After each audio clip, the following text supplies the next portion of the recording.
Hallows Eve grows closer, the weather gets colder, and Run It Back Year 3 will commence. I am Light Rose, live from local host in historic Philly, and I have the honor of chauffeuring you through events that we have today. We will get to see what teams stand atop when it comes to Rocket League and Valorant. And the teams that fought for this include Oregon, Oregon State, New Mexico, New Mexico State, New Mexico Tech, Cal Berkeley. We also have, we also have historic Drexel, and we have Temple. Now, as well, I also have two people that I would love to introduce, go through a little bit of interview. It's going to be the creator of Run It Back and the president of Drexel Esports. All right. Now, what can you tell us about Run It Back and everything going on today? I don't know if I can claim the title of creator, but my name is Mishi, and I'm part of the team here at Xfinity that helps put on Run It Back. We have a collaboration between the West Division, our Pacific Northwest events teams, and we're super excited to now be in Philadelphia. So, this event is pretty much all about providing opportunities for the students to be able to work with a brand, to get some real event experience under their belt, and have a portfolio item that they can then show to their administration. Hey, this is serious. We're getting real experience here, whether it be in film, whether it be from the production side, and then use that to either try and get funding or become a varsity program. So, as a former collegiate leader myself, this is really important to me, and it's a passion project for sure. So, who can speak better to that than our Drexel fearless leader here, Claire? You mentioned the opportunities that this gives clubs and students, right?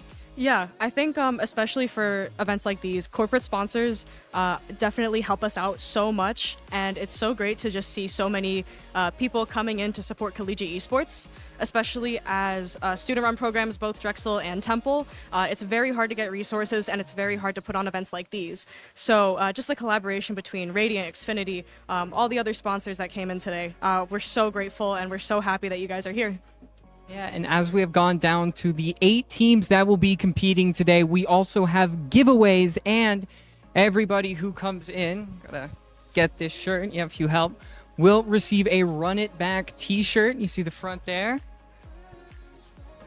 and the back there as well. And like I said, we'll be doing giveaways as well, starting around 5 o'clock. And with that, I will send it to the casters to get us started with some Rocket League. Welcome, everyone, to the Run It Back Esports Series. We're about to get started with Rocket League, the first event of the day, starting in the semifinals already. It's been a gauntlet for all these teams getting things underway, and it should be a great end for Rocket League. Yeah, hello, everybody. Welcome to the stream. Run It Back, the final, year 3. I'm Blippy Jacob, joined by Dronis here today. We've got a great semifinal matchups here. We've got Oregon State versus New Mexico and UO versus Drexel coming up. Yeah, first one we will start with will be Oregon State versus the University of New Mexico. It should be a solid fight between both these teams. If you didn't know, there was 2 groups going into the regular season through the group stage. It had that kind of round robin feel, and now we're seeing those groups being combined when it comes to the semifinal matchup. So Oregon State from Group A, UNM from Group B, and then on the other side of that bracket, seeing Oregon from Group B and Drexel from Group A, and now they're going to be going toe-to-toe to try and claim another victory. Yeah, and this is where it comes all down to the mainstream. Everyone's watching. This is the bright lights, and this is where the programs separate themselves from just another collegiate esports program to the top tier of Rocket League, and it's going to be very fun to see today. I gotta ask, do you have any favorites going into today's matchups? I am a little bit biased, Jacob. I am at Oregon State University, and I've seen this team compete. I know what they can do. I gotta say that they're gonna come home victorious. Yeah, Oregon State they're looking good this year. They've got a great team full of returnees looking to make their mark in their last seasons here potentially. And yeah, let's take a look at what they have to show. Hi everybody, my name is Parker Walters. I go by Waltz in game. I am the varsity Valorant captain here at OSU.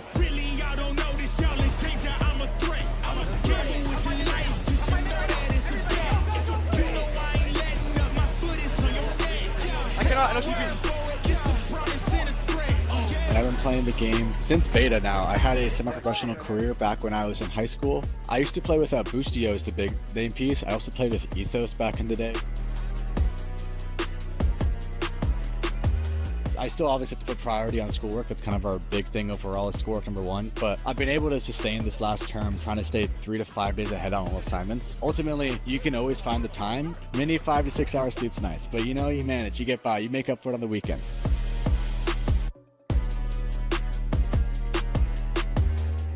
There's a few that I'd have to pick between.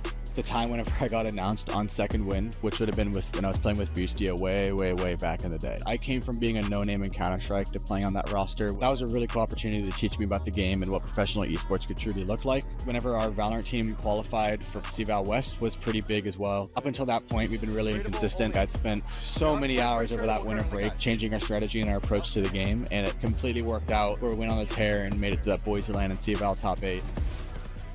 Nice! The last one might be whenever we were playing against Phoenix 1 way back in the day. I was on a different team, and there was a lot of screaming back then, but it was a really cool clutch clip I got.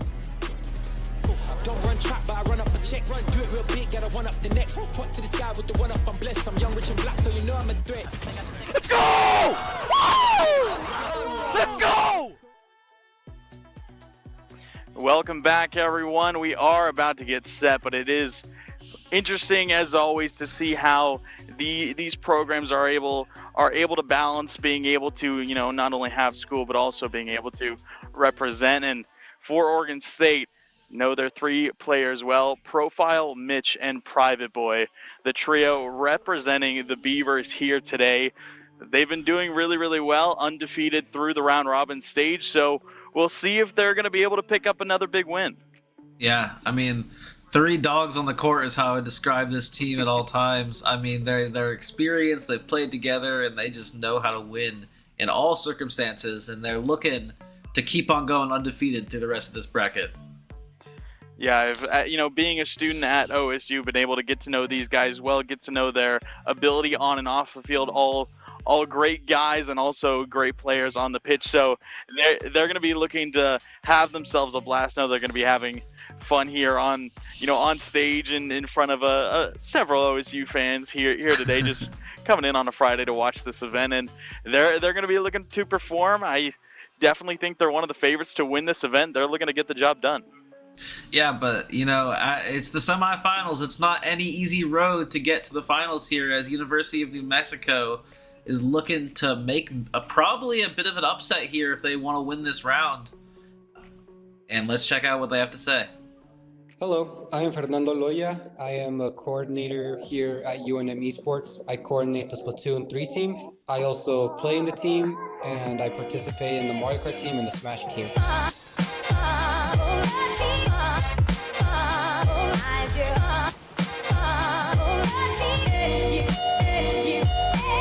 So we participate in the CCA, the Collegiate Cephalopod Association. So I have to make sure I'm caught up with all the rules, make sure to schedule matches for my team, making sure we're signed up for tournaments, that kind of stuff.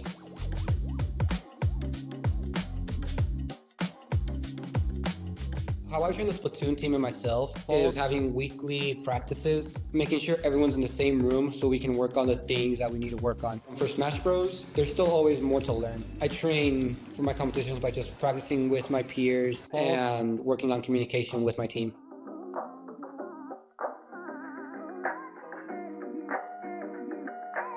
To my knowledge, the biggest esports achievement we have was fall 2023, the Splatoon 3 team. We got put in Division 5 and we won the whole thing. UNM, last in control of the tower. UNM are the Division 5 champions for our inaugural season.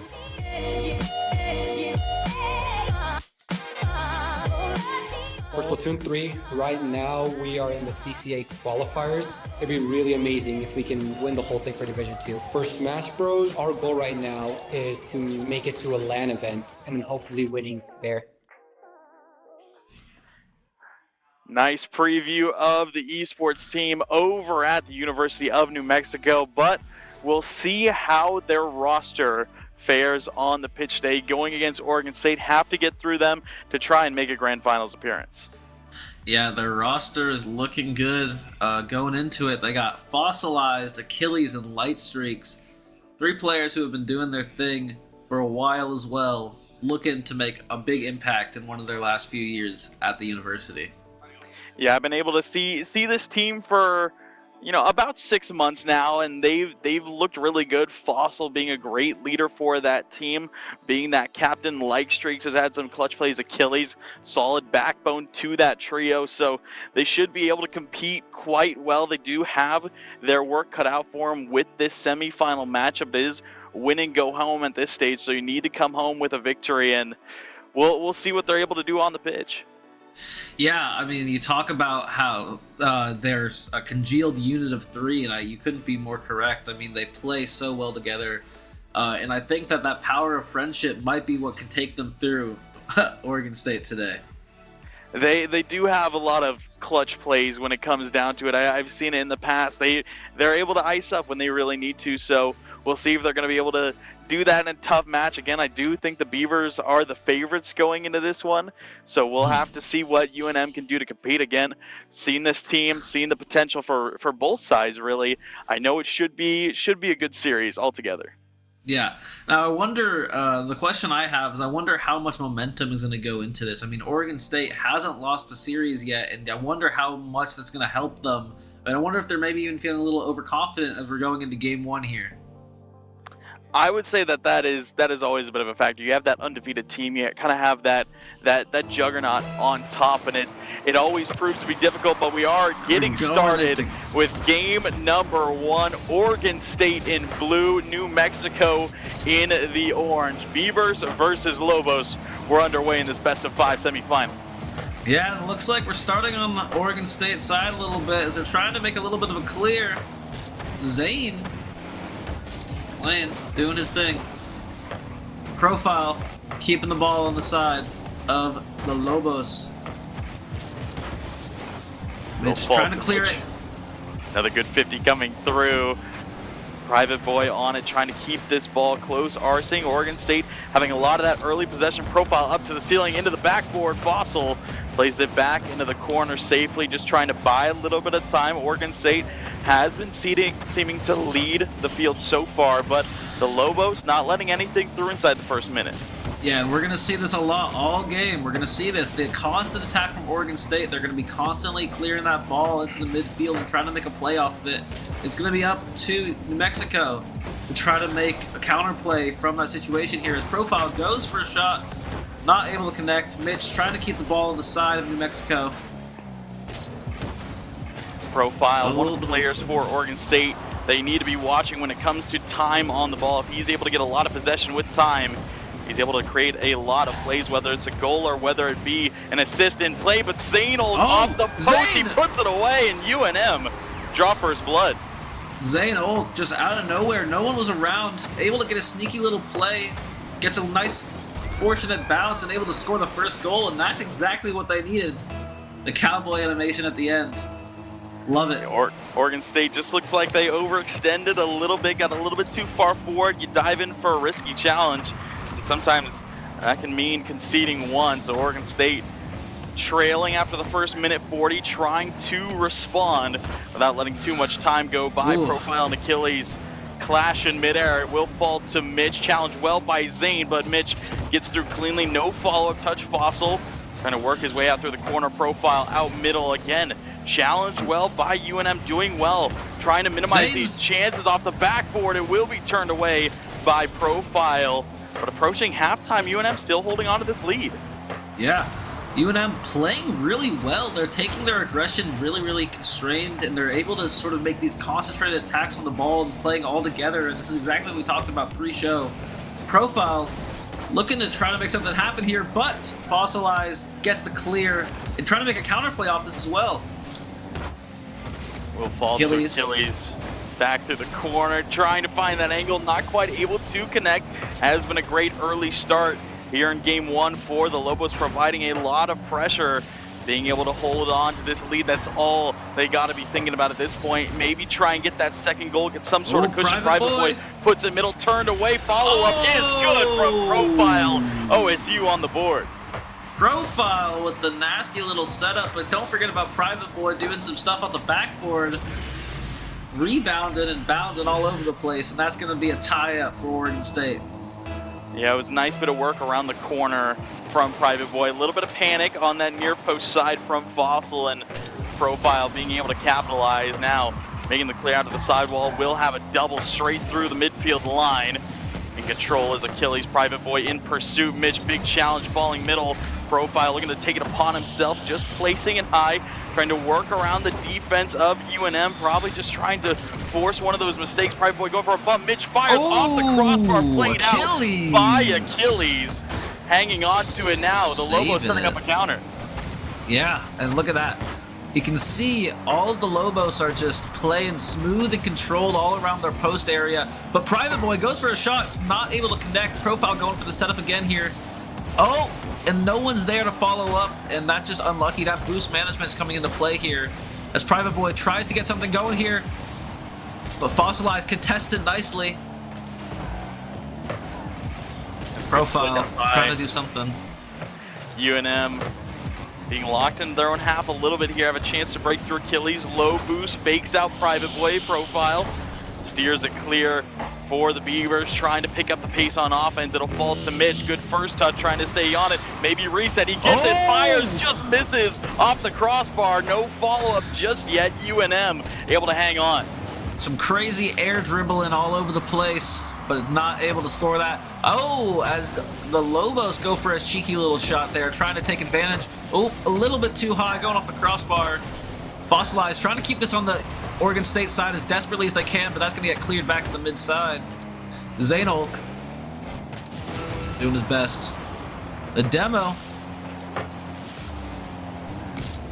A good send forward. Oregon State trying to get one more before regulation.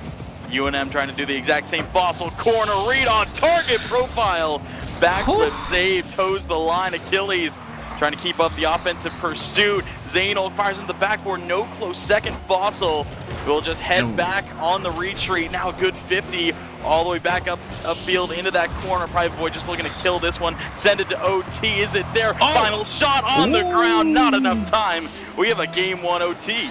Yeah, game 1 OT, getting right into it here. And that demo right away for Profile and Zainolk, just exactly what they want. Trying to play quick, trying to play aggressive here. They want to just put this one away.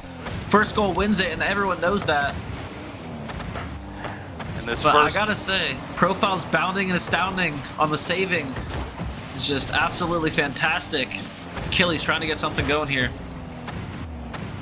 Good 50 from Zainolk. Will fall to Private Boy. Has a flick. Fires. Does he do it? And yes, he does. Private Boy solos it downfield, and Oregon State take game 1 after just 30 seconds of overtime. Yeah. It looked like Oregon State was a completely different team in that OT period. They locked in. They knew exactly what their goal was, and they were able to quickly and easily take that in overtime. A very competitive game 1, though. I mean, seeing overtime to start a series a lot of that time can just maybe send an omen about how this series might go. We saw New Mexico strike first, and a quick answer from Profile, and eventually in that overtime, it was Private Boy in the 1v2 to take advantage. But it's gonna be a competitive battle. We'll see if either of these teams able to take a little bit more control, but a very good game 1.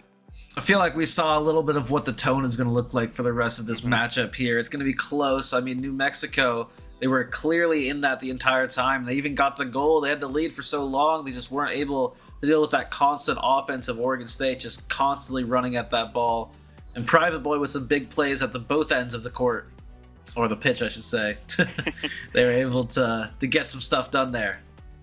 Yeah, Private Boy is one of those defensive forces. I mean, you look at Oregon State, you look at the 1, 2, 3, who's going to be upfield, who's going to be backfield. It's usually Profile at the 1, and that's why you can see as just 7 seconds in, already opening up game 2. Mitch with a crazy little bounce. Private Boy, all 3 players going for that quick attack, and they're able to get that quick goal right to start away, and they take the lead. This is just their game now. They got to just play defense.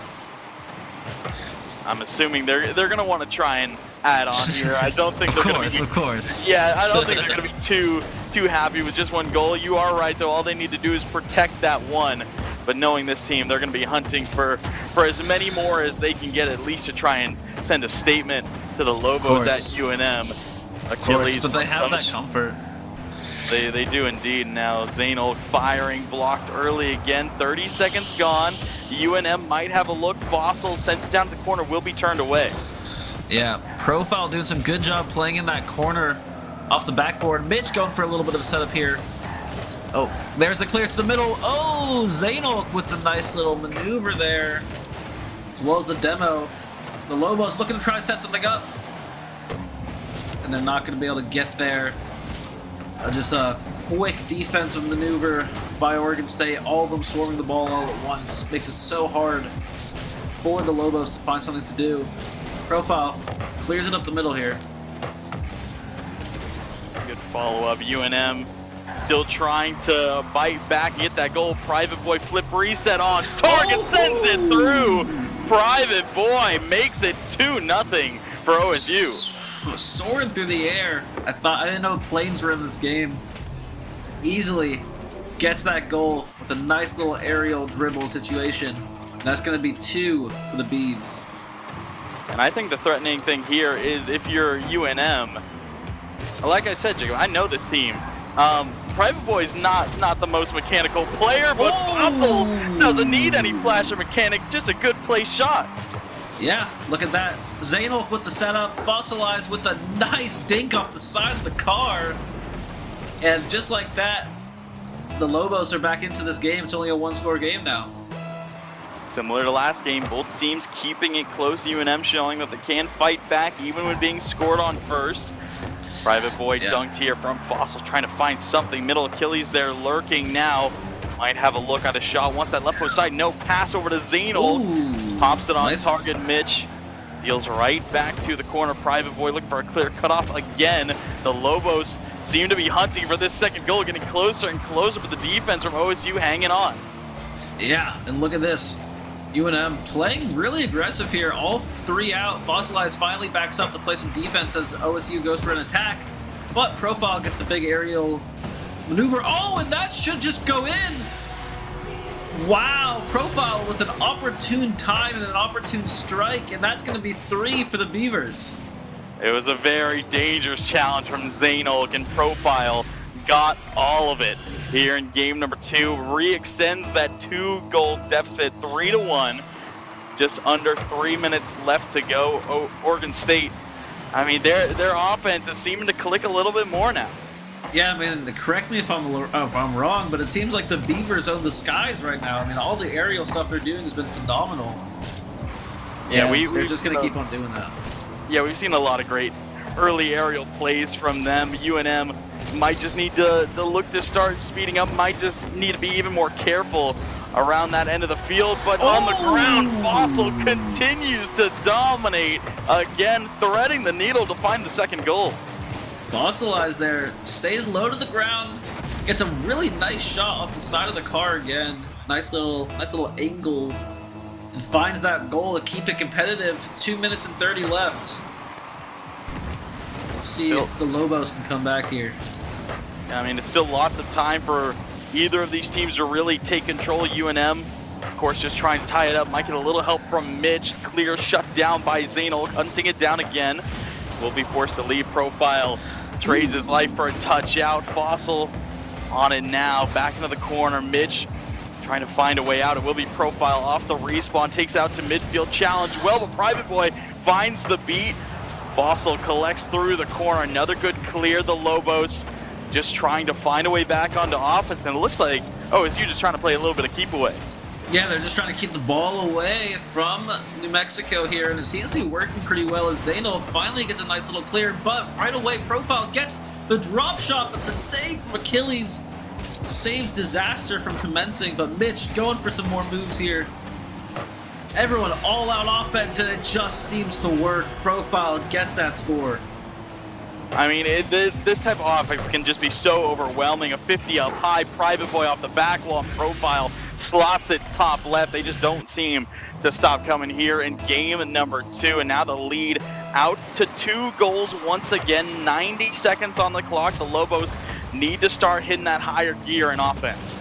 And honestly, Fossilized seems to be the key to the offense for the Lobos right now. And I got to see him get some more touches here if they want to score. But Private Boy goes for the shot. It's going to make it. Private Boy with the opportune strike again. Mitch with some amazing setups this game. Profile as well. All 3 members getting some touches. And that's going to be a 3-score lead for the Beavers. I mean, almost the same sequence as that last shot, just in a different spot. Mitch gets a great 50 up high. Then instead of Private Boy on the ball, it is Profile, sends it off the corner. Now ceiling pinch into a double from Profile. Can't get it to fall.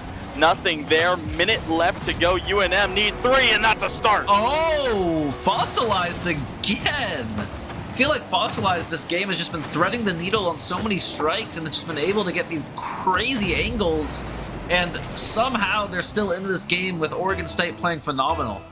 I mean, that was a great pass middle from Zane. Fossil took that little bit of extra second, waited for that bounce, and then he pounced on that shot. He's got a hat trick here in game 2.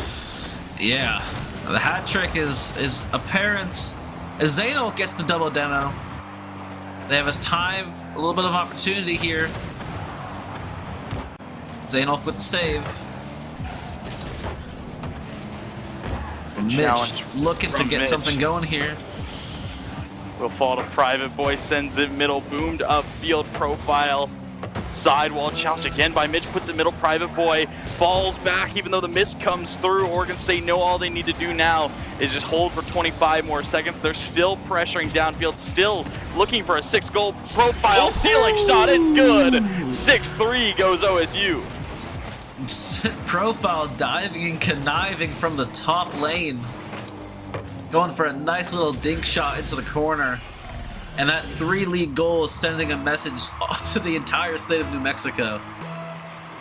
Yeah, it really is. I mean, being up 2 goals with 25 seconds and still pressuring down your opponents for a third really just says all you need to say, and then getting it with a ceiling shot in impeccable form just seems to be the way. Now Private Boy maybe looking for a 7th. Profile following him off the sidewall. It will eventually drop. Mitch gonna keep it up for a couple extra seconds, but Oregon State take game number 2. Fossil gonna get one for the road. It doesn't really matter the grand scheme, but you know what? Give him a 4th. Why not? Give him a 4th. Why not? Take the doggy bag home with you. 4 goals. Fortunately, not enough to do it as Oregon State takes the 2-game lead in the series. And pretty great game. I mean, everyone on this team has just been playing so well in terms of going back and forth with each other, setting each other up, constantly sharing those goals around, and it just seems like Oregon State's got a great identity on the offensive side, and it's just working out for them. I mean, we really saw all players getting involved on offense. Profile, Mitch, Private Boy, all playing so well in tandem. Profile, again, being that main scorer. Seeing some great support from Private Boy, though. And, you know, now up 2-0 in the series, looking for one more game to complete the semifinal sweep and advance into that grand final spot. Yeah.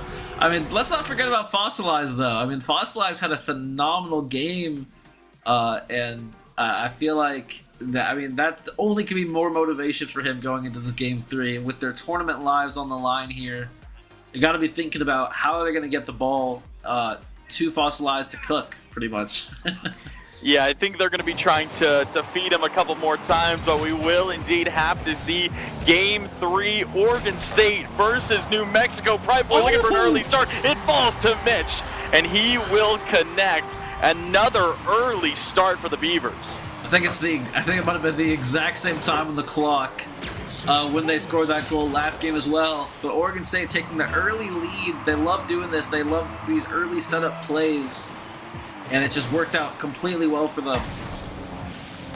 Yeah, now the pressure really is on for the University of New Mexico. Not only do they need 3 games in a row, they also have to do it starting with a comeback in this one. We've again seen they can fight back after being scored on first, but they got to be able to link more goals together than they have, because Oregon State, they just seem to like adding on here, Jacob, and Profile up high, one flip reset, turning it into an air dribble. Can he send it home? No, not quite. Achilles rips it away from the goal line. Achilles has been playing us some low-key phenomenal defense here.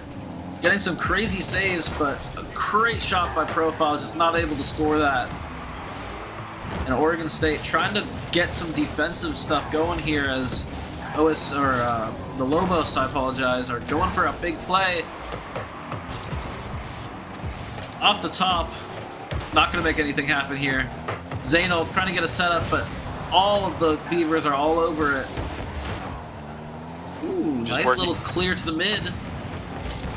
I mean, they just seem to be working so well in transition here. Once they're able to get a little bit of moment of breathing room on defense, they immediately turn it into an offensive stand, and Private Boy extends the lead to 2-0 here in game number 3. The Lobos, they're struggling defensively to match up with this offense. Yeah, and I love the style of how they're playing it, where they just have the two setup guys just go straight at the ball, and the other guy just go for the goal. It needs a lot of trust with your teammates to make that work, and it just shows the experience of Oregon State here.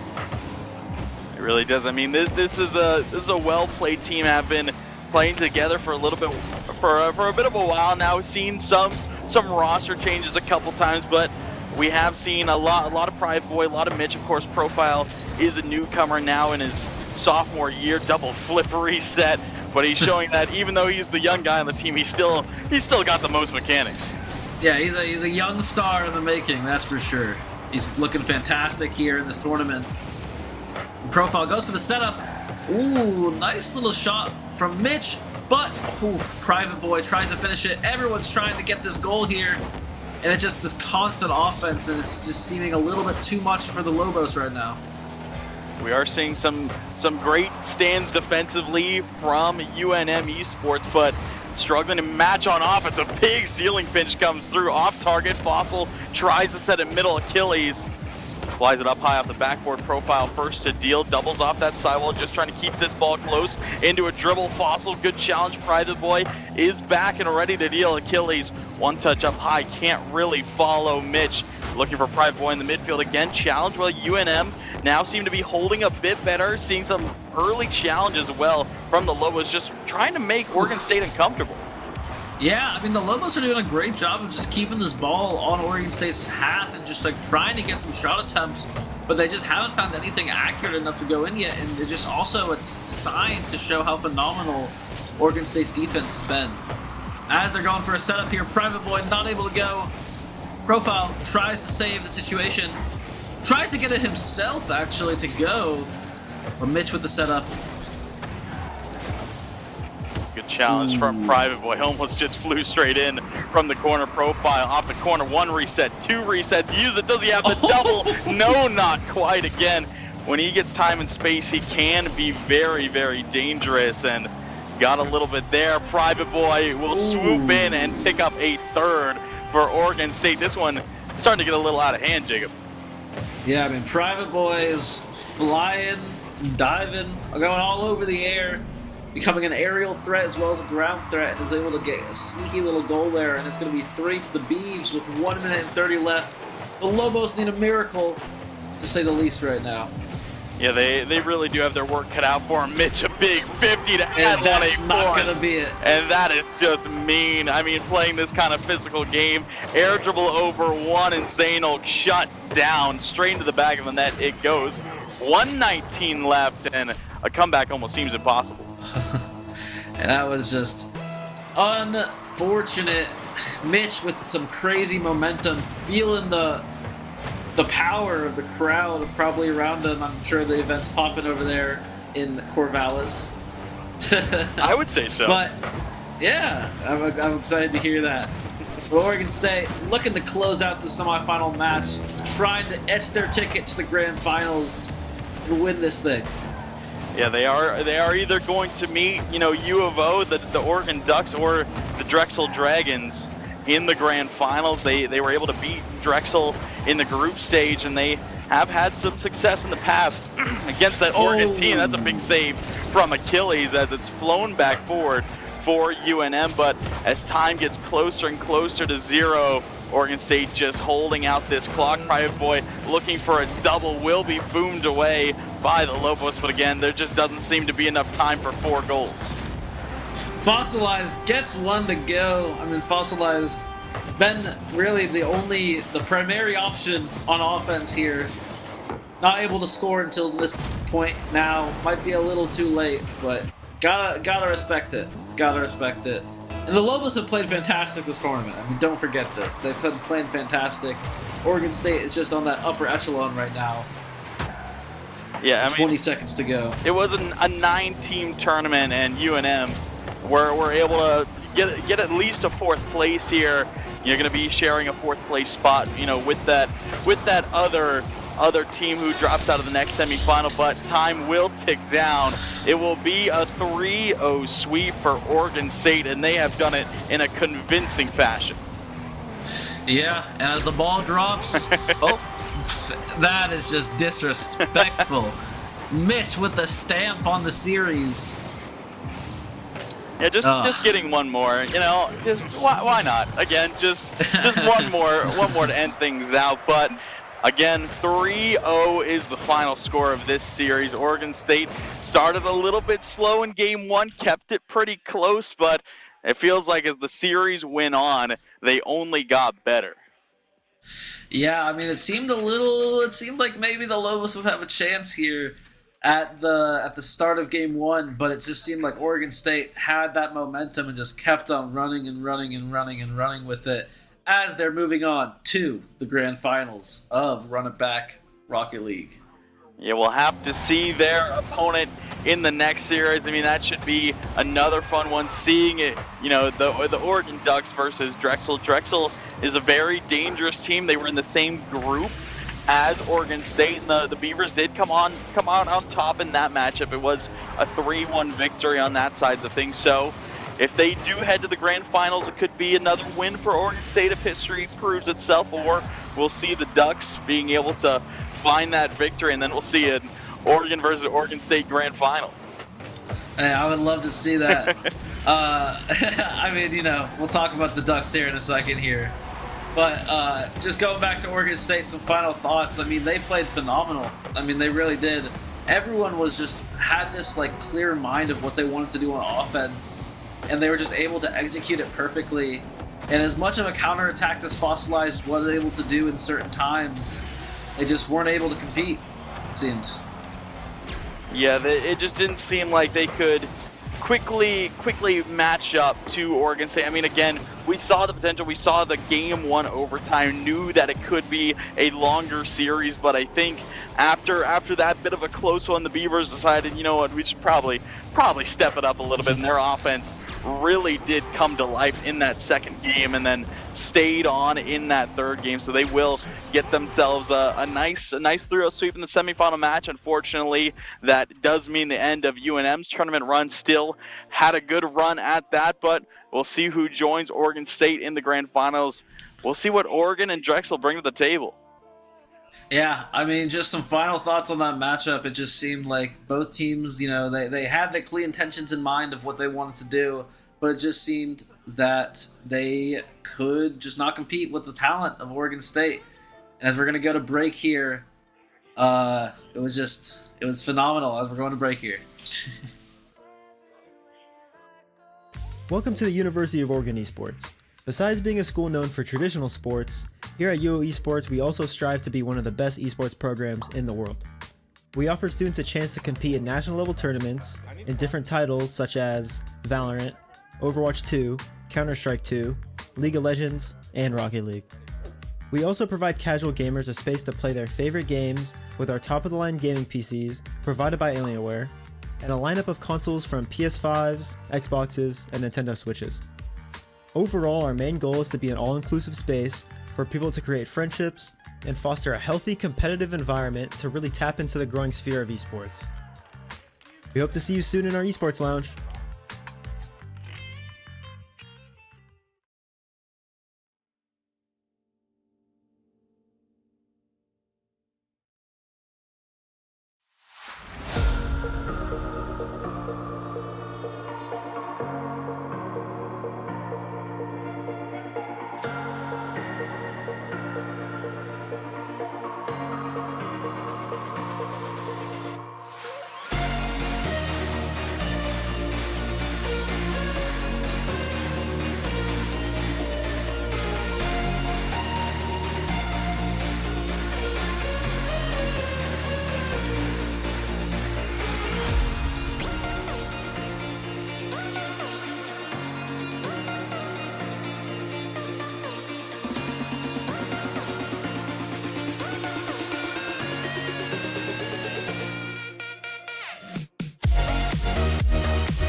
Shout out Private Boy and shout out Fossil putting up big goals in that last game. Fortunately, only EA OSU will be going to those grand finals. Hello? Testing 1, 2, 3. Making sure that we've got our audio issues settled. Once again, I was saying shout out to Private Boy, shout out to Fossil putting up big goals in that last game. Unfortunately, only EA OSU will be going to the grand finals to face whoever is in the next semifinal. Shout out as well to Localhost, our venue that we are playing in today, and as well, we do have some players here today. And of course, the final shout out is Xfinity. They've got their ultra fast internet powering the next generation, so you can connect more to what you love from Xfinity. So thanks to them for their fast and reliable internet. Just after the break, I mentioned our semifinal. We actually have Drexel here in Localhost. You can see some of these players warming up, getting ready. Like I said, that will be after this break. We'll see you then. Love to game? With Xfinity, you can upgrade your speed to keep slaying zombies like it's your day job. It is my day job. Upgrade your internet speed for the ultimate gaming experience. Bring on the good stuff.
Tough luck, babe. Struck out when you had about 30 chances. One bad day, now you don't know how to pay for the damage. I don't wanna climb. If I'm gonna fall back, it's a waste of time.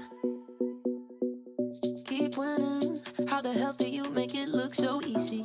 I'm spinning, and I can't seem to get back on my feet. Yeah, I might give up, 'cause I'm falling down now, won't be good enough. I miss it, those days when nothing ever really mattered. So willing to give it all deep into you, might just shatter now. You're scared of time, gotta beat the clock now, it's all up to pride. Tough luck, babe, struck out when you had about 30 chances. One bad day, now you don't know how to pay for the damage. I don't wanna climb, if I'm gonna fall back, it's a waste of time. And I don't know where to go from here, is it worth the fear? All alone, filling up with tears, and I'm hardly here. I am still burning slow. Do I stick it out now? Is it time to go?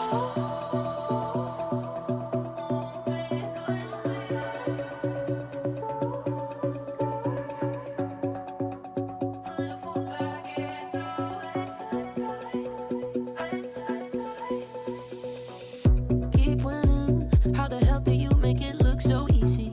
I'm spinning, and I can't seem to get back on my feet. Yeah, I might give up, 'cause I'm falling down now, won't be good enough.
Welcome back, everyone, to Xfinity Run It Back. So glad to be back here. I'm joined by Danger Taco. So happy to see him here. Drones will be back for the finals. Excited to see some fun Rocket League. UO, totally not biased, as you can see here, versus Drexel. It just should be a fun matchup. I can see that. My mother's alma mater is actually Drexel, so I probably should have had merch of some kind. But no, I did. You made a whole wardrobe change. I didn't even realize that we had separate wardrobes every single time. You went back. The whole crew was like, okay, here you go. Handed you a whole new outfit. You had to go in a changing room. Insane preparation. But other than that, I would say the same thing about really just looking at our bracket after the update here. I mean, we're looking at a semifinal, but looking like a pretty standard group stage type of game with Oregon State really just taking them to task here. UNM doing well, but at a certain point, the Beavers just overwhelmingly powerful in that matchup. Yeah, I mean, it just seemed like the Beavers just were like constantly on that all-out offense, and it was just hard for UNM to really make a stand there. But I mean, going into this next matchup, UO Green versus Drexel, they've actually this is close. I mean, UO barely did qualify for the playoffs. I believe, if I'm not mistaken, they qualified because of like a round or a game win in their like last final match. So they're really happy to be here, and they're looking to make a big maneuver against Drexel here. Yeah, and being able to then get into this next one, to be able to see who's going to get into that final. We do have, obviously, UO Green, the Ducks going up against Drexel. I believe the Dragons on this one. So nice kind of combination. I don't know if those mascots in a fight really match up super well, but you know what? It's kind of like one of those things, just one dragon versus like a whole army of ducks win. I'm not entirely sure, but at the very least, we can look at the roster for Oregon Green, as they've definitely had a change up. I mean, you are the Oregon student. You know this better than most.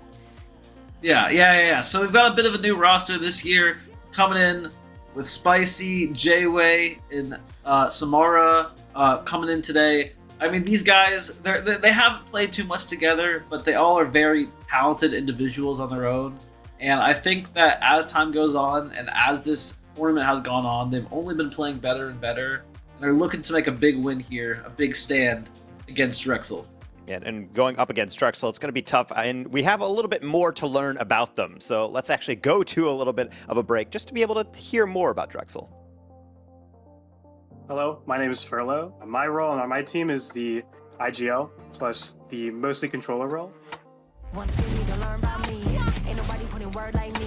Can't drip, can't sauce like me. Ripping it up, I'm a major key. I am the one of the two or the three. Get on my level if you wanna be. Better than ever, I got what I need. Pushing the limit, that's how it's gonna be. I've been playing Valorant since beta. I really got into it competitively at the start of my college career, about like 4 years ago, and I've been trying to take it seriously ever since.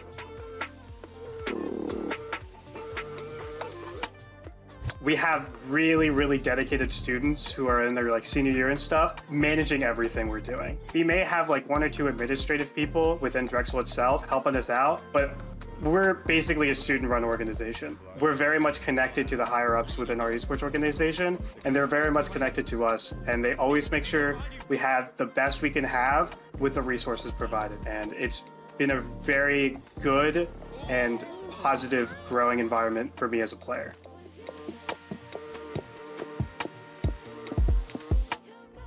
We train as best we can with our schedule. Drexel has a very interesting schedule. We have 10 weeks to do a whole semester. Like specifically for me, I'm a part of the RGC program here, and I don't have a lot of free time. However, we all come together, we all talk about it, we try to set times for each other. We have our own manager that is very graciously helps us with scheduling. We're getting a lot of value as a team just playing matches with each other, because team chem I think is a super important aspect as being a team, and just understanding how you and your other players play. We want to figure that out sooner rather than later, and then maybe once we go more into more complicated plays, we could be more tight-knit to be able to succeed within that aspect of gameplay.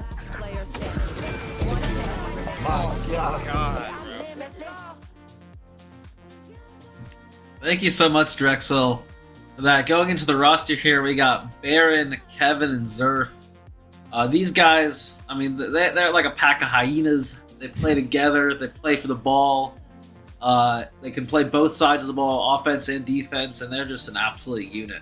Yeah, sifted into the same group in day one of looking at Oregon State. It can be a little bit difficult because that's the only team they lost. And other than that, they had a close call against UW, but mostly New Mexico, they were able to get their wins back, get that differential up, and then end up finishing second in that Group A, which is to be expected. Drexel and OSU, really the two teams, I would say they're making the deepest runs in other formal collegiate competitions like the Collegiate Rocket League Opens that have been running the past couple weekends. So I would expect to see Drexel be a favorite in this one. But the thing is, you do see that pushback. Even in last series, you look at the series score, it looks pretty disparate, but UNM put up a decent fight. I'd expect the same out of U Oregon.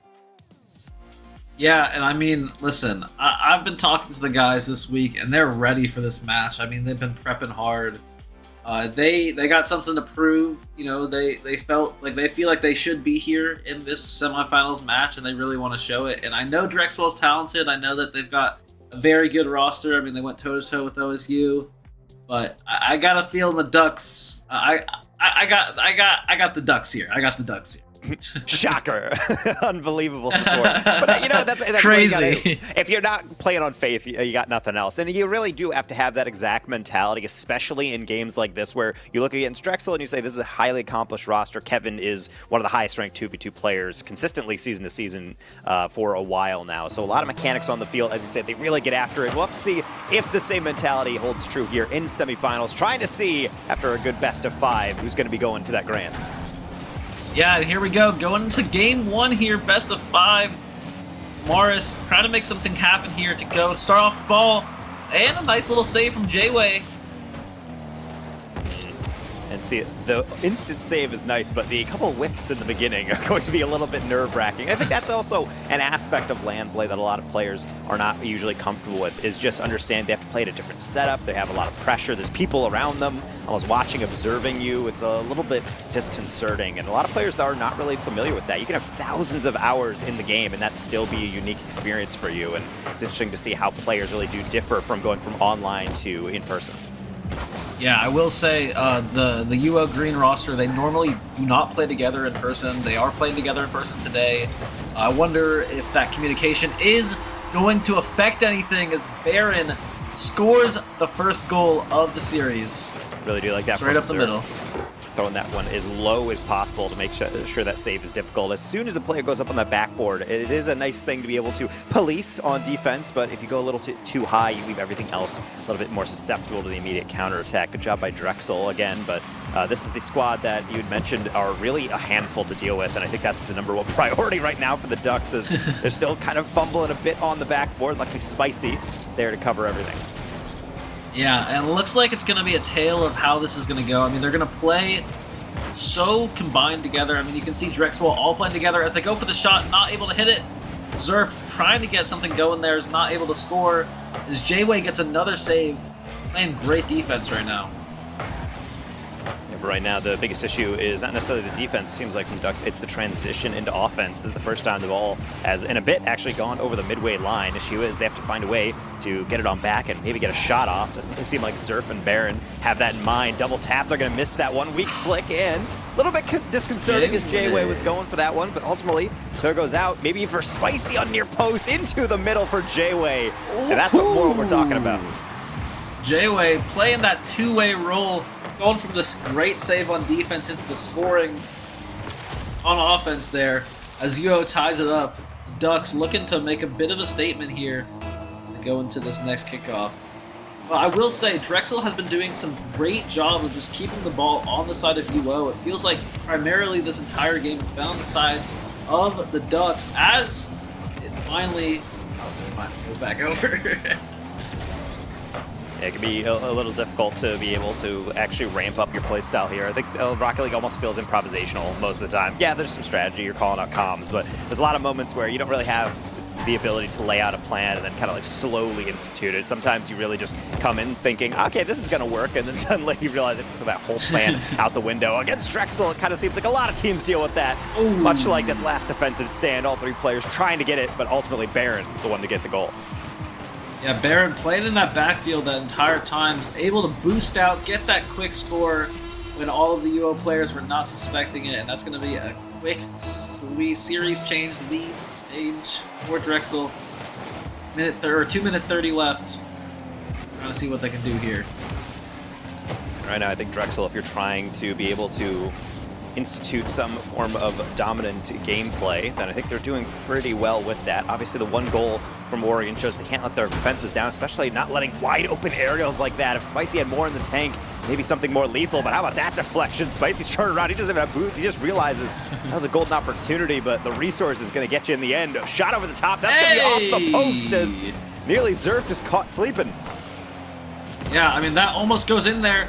Wow, Armis goes in, shoots right at the Drexel player, says, I don't care, hope the bounce is good, goes in, tied up. Yeah, it's a tough situation when you have two goalies. It's almost like the person in the back expects the first to react to it. So when the ball just kind of nicks right by the outside, doesn't have any deflection on the back bumper, then it really beats everyone with one flick. You see kind of like the jump scare that comes in, and nothing more of a jump scare than Drexel feeling like they have a lot of offensive pressure. And then it almost seems like Oregon, their conversion rate based on their opportunities is incredible right now. If they can keep this up, I just don't know how sustainable it is, but if they can, then certainly Drexel has a lot to be thinking about as we get into the back half of the game, especially with dunks like that. Ooh. Wow. J-Way playing all sorts of moves in the air right now as another goal goes in for Armis, and the Ducks take the lead. And honestly, Taco, it seems like the confidence boost for the Ducks has been a huge thing here, as they're just playing so much more confident around the ball, especially in the air as well. They take the lead with 1:30 left. They're shooting 2 for 2 on the day, so it doesn't need a lot of a look at the goal. Just be able to get a little peek and be able to make an inch into a mile. Same with Kevin, though, with that reset. Thing is, gonna need a little bit more accuracy along with that height off the ceiling. Back post gonna be met by that first defender as all Drexel backing up here. Thing is, they don't really have a lot of time to do with that. With a minute remaining, they might get 1 or 2 more looks at goal, but you need defense to turn into offense. Zerf providing it the last possible second. Zerf coming in clutch when it's needed, but Armis again coming from the skies, dropping down, getting some nice backboard dribbles, gets the lead. 4-2, a minute left, and the Ducks are just playing with so much confidence right now. It's gonna be hard for Drexel to come back into this, but we know that they're more than capable. This is, frankly, an absurd start to a series. Typically, game one is where everyone's a little clunky, you know? You're trying to get used to the land setups, trying to warm up a little bit because it's different when you're in free play, but it's also really nothing doing for Oregon. They are not struggling at all. The Ducks, they're just quacking along, having a good time, hopefully on defense as well. That's going to be a miss by the first man. Luckily, the second has that one. Set back in the middle, back post. Kevin trying to find Barron. And now we have another twist to the tail of game one. Yeah, game one going back and forth here. Barron with a nice opportune shot again, coming in exactly what he needs to, filling in that role, exactly what you want. Gets that score, but don't forget about the work from the other players on Drexel. They're doing a great job here on the post. Going in, 1-score game, 30 seconds remaining. Couldn't ask for a more exciting game one here.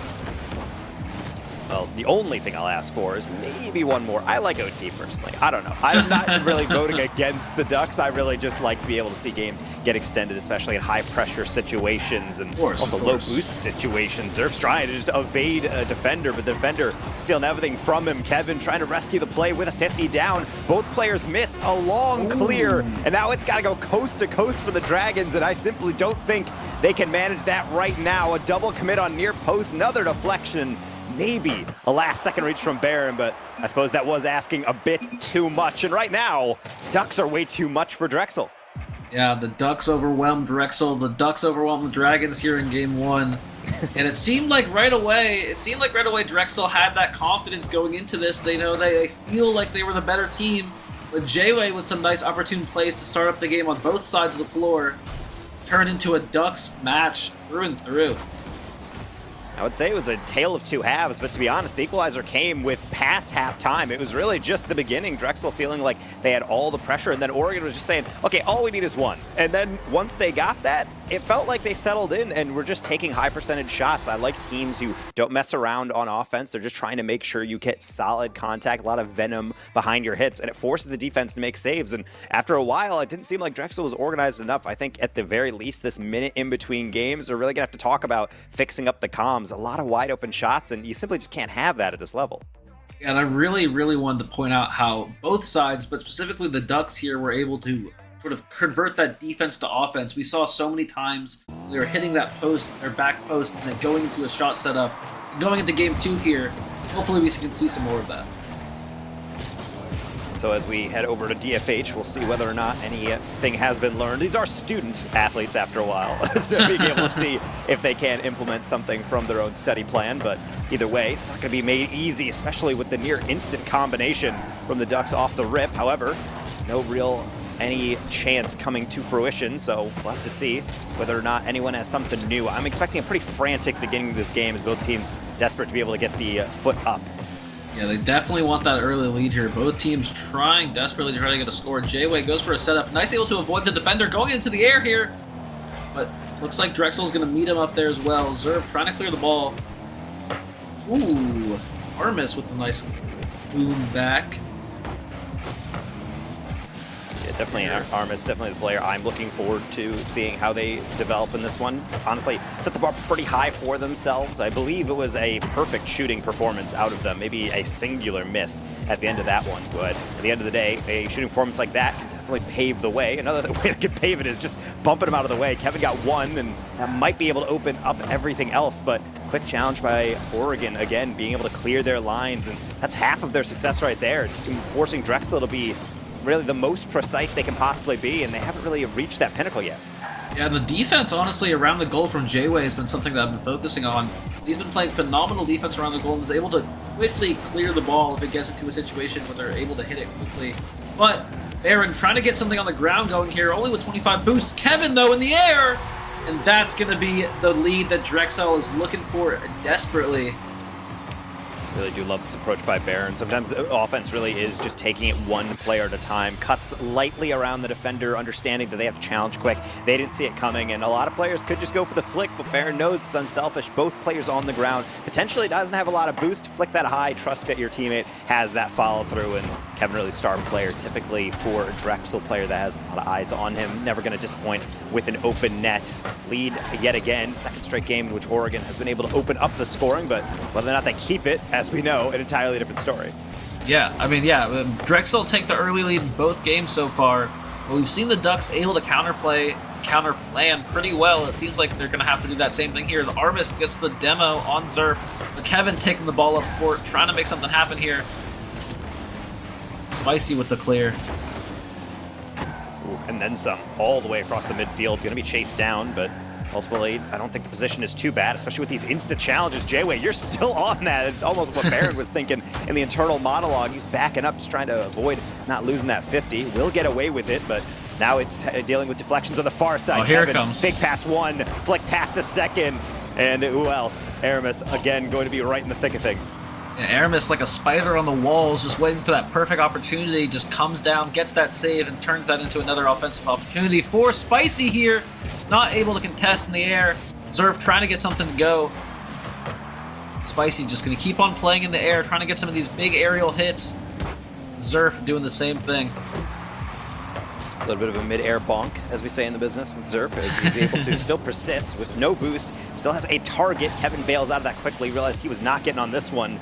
Now it's up to Baron in the backfield, dealing with that from Spicy. Pretty solid contact. Maybe if it wasn't from the parking lot outside the stadium, we might have had a chance there.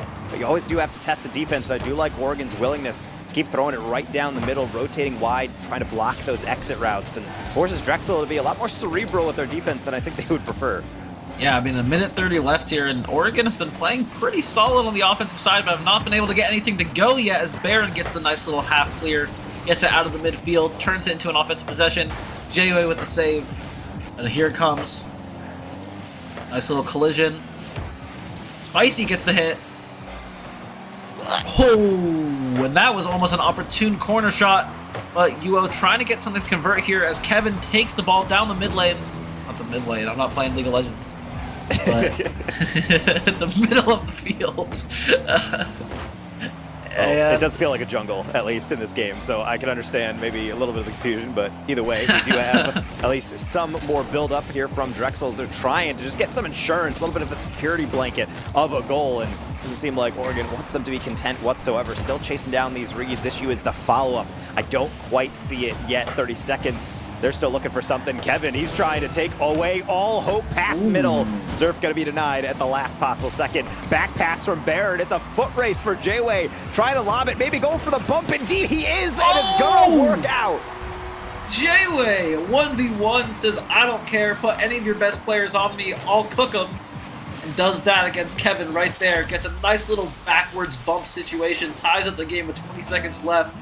And now Drexel is even more desperate for that extra score, and we could be seeing our first OT game of the set. Yeah, poor Kevin. One of the borderline most unsavable situations you can find yourself in Rocket League, in a straight line between player and ball, and you have to avoid the bump and get the save. Very well timed by J-Way, and honestly could not have timed it much better considering we're in our final seconds, and that could be the thing that brings us into OT, but I don't want to speak too soon. Drexel has at least one more opportunity. That's a decent tap out by Zerf. However, but J-Way reads it, but has the pass forward, last second save, mercifully into the turf on the Drexel side, OT. Yeah, and that was just a great little setup there, but it's not going to convert for both sides as we're going to OT here. Spicy trying to get that quick offense started. Something that we haven't seen too much of UO doing as Armis tries to get a save going here. The Baron setting up for Zerf. Nice little tap by Zerf on the near post. The follow-ups a little lagging, I have to say, by the Dragons. A couple times now we've seen them have a touch across, and then it's kind of like everyone's staring at it, wondering if they can go for it. They're just a little bit too far back, a little too wide on the play, and I don't really see the accuracy that I need. And right now Oregon is holding on, but eventually those fingers gonna slip from the edge. They are tumbled down to the canyon. It looks like Drexel does have the response, and we're all level in our semifinal. The Dragons are saying, ain't no way this is going to be a quick series for the Ducks. We're going to come back here with a win of ourselves and a nice little overtime win. Kevin finishing up that game there, exactly what he's supposed to do. And that's going to be the series all tied up. And I gotta wonder if UO offense needs to sort of kick off into a little bit of a quicker gear here. Because they've just been playing some pretty solid defense. They've not been able to really pull off anything. The offensive side.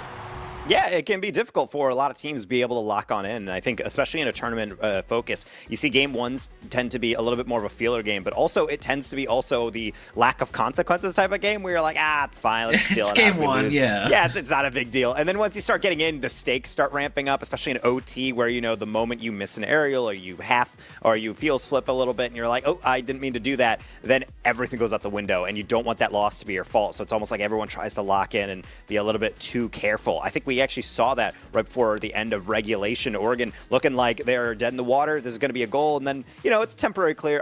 Actually, there might be a counter, and they almost find each other on the downfield find. That's quickly how Rocket League can just completely tip from one side to the other. Pendulum swings violently to another team's favor. So I definitely think that's something Drexel was fully aware of, and you can almost see them just trying to make sure if we're going to go for these reads, especially in OT, we need to make sure it is 100% something we can win. Yeah, absolutely, and I think going to Game 3 here, UO desperately needs to find some of that offensive pressure early as they do take the ball onto the other side, but going to come back with Kevin going for a quick aerial shot. Not going to get anything done. Armis with the save. Baron trying to get some work done as well. Spicy clears it up the middle.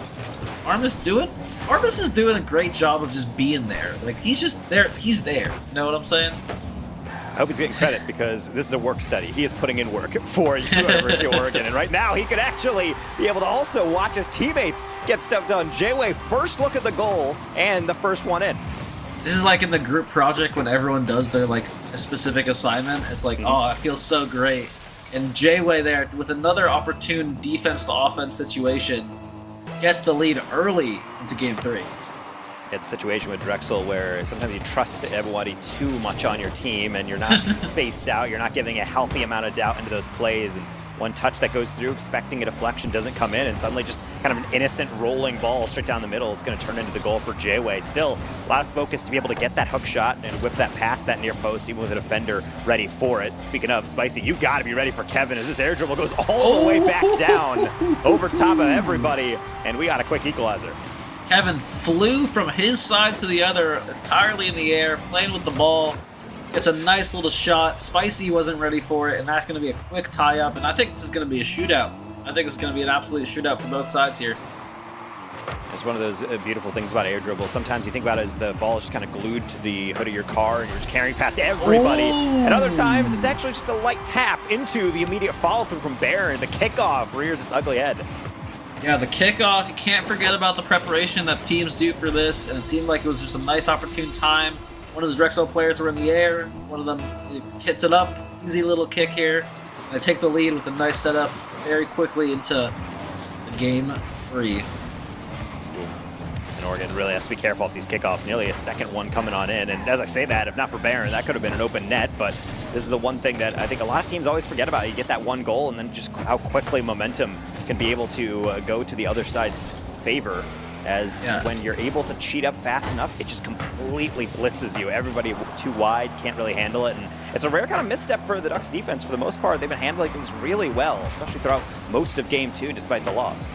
Yeah, I mean, the thing is about the Ducks right now is that they're able to get some setups off, but they're not really able to convert them. And most of the goals that we've scored came from that like sort of quick, sort of like we just cleared it, let's make a play on the ball type situation.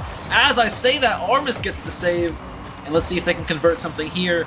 Going off the ceiling with it, but it's going to be saved by Zerf. It's a higher lob again for Zerf. He's off ceiling, look for a dunk on Spicy. He makes really solid contact. I can't say the same about Oregon. I think they're playing a shot. It didn't come in on time. Baron, the late challenge for 3. Baron sneaky beaky, like I would say, just chilling over there.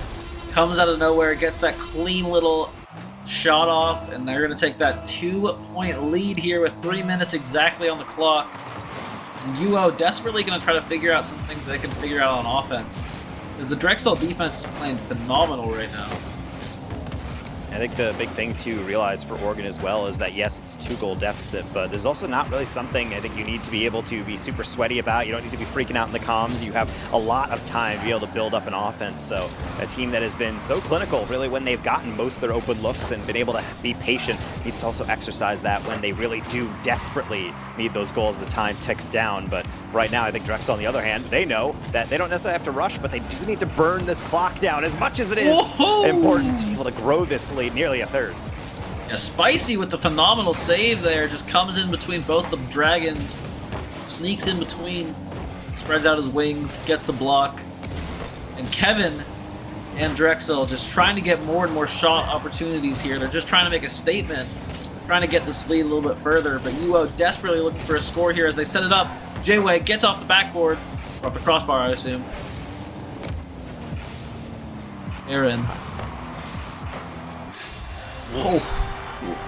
And that's a tough one. Just beaten out, and that's why policing the backboard is so important. Baron testing out, hey, how quickly can you recover to that one? Spicy thinks he can get it, but I suppose think again as Drexel's going to extend this lead. And this is where really the first game, I feel like it's truly gotten out of hand for one of these teams. Oregon necessarily doesn't have to beat themselves up about it. They have one more life if this does turn out to be a loss, but it's definitely something that it's a leak in the boat you can't leave unpatched.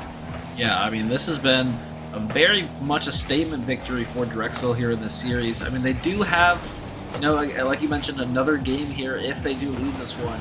But it doesn't feel great to lose that advantage when you had that, you know, game advantage initially. And Baron just taking it up the middle. Spicy gets the save.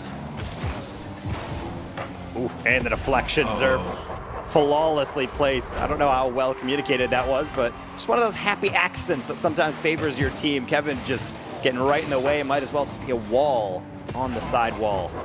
Right now, Oregon, I think at a certain point you got to roll your eyes and just say, all right, well, let's just focus on for the next one.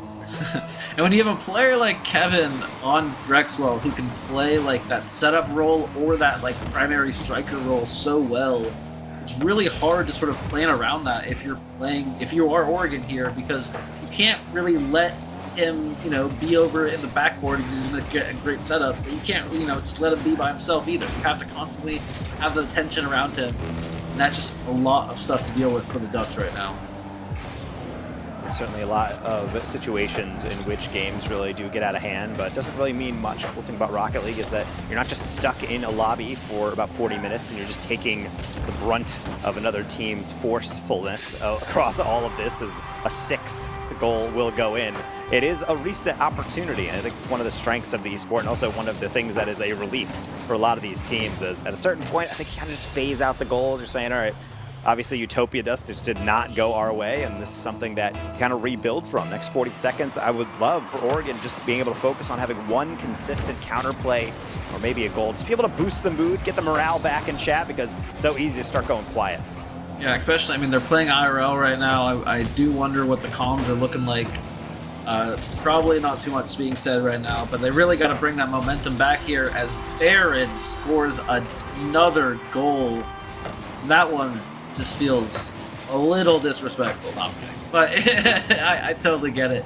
But Baron there just tries to just keep on improving this lead, trying not to let UO think they have a chance of winning the series.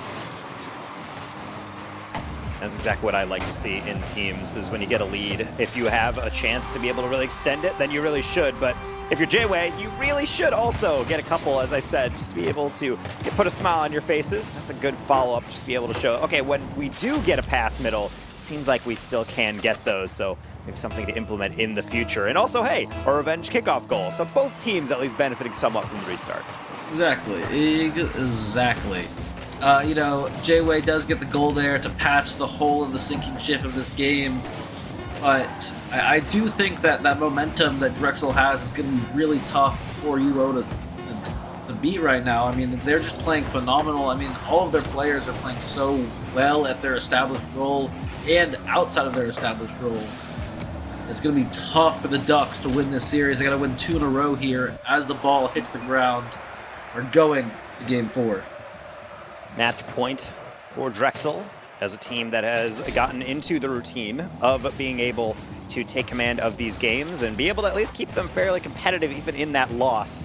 I think this is definitely something for Oregon to think about. And also, this is where I talk about in the beginning of the series, oh, it's different when you're playing in person, but also any player knows on tournament day, that little uneasiness you get in the pit of your stomach where you understand that if you do not perform, might be the last series you're going to be able to play in this bracket.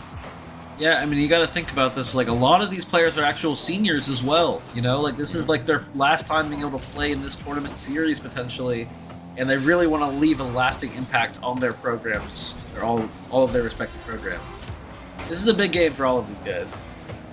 Well, at the very least, it definitely seems like Drexel is leaving an imprint in the back of the net, that they had no problem scoring throughout that game, and something that you really just see a snowball effect where you start them seeing ordinary passes, just quick follow-ups off the backboard, getting more standard goals. And after a while, it's just like, hey, let's start getting crazy team plays, and they were able to pull that off. That confidence, not something you want to see. As I mentioned when we were introducing these teams, this Drexel squad has gotten fairly far within the Collegiate Rocket League official qualifiers and a bunch of other collegiate tournaments, trying to make their name heard as kind of a tier 2 team within Collegiate Rocket League. So definitely something for Oregon to be able to keep in mind, as it's one thing to let them score, but you need to be able to stamp that one down. Whether or not they're able to do that, I suppose really comes down to them here on DFH Day. Seemingly a start from Aramis might be actually exactly what they need. They had the reset, but teammate did not want to go for that pass. Yep. Series point here for Drexel, trying to stamp their ticket into the grand finals against Oregon State. But the Ducks aren't just going to let that happen, as Kevin tries to keep the ball in the air. Zerf looking to do some maneuvering. It's just that nice clear. J-Way hits it off the top, but some nice saves from Drexel are going to just keep this game pretty even right now. Really do like that touch from Oregon off the side. It goes spicy to be able to keep things alive, and that's going to be the best possible bounce for them, as all of Kevin and all of Drexel really going to be needed to be able to get those saves. Another one to the back post for J-Way to kind of track on down. Deflection middle. Now a shot on that near post. Going to be a little wide. Combination pinch. No shot. Barron's already up for it. Oh. Coast to coast. How do you even calculate that? That was phenomenal, I cannot lie. Baron with some crazy plays, bounces, gets ready, boom, hits it off the top of the car, just in and there, slicing and dicing his way through UO, making some duckle orange out here. That is just psychotic that actually works out. The double commit on defense, perfectly timed. One of those things you have to laugh about even attempting, but it's something that I don't think it'll make anyone at Oregon be able to laugh through. Maybe if they can get something back, they can have a smile return to the faces right now. But again, this is Drexel in a position you do not want to see them. Another lead, and they do not give those up freely. Yeah, I mean, Drexel likes having this lead early, but we have seen in Game 1 that UO was able to switch that momentum, and they have to do that again if they want to win this series. They're going to have that confidence boost we saw in Game 1. Looks like they're going to try their best to get a nice little clear. Spicy goes for the shot, but Baron's there. Oregon doing really well, just lurking downfield for a lot of those deflections. I do really like the looks that they've gotten and being able to find those pockets of space, kind of like this one. Aramis stepping up. That is a bullet on a deflection middle. Yeah, the sniper for the Ducks, Aramis here with a nice little setup from the teammates, but also a nice shot off the corner of the car. Catches the defender not ready. That's going to be a tied up game. 3 minutes left here. Drexel, they got to keep this momentum up. They got to keep on trying to snuff these Ducks out. It can't be easy either, especially when it comes to just tiny things like that. It looked like everything was covered, ball across the back line, and not able to actually be finished off by the defense. They got the first couple of deflections and not the others. Now, I would say a similar situation for Oregon if that went middle. Instead, it's going to be a catch and dribble, immediately taken away from Spicy. Luckily, Baron able to bully them off that read. Yeah, Baron and Spicy have been playing some great middle-range Rocket League. They've been playing great in the middle of the field as Zerf tries to get the shot, but they've been playing just great. Like they've been clearing the ball well, they've been stealing the ball, they've been doing some great stuff just in terms of trying to control the game for their teams. As Zerf goes for a huge shot down. It actually was Kevin who scored that one. Yeah, it's a tough one. Kevin just launching this one. And a classic situation as a defender where you both have to read the deflection down as well as jump as soon as possible because you don't want to be late to the read. And unfortunately, I think as I saw them fly by in their little boost circle, nothing in the tank. So it's one of those just desperation reads where you have to have it perfect. And oftentimes, players will not be able to calculate that one out. 1 goal, death timer started for Oregon. They need at least 1 to extend this series. Yeah, 2 minutes left on their tournament life, potentially, if they can't get another goal here. As Yo desperately trying to make something happen on the offensive end. J-Way gets a nice little boom here. Tries to get the setup going, but all of the Drexel Dragons are all over the place around this ball. They're going to convert this into another offensive position, but Spicy gets the nice little big clear. Nice little skip over the top by Drexel, still looking for a bow on this game and series, but they're not going to find it, especially if they're all clumped up like that. I suppose the 50s do work as trying to move on forward, press their advantage, and this might be it. Baron coming in, blindside shot, and yet still saved away by the Ducks. Do they have more in store for us? Apparently, yes. Baron trying to sneak that one alongside the wall, and will find no such luck. Yeah, Spicy trying to get something going as well here. They have a little bit of a numbers advantage. As the Armas boom does come out again, they're trying to get something going here, but Kevin with the long-range shot, not going to be able to do anything as Armas gets the clear back over to the other side. As things going for the setup as well. It's the kind of weirdly. Aaron is there when you need him most. That save. 1 minute left. Ducks need a goal frantically. And it's all-out offense for them. They're certainly trying. I mean, you see all of these different reads. They're trying to chase it all across. And the issue is if you're not getting boost steals, so at the very least even grabbing pads, it's going to be nigh impossible to be able to get some offense. Much like that one, seemingly mission impossible to get that save. Kevin's got to be shaking his head, especially if it turns right into the counter. Spicy trying to get on top of it. Deflection sealing Baron, just going to scoot that one by for Zerf to chase down. Wow, and Drexel, they seem to be, they just were all over the ball. You know, even though they're not birds, I would say, they were birds of a feather right there. Just playing all together, turning that into a quick offensive position. Now with a 2-goal lead with 20 seconds left, they're looking to make their stamp at the grand finals here. And it's one of those moments you got to lean into the offense and really send the house at a certain point. And now, if it's not really that, you're going to have to take out a second mortgage or something. You're going to have to be able to take this all the way downfield. Maybe an open shot as Spicy had the look, but didn't realize that he did have the avenue right down the middle. This has to go in before Zero. Baron and Kevin both just staring down this read as it goes from left to right, and with that clear, it's going to be the Dragons toasting off the Ducks here. They're into the grand finals, and we will say goodbye to Oregon for now. Yeah, Oregon, unfortunately, not able to win that one. But Drexel with a great, super dominant victory there. That game 4, I believe, or game 3 just got out of hand. They were able to just dominate that one, and they just kept that momentum coming as Drexel is going to make it to the grand finals, and they will meet Oregon State there. Two fantastic teams, possibly the two best teams in the tournament, matching up in the grand finals. You couldn't ask for anything better. No, and that's really one thing that we look at as we look at the series replays. I mean, clearly a lot of goals going on, and then after a while, it's almost like they stopped going on sale. They were coming at a premium for a lot of teams. It was really having to carve out a lot of goals down the stretch, with maybe one exception, as we did see over, I believe, 9 goals scored in one of them. But other than that, mostly a little bit more back and forth, a little bit more of a chess match. Yeah, I mean, I know the Ducks planned well. They had a counter plan in mind.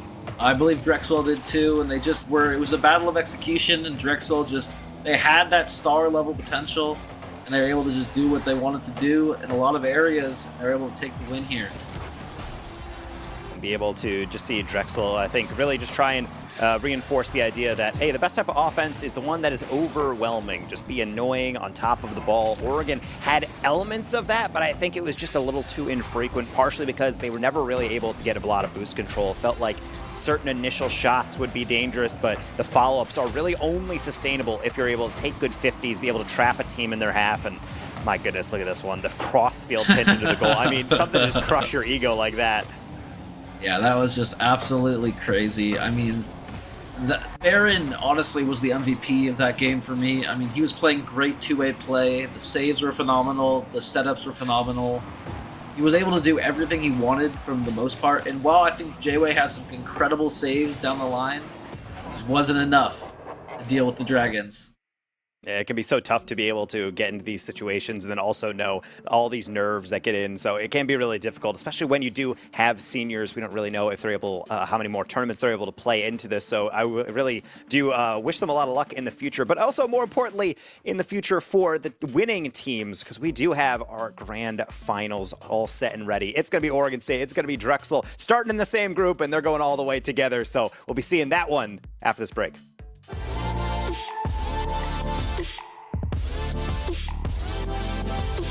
Hi, I'm Kevin Pond. I'm the Cal Esports Program Manager, and welcome to the Cal Esports Community Center. We're going to start the tour off with our small group area where students can come and play together, form small social groups where they can play, any kinds of games they want. Over here on my left, we have our 1v1 areas where students who want to get a little bit more competitive with one another can sit down and really get into that competitive mode.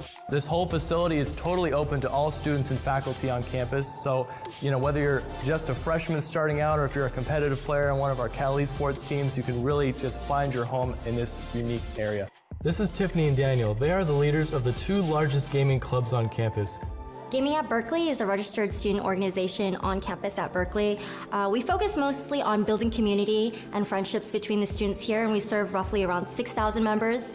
Cal Esports is the official esports program recognized by university, and we have 80 different players and 8 different teams. And all of this will bring together the gaming community here at UC Berkeley. And for that, we're extremely grateful to NVIDIA. So to my right here, we have our open play area where students are able to sit down at any of the PCs you see and immediately log into any of their personal gaming accounts. Now, all the stats, achievements, and gameplay that they have here is immediately transferable to their home setups or to any of their other personal accounts that they have. Coming back here, we actually have our dedicated competitive area. This whole competitive area you see here is for our official Cal Esports teams. Now, all of our Cal Esports teams are with the Department of Recreational Sports. They're recognized by the university as student athletes. Now, any player that you see that is playing at these PCs, you can be sure that they're working their butt off to make sure that they're going to win the next national championship.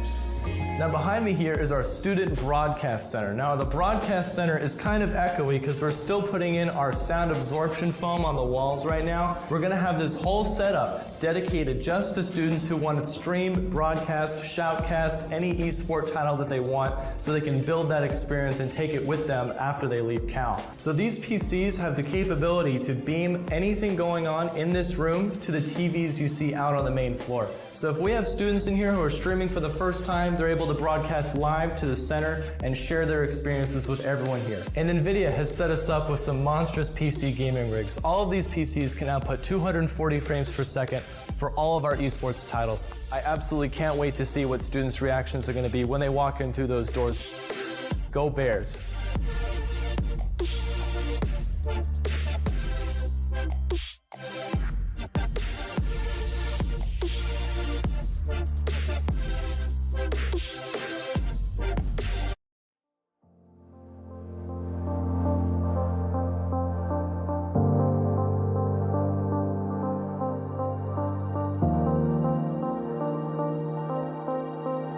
Thinking and I close my eyes, everything is black and white. I can't tell if we're getting closer. Running up against the tide, I could go my whole life playing this thing just over and over. And won't you come put it to rest now, baby? Can't you feel the ground when your arm is shaking? Tell me how do you have it now? Yeah, always with your guard up, your guard up.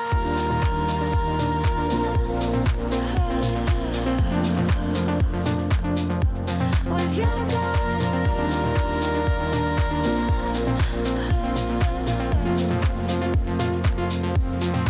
Your guard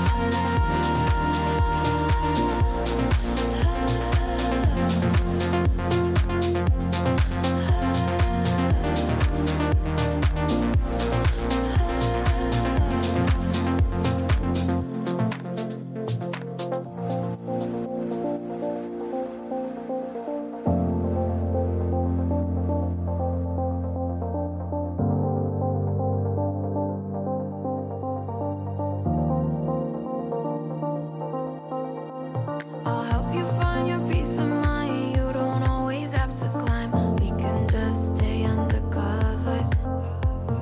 Leave the old world behind when everybody's going blind. Baby, you don't have to suffer. And won't you come and put it to rest now, baby? Can't you feel the ground when your arm is shaking? Tell me how do you have it now? Yeah, always with your guard up. Lean into me when your worries they weigh. We will watch as they all fade away. Lean into me when there's nothing to say. 'Cause you don't have to go out every day with your guard up. Your guard up. With your guard up. Your guard up. Your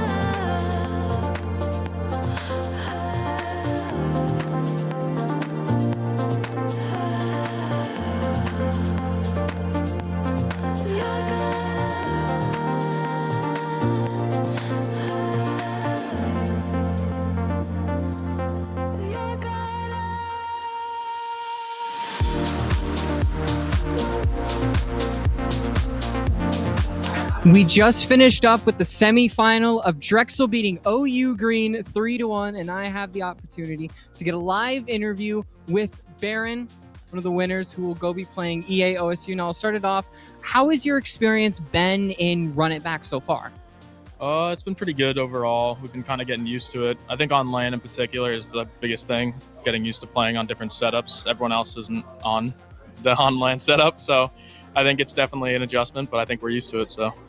Yeah, and the second one was obviously the first game probably didn't go how you wanted, and it seemed like OU put a lot of pressure on you guys. How did you alleviate that going forward?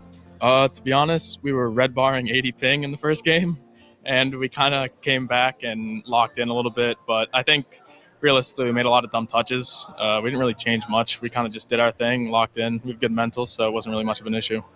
So do you think that was really the main thing holding you back, and everything from map 2 above was a real good example of what the opportunity you guys can bring? Yeah, I think we're a really high pressure team. I think that when we're not lagging, it's pretty easy for us to maneuver around the map, but I think we got some star-studded sophomores now. They were freshmen last year, so I'm lucky as a teammate, but they bring a lot of mechanics and good vibes. So Good vibes, nice to have. Last question. When you were in the pool stage, EA OSU was the only team you guys could not beat. You're going to play them in the grand finals. Do you have any expectations? Do you have any changes going into that match? I think it's going to be tough. I think they're a good team. We were trolling a little bit, I can't lie, when we were doing the group stages. We had 4 Rocket League matches back to back to back, so a little bit tired, but I think they're a good team. But I think realistically, if we play and calm well, then we should beat them. So Awesome. Well, thank you so much for this interview and good luck in that grand final. Of course. All right. So, do you want to let you guys know that as a venue, we are having giveaways as well. I mentioned before that everybody who comes in can get a free t-shirt as well as sign up for a lot of swag, including this HyperX headset. It's one of from our partners who help making Run It Back succeed as well. Just got to let that one go. And then, of course, the company that makes this happen, Xfinity on campus. So if you go to any of these colleges, including Drexel, New Mexico State, Oregon State, Temple, UC Berkeley, or UC Davis, you can get free access to Xfinity included in your housing. So make sure you take advantage of that on the Xfinity Stream app or visit xfinity.com, xfinityoncampus.com to start streaming. We've got those grand finals with Barron, with Drexel and EA OSU right around the corner, and we'll see you then. Our new Xfinity gateways can support hundreds of devices. Up your internet game. Am I right? I'm over here. Am I close? Get a strong connection to power hundreds of devices with ultra-low lag. Marco? Bring on the good stuff.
It's only water, it's either sink or swim. Can't hold back your light and expect to win. Gotta go harder, oh, you've gotta learn. Don't suppress your fire, baby, let it burn. Be who you are. Nobody can take that away from you. Oh, straight from the heart. No playing games. You gotta be true, true, true. You gotta be.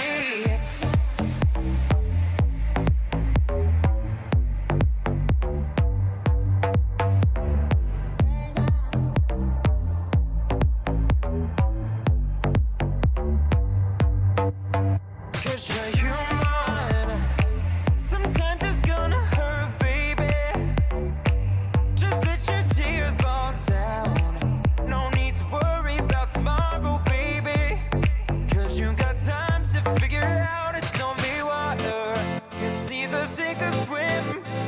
Can't hold back your light and expect to win. Gotta go harder. Oh, you've gotta learn. Don't suppress your fire, baby, let it burn. Nobody can take that away from you. Oh, straight from the heart. No playing games. You gotta be true, true, true. You gotta be.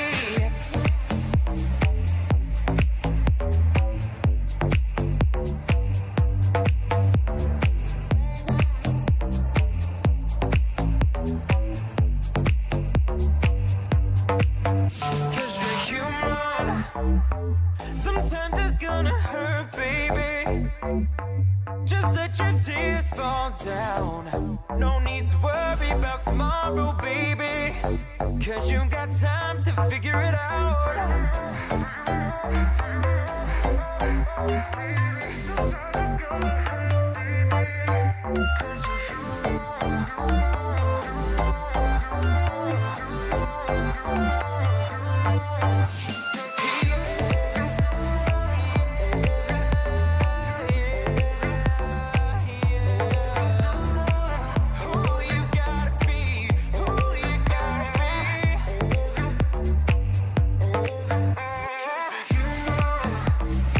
Sometimes it's gonna hurt, baby.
Welcome back, everyone, to the Run It Back Esports Series presented by Xfinity. My name is Jonas. Alongside me is the Danger Taco. We are getting set for the Rocket League Grand Final between Oregon State and Drexel.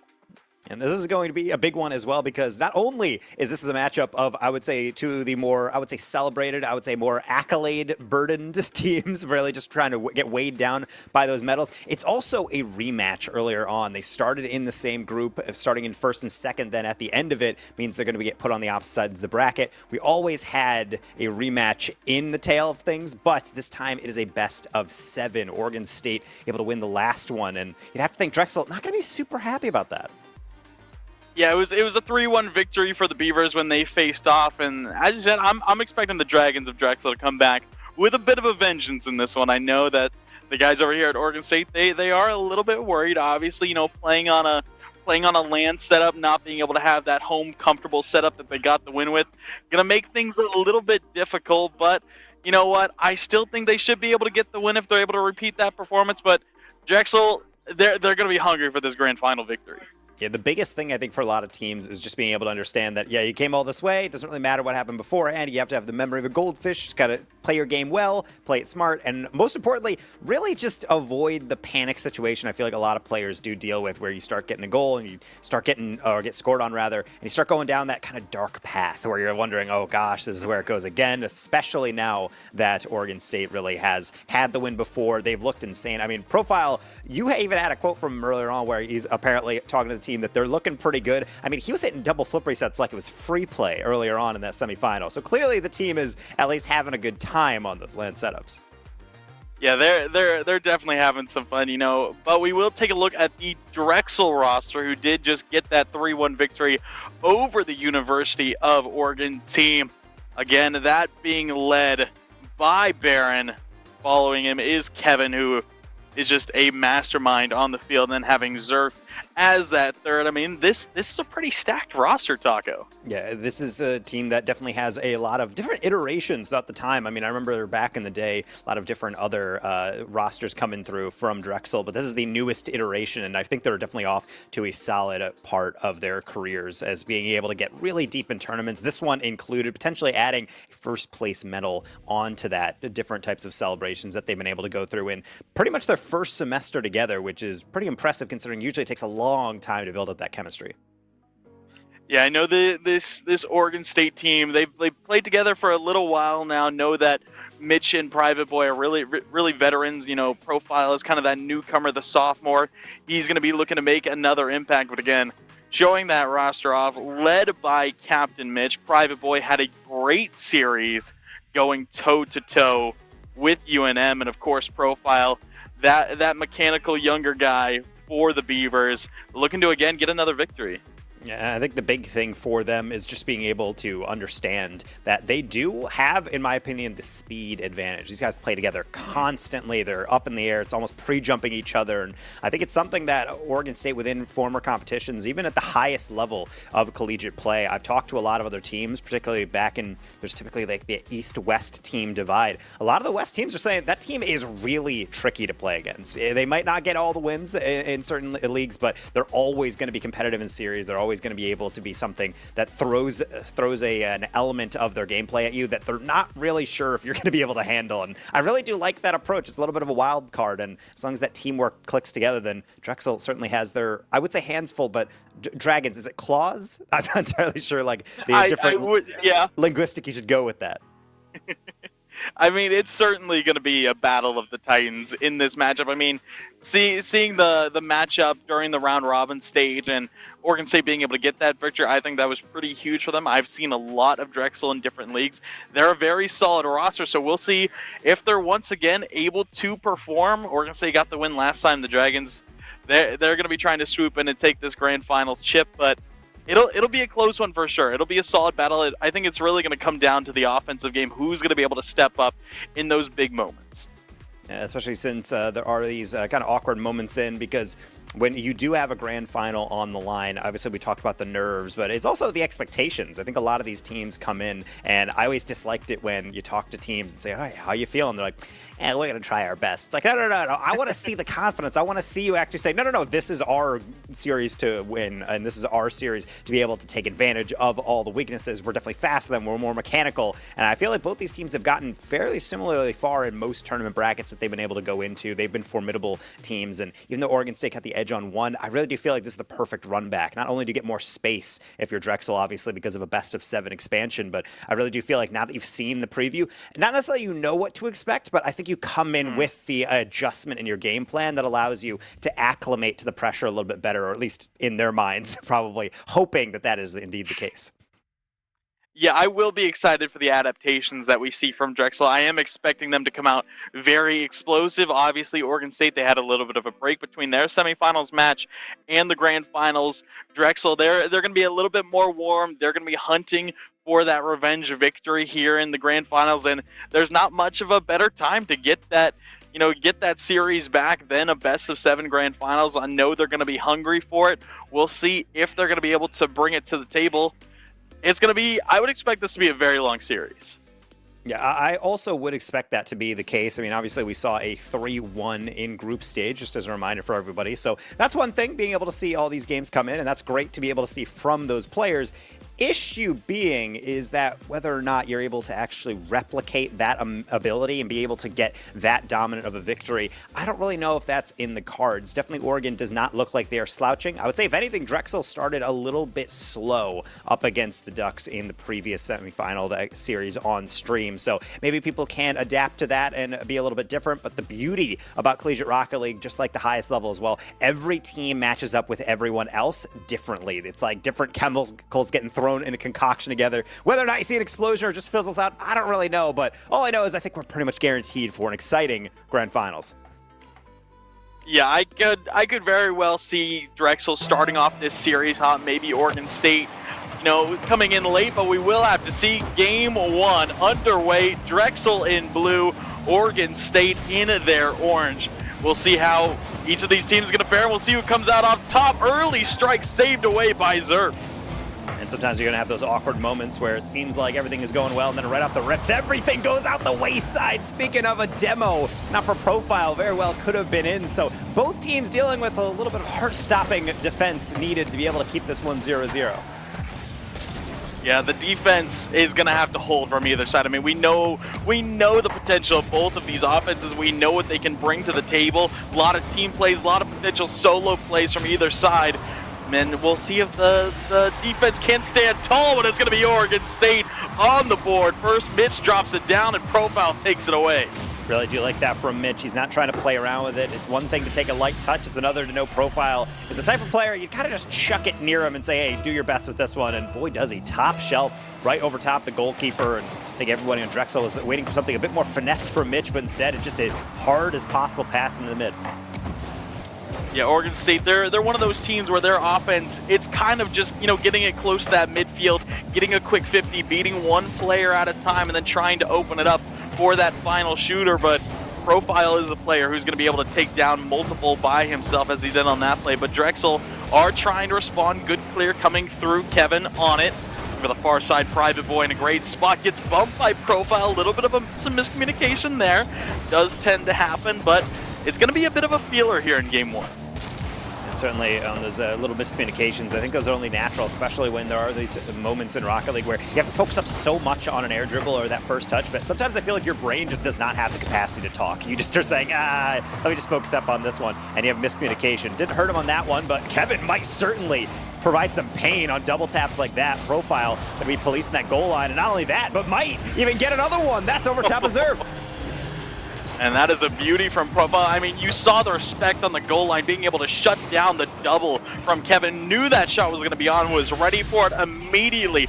Turned it down the other side of the field, bangs it from that sidewall, makes it 2-0 OSU.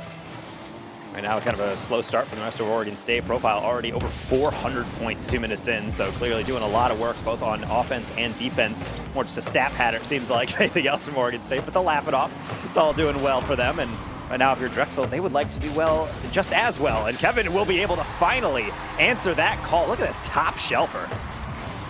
Yeah, Kevin opens up the scorebooks for Drexel. Off the corner, low boost, doesn't matter. Pinpoint precision. Profile did get a little bit of car on it, but it wasn't enough to keep it out. It's one of those things that I expect to see from Kevin, really the high-profile player. Mentioned before, incredibly high-ranked 2v2 player, and that's very much a 2v2 type finish. Just light bounce off the corner or slash kind of the sidewall area, and he's able to just neck one perfectly into that top shelf. It's something that I don't know if Oregon State going to be allowing much more than that. You don't want to just dive in at every shot attempt, but if Kevin has an open shot, you need to be able to be ready to jump up and get in the way. Kevin's always kind of that player that looks for so many of those chances for Drexel. Now trying to be a facilitator, carries it downfield. Zerf was there, couldn't make contact. It'll fall to Profile in the corner. Immediately off the ceiling is Baron. Not going to find any sort of contact, but just letting Profile know he's there. We'll see them back pass it down into Kevin. Can only take an air dribble, 50 for right now, as Baron will extend over the top. Profile will have all the boost, but not necessarily any of the control. Baron circumvents the first one. Zerf looking for a bump on Mitch. He will be able to have some commotion happen right in front of him. Through the smoke cloud comes Kevin. Rebounded back in the middle for Zerf to maybe get in, but no! I took my eyes off of Kevin, and apparently so did the defense. Yeah, you can't for any single moment. Kevin sweeps it up, and a team bump there between Profile and Private Boy. Mitch couldn't reach it coming across the front side of the net, and Drexel tied up 2-2 with 2 minutes to go.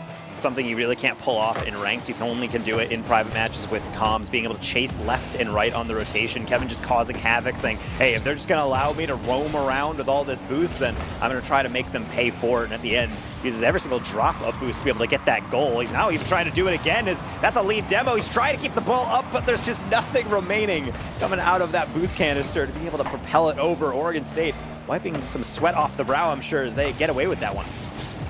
Yeah, Kevin already seeming to be such a tough force to stop for the Beavers. Of course, still tied up, 90 seconds left to go, still anyone's to take. Private Boy booms it downfield. Kevin on the defensive side, a redirect to the back wall, double cut off by Private Boy. Profile takes it upon himself, trying to speed up, but Kevin just seems to be everywhere. And Oregon State doesn't seem like they can find a consistent way through him. Kevin set up with a decent start. Flip reset, going to be locked on in. Gets past a second player. Nice little pass in. Profile saw the danger. And that's the cut you need, especially now with Mitch upfield trying to join him on an attack. Kevin trying to do everything he can to prevent that one. Not only the catch, but the carry as well. Look for a bump on Mitch.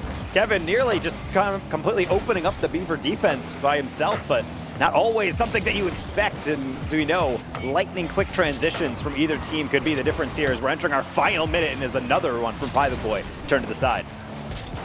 Lightning fast ceiling pinch pass attempt from Profile. Private Boy was ready for it. Now Baron strikes again for Drexel, and they have stormed their way all the way back up into this match. Yeah, he got all of this one. Poor Mitch, that's not even a bad touch. Zero boost. Baron is coming from the sideline. He has to wrap around it to get it middle, and boy does he. Poor Oregon State not able to adjust in time, and now they got some thinking to do. How do they want to approach this one, especially off kickoff? Apparently not as well as Zerf, because he's immediately off the ceiling. He tries to catch Profile sleeping, but from a distance, it's going to be hard to get it past that man. Less than 30 seconds to go. Oregon State need one now. They need two. Kevin's got a hat trick here in game number one. I love plays like this. They're so cheeky. Fakes high, goes underneath the first player, and realizes, Mitch, if you're not on the goal line, if I roll that across, you have to play the gambit. Are you going to be able to side flip or diagonal flip in time to save that one off the post, or are you going to be your own worst enemy? Not the own goal, anything but the own goal. Unfortunately, that's really going to have to be the thing that Oregon State is dealing with mentally right now. I don't know if they're going to get a charity one. It seems like Drexel not willing to even let them pass the midfield. No, they're just going to kind of keep the foot on the gas here, I think, for these final 10 seconds. But a 4-0 run here in game number one for the Dragons of Drexel. It was an incredible turnaround. Oregon State were leading comfortably, maybe one for the road. Mitch will shut it down. This one being kept alive, but game one will go the way of Drexel. They got to be feeling very good about it. And the one thing I think we definitely need to highlight is Kevin is going to be flicking all the way down at 0 seconds. You have your big-time players, and they're showing up big. Profile with 2 goals on 3 shots. Kevin getting 4 to the good for the Dragons. I mean, we knew he was going to be that player to watch, Taco, but man, is he letting all of the crowd know it. 4 goals just to start. That's just game one, folks. It's the danger of a lot of players. Obviously, it's a 3v3 arena. You need a team to be able to succeed in these types of lobbies, but it's always helpful when a player is just kind of someone you can just chuck the ball near, make a play, and they always do deliver. Oregon State doing well in the beginning, but unfortunately, as you mentioned, unanswered goals after a while. Once Drexel found a little bit of a window that they could dive through, they did not hesitate. I mean, yeah, Profile got too early, but then once Drexel kind of took control of the midfield, started to move a little bit quicker, Oregon State may have gotten a little bit too comfortable, couldn't really keep up with it, and the Dragons came storming in, and they take game 1, 5-2. Now going to move on to game number 2, trying to get closer and closer to that grand finals victory. And that's something that is definitely a tone setter for sure. As we mentioned, Oregon State being able to get the first win in group stage, but that means nothing because that is just what got us to here for the seedings. We are all the way in the grand finals, and Drexel is saying, hey, okay, you guys had the leg up, but how do you want to counter this one? Maybe with a goal in the first seconds of game 2, but Zerf, other options in this one, no Profile double tap in his future. Maybe off deflection though, look at that, right into his path. I mean, you know what? Sometimes just being right place, right time, and Profile is one of those elite players that's going to be able to read this play off the 50 with Private Boy. No boost, doesn't matter. Slots it bottom right. And I will say, Taco, when these two teams did face in group stage, or in league play in that round robin set, it was a 3-1, and that first game did go the way of Drexel, and then it was 3 in a row for OSU. Something to consider for sure for all the Drexel fans. Some apprehensive support toward their side, or excitement. Obviously, you do not want to count your chickens before they hatch, but at the very least, definitely getting a goal like that. Wanted to rewind to Profile. You mentioned just has like a nose for goal, but I love positioning like that, trusting in your teammates to get a 50. He had 0 boost in the corner. It's so easy to just flip on out, get your boost, but instead he lingers in that attacking third, knowing it might just deflect out to him. And that's exactly what makes him such a good striker. Evan looking to show off his striking ability. Wall pinch back to it. Backward Zerp is there. Shut down by Private Boy. Drexel trying to get a little bit creative back on the offensive end. Another shot is wide. Profile trying to keep it safely in the corner. Running low on boost. Kevin is just trying to play bully ball. Looking around for a bump. So will eventually be cleared out of the half for OSU. Trying to pick up a second goal. Maybe even more, as that 2-goal lead wasn't enough to lead them to a victory in game 1. Zerf had to reach over their back shoulder to be able to get that first deflection over to the top. Oregon State had a decent number of looks, but that's really all they were, just observational plays going forward, not really able to get that final touch that matters past Drexel. Meanwhile, Drexel, they're trying to go backwards at times, get the back pass off the backboard. Kevin has got a reset locked in. It's still too high, going the fancy way to equalize this game. I mean, if you need to break through some way, why not, get that extra step, be a little bit creative, try and work your way past the defense, get that highlight reel play. And saw some physicality attempt there. Mitch is beat ball from Zerf, shut down by Profile. Oregon State holding on just in time, but Drexel not backing down on offense. Admirable restraint, I will say, from Drexel. A couple times now I've seen them be able to dive on in, and they have the opportunity to send everybody. Instead, they fake challenge, understand Oregon State is low on boost, low on momentum, more importantly, so they can't get the clears, and that's why this ball has stayed on this half for the past 45 seconds. It feels like Zerf off the corner, and at that time, a bit of a mistimed play as Barron went all the way back. Kevin lurking upfield. He just sat in place, was waiting for the pass from Barron. A little bit off. Profile picks up a save, looking for the clear as well. Back in the orange we go. Private Boy, good first touch. Needs a dunk here. Kevin takes flight, has some boost, has some space. Gets the reset over one. Profile shuts it down on the goal line. Ooh, and Zerf, well timed to be able to get to this one. His Profile seemingly handled everything, but he learns too late that you need to play that angle quicker. Going from the outside, Zerf could not ask for a better angle. Not to mention, Private Boy did have boost in that situation, might have been able to reach that save, but that shot was just so unpredictable. A rip from that sidewall is always going to catch a defender off guard. Now Kevin, big dunk, no boost, can't reach it before Profile, but still just trying to bear down on the defense of Oregon State. Profile, no boost, mind game, plays it through the corner, has a man mid, has two. Private Boy is there, but it's going to be boomed away by Kevin. Mitch trying to cut it off, drops it right back down into Kevin's lap. Will eventually be played out into the corner, but the pace really starting to pick up now. Especially now that Private Boy has an uncontested air dribble. Kevin trying to get up for it. His Private Boy actually goes for his head. He's not able to decapitate the other guy with that demo or bump, but either way, Like to see the experimentation come in from Oregon State. They're going for all these kind of infield plays, but sometimes better than to go out around, you just go through the opposition. Pretty clean game overall. Not a lot of demos to really speak of from either side. I feel like that has been a change a little bit from Drexel as that attempt shut down by Private Boy. Have seen a lot of up and demo plays in the past from the Dragons, but haven't really seemed to wreak as much havoc here in game number 2. Playing a little bit more contained again, just kind of poking and prodding at the Oregon State defense, trying to force that little mistake that they're able to pounce on. Barron, a flick pass one, Private Boy turns it off the sidewall, has another 50. Mitch did go in support. It will end up being boomed forward by Zerf out of the hands of any teammates. Mitch misses again. Profile being hunted down by Kevin, but will drain his boost tank out. So it's Private Boy on another uncontested air dribble. And now trying to get a bump again, Zerf.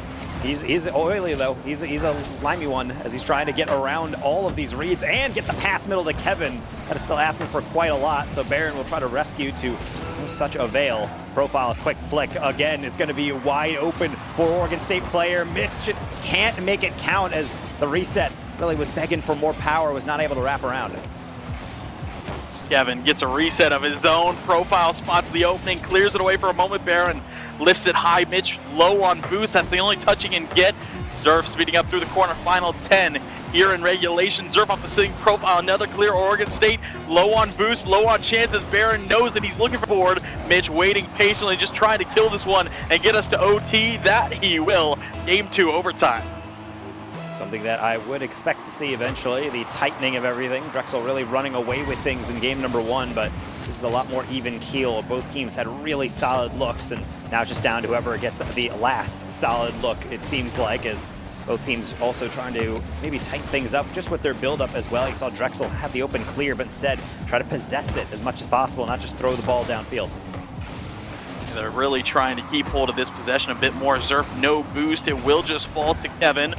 One touch forward. Now Barron next in line. Fires off the back wall. Poked away immediately by Oregon State. Private Boy gets one. No one on the ball for a quick moment there. It will be Mitch sending it to the backboard. But we're seeing Drexel have such clean transitions on defense. Maybe a look here for Kevin. Will be collected by Profile, but the possession gone for a moment. Mitch just getting back in time. I don't know how you'd be able to engineer that, but I suppose keeping some boost in the tank and be able to always just be within arm's reach of a read always does help out. Zerf, speaking of, will be able to get that first read, not necessarily the follow through. He will be actually able to catch back up to it, so maybe something Oregon State have to dig their way out of, but seems like Kevin on the fake challenge. He's waiting for Profile to touch it. Maybe Barron was as well. Another dunk to the back post. Private Boy able to handle that one with time. Sends it away. Zerf looking on the far side for Kevin. Ripped forward into the corner.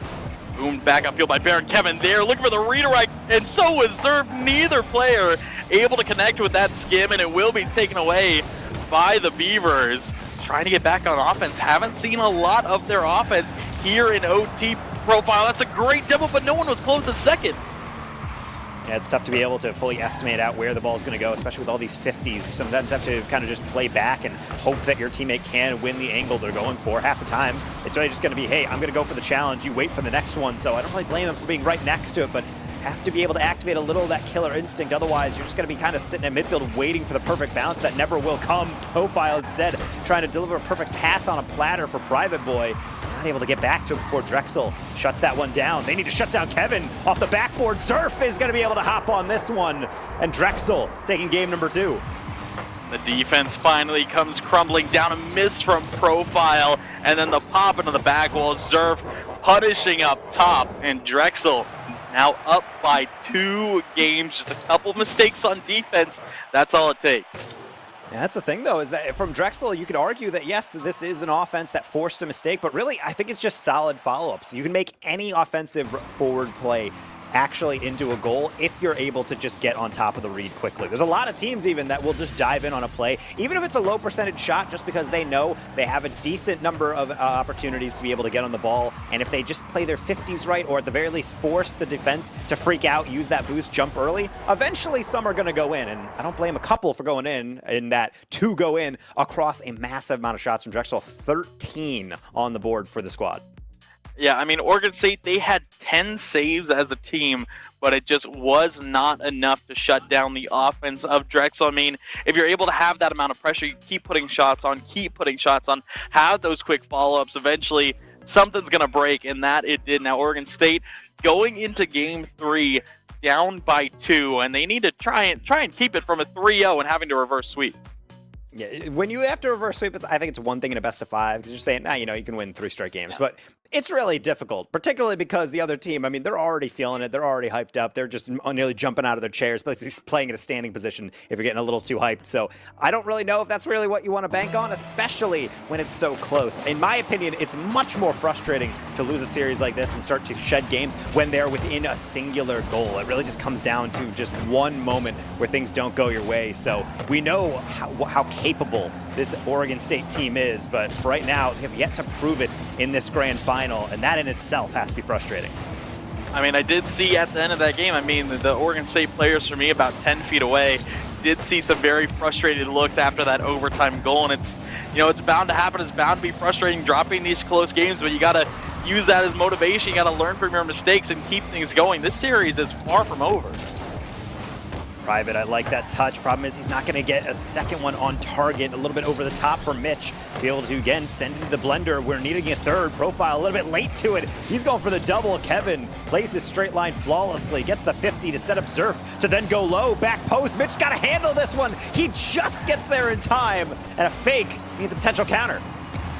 Profile taking lead blocker, and he's not going to miss. Private Boy ice in his veins on the goal line, lets one go by, and then it's a 3v1 on Zerf, and he just had nowhere to go.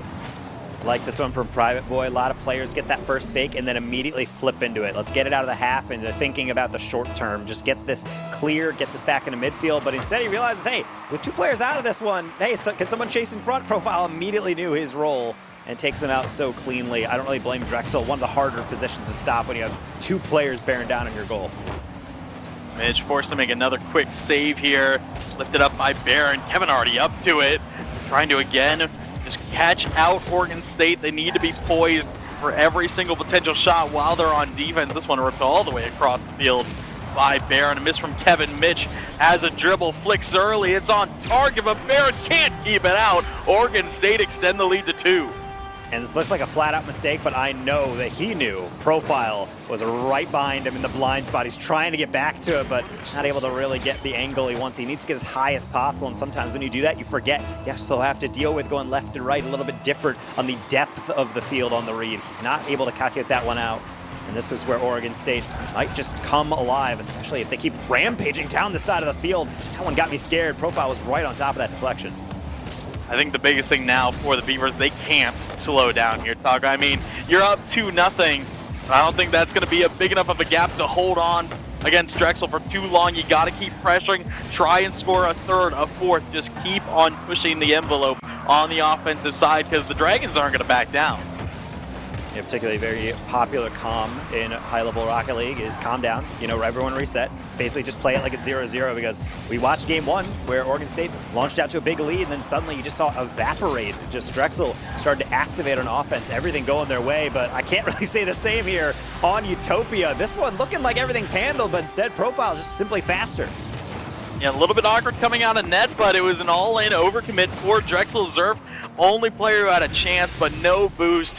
Could not reach a Profile, just a roller from midfield. Oregon State extend to 3-0 as we're approaching the halfway point in game 3. They're looking confident. And this is where things are really nice to be able to watch for Oregon State. You're down by 2, you need the recovery game, and not only is this a regain, but this is one-sided as all people could expect out of this team. They're shooting 75% right now from the field, the Beavers, and right now Drexel is trying to get something on the board. Even with a demo, Private Boy still able to get something on it, but not enough, and there's their first way to be able to try and plant a flag here. And we'll see if that opens up the floodgates. I mean, demo in net from Kevin. Private Boy tried his very best to get something behind that, but with only a little bit of boost in the tank, not much you can do from that sort of angle, so will fall in for Drexel. They get 1. We'll see if they can get 2 more. Profile with a reset. Going to be met by Barron. Should be wide open for Mitch to try to pound, but maybe overthinks that one. Got over the read, so Now his teammates will take over from here. Look at that clean handoff. His Profile trying to drift one into the middle. Kevin relatively quiet, but I can say that really about all of Drexel outside of that Baron goal. Haven't really seen much going forward. Honestly, half the times when they do get forward, they just don't have the profile type finishing to be able to get all the way through, or at the very least, Oregon State's defense playing a lot better to shut down these chances before they can really develop. They are indeed. I mean, it's been incredible kind of to see the respect between Profile and Kevin. I think probably the two most mechanical players on the pitch on opposite sides. And whenever one is on offense, whenever one is on defense, you can see them expecting those highlight reel kind of plays, trying to read the doubles, trying to read the flip resets, playing that net safely. And it has provided a good bit of chances for really either side. Another demo in net. Profile keeps it out for a moment. Kevin, middle over to Zerf, pops it right back up to him. The give and go downfield, pass just a little bit off target. Zerf able to take that one, but then Private Boy picks his pocket right in the corner as another one will be sent all the way downfield, or at least attempted to by Mitch. Baron, last second adjustment on the wall, will be able to send that one back into the mixer, but only going to get so many more looks is Drexel. So we're entering our final 60 seconds of this last game, looking for match point, but Drexel really trying to search extra hard for being able to just get some goals, be able to make that one a reality. Seems like Oregon State has had enough of this Drexel dominance and said we want to sample some of our own. And it's going to be a big win here if they're able to hold on to it for the next 30. Never say never, you never know. Might see a couple late goals come in. Profile looking for a fourth, got the flick, got the finish. I think that's going to be the nail in the coffin for game 3. I think Profile's offended you even brought that possibility up right there. He says, no, of course not. I'm just going to solo play this one, get on the catch, be able to get that open net finish, and it is just so clean from the Oregon State frontman. I did just meet his gaze, and he just gave me this big old grin as he put that one away. So I think he's going to be feeling very happy with himself, very happy with this win in Game 3. Just getting one on the tally, showing an answer here to Drexel, showing that they're not going to be pushed around, and now Profile just going for more. I mean, he's getting an insane number of goals for his squad. And sometimes you might just say, well, I mean, how important is that? It's already was 3-4-1, and now at 5-1. I mean, yeah, it's a good goal, but everything is already done. I really like approaches like this. When you have an advantage, I want teams to press it. I want them to just completely demoralize the other side. It's really the best way, I think, to be able to kind of mentally reset everything. Maybe not the best when you give Kevin an open look, but even then, it's just not on his side. Neither with Zerf as this one trickles to the sidewall, but we knew the result for quite some time here. We don't need to see what happens in the final seconds because the opening minutes of this game were all Oregon State. Yeah, they really did just kind of really flip that switch going into this game. Profile gets a hat trick with that final goal, but it was a great turnaround for the Beavers. Drexel had been looking good in those first 2 games, finally able to see the offense come alive from Oregon State a little bit more, seeing that defense finally able to hold off Drexel just a little bit. Only got 1 goal out of them that game. I'm expecting Drexel to try and make adjustments going into game number 4, but it's looking to be an even more competitive series now. And as you're looking at these replays, just notice how often a lot of these plays are not just leading through demos into open nets, but also how many of these games coming through just bumps and forced errors and kind of just awkwardness. When you start to enforce your role within the offense and really just have this presence, this kind of like specter of the physical play, you can see Drexel start to freak out and they rush a lot of touches they might not need to. And eventually you start looking around the field and realize, okay, well, you push up so aggressively because you're desperate to get out of your half that suddenly you're just giving away free goals. And of course, Oregon State's going to feast on those. Yeah, they are indeed. I mean, that they did in this game. We'll see if they're going to be able to keep up that pressure, keep up that momentum, or if Drexel are going to be able to answer back immediately, send themselves to match point, or we're going to have another tied up series. Oregon State already being pushed back into their half to open things up. It does seem like Drexel are coming out of the gate very quick here in game 4. Private going to get slapped down for right now, but that's fine because Kevin will be able to follow through up until Mitch circumvents that first read. Profile causing havoc in the corner, just trying to interfere with Zerf and Baron, who I'll say do limited success. Everyone kind of resets as Zerf finds Baron. Now another pass down. He's going to do the fake dish. Kevin calls him off, and that's a nice opener. And that is some of the great things about this type of communication. Baron lifts it up, Zerf, no boost off the back wall. You can see Profile was sitting there waiting for it, and Kevin swoops in, takes it for himself. Oregon State trail by 1, and Drexel, a great answer after last game. It's one of my favorite ways to be able to make a play happen in comms. When it doesn't seem like you really have an angle, just go for the ball and then immediately tell your teammate, hey, I'm just going to leave this for you. Just follow through and trust. And you can see the effect on the defense. Everyone just kind of standing still in Oregon State. They were not ready for this one. I can say the same about Barron. He took the scenic route up to offense. Even with that, tries to perfectly place it. Maybe a bit too pixel perfect, hitting the post where it meets the crossbar. And Oregon State going to get away with yet another one. It's trying to get the offense going, but no boost to speak of. Barron takes flight, ends up faking out Private Boy by going low profile in a 1v2. Somehow 50s both Kevin and Barron. Flick up top, Zerf puts it away. No, Private Boy gets a piece. Drexel not letting this possession go. Trying to power their way through the Oregon State defense, but Beavers holding for now. Profile far side Zerf already there lurking, sends it middle. Barron goes up, puts it down. Mitch another save. Oregon State defending the goal line well, but they're having to do it a lot. The Beavers trying to build a dam in front of their goal, trying to make sure it's only just a singular goal that's going to be able to escape through. But right now the issue is what we just witnessed. They get forward and really all the boost is used just to be able to get those initial aerials. So if they do get this 100, kind of like this one from Mitch, they got to be careful with it. He almost gave up the ball for that boost and nearly opened up into an immediate shot. But right now, I think Drexel understands their advantage and they're pressing it, but they're not overcommitting. I think that's the lesson they learned last map on Utopia. Yeah, they're playing very, very controlled again, seeing the passing plays work, but now Profile doesn't need a pass. He'll just do it himself on the counter.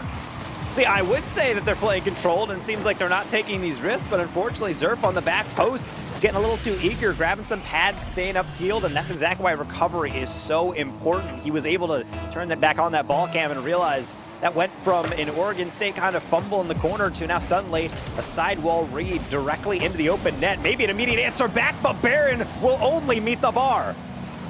Barron, that's 2 shots in a row from him that have had some great promise, but the crossbar being that 4th defender for Oregon State, being able to keep him out so far. It was a good attempt. Kevin was looking for the bump on that last play. Now Profile meets him on the ceiling for a big dunk back into the blue side. Barron still boost to work with, trying to work his way out with an air dribble challenge well by Private Boy, trying to suppress Drexel into that corner. Profile trying to speed things up, maybe look for some physicality. Mitch beat here, but it falls to Private Boy. Oregon State now trying to grapple for midfield control.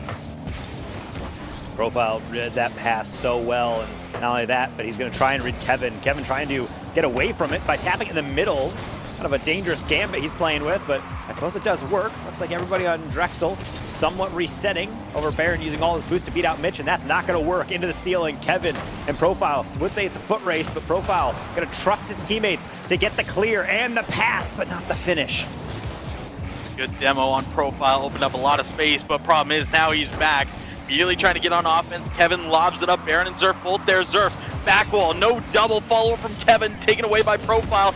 Counter attack. Mitch plays the low 50. Private Boy back to him, but Mitch has got none. He'll just roll it forward into the back wall. Do you think we need to see Oregon State try and control the ball, keep it a little bit closer? Because Drexel, they're going to be able to steal possession away whenever they want.